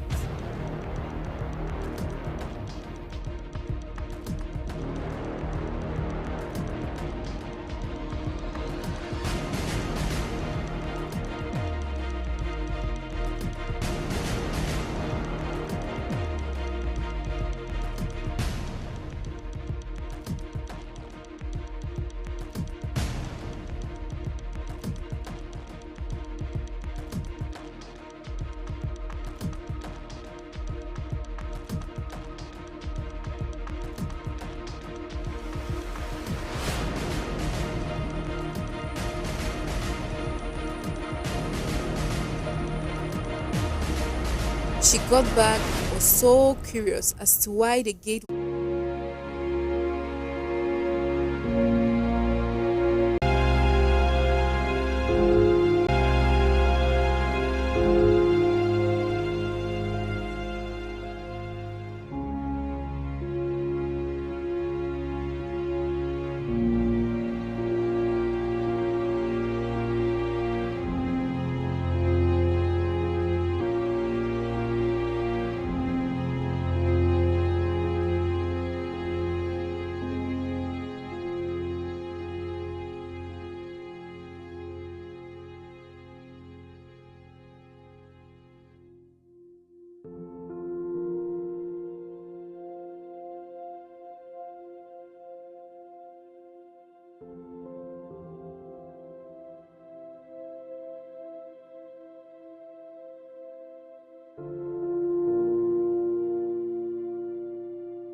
So I got in contact with a CCTV technician for us to install the camera whenever we have the opportunity.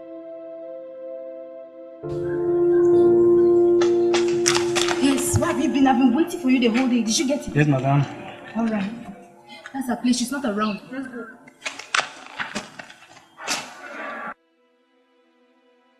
Hey, you did that? Mabel, please, can I have a laptop? Madam, not my Now child. let's see what it's got for us. And I love this child like my own. Vicky, you said these are lies. How many times did Joy come to school? How many times, Vicky? That was a child that was so brilliant and intelligent, but out of a sudden, she became inactive and dormant. Vicky, why are you so greedy and wicked? Hey, Vicky, what did Joy ever do to you, Vicky? The proofs are here. I and Sarah work hand in gloves in all of this. You will see it. Stop lying, Vicky. We are lying against we are lying. The proof is here. I have to think of it that I thought you were a nice The proof is here. More than just words. I thought you were a nice girl. I tell me nice girl too. If this go otherwise.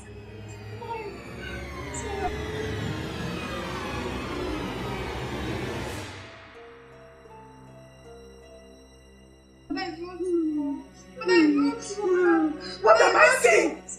Oh my God! What am I saying?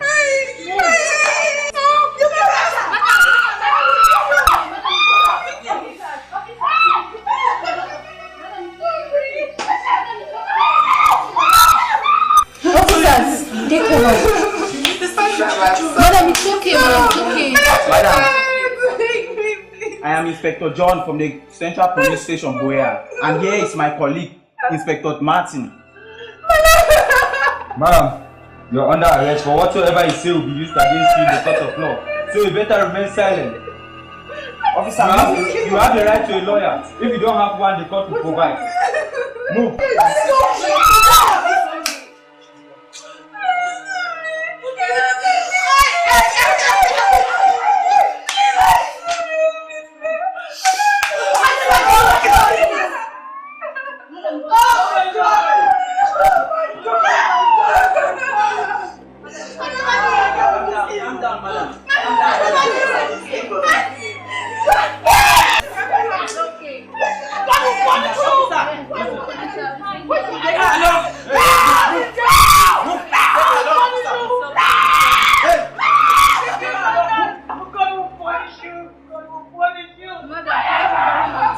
The law speaks, okay?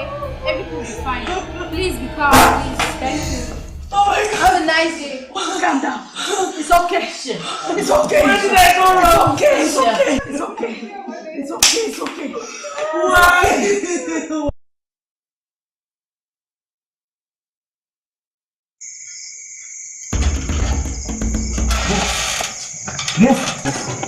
Move. See, officer, please, we can handle this. There's nothing to settle here. Let's go. You are a criminal and you must go down for it. You must go down for it. Move. Move. Nagodo,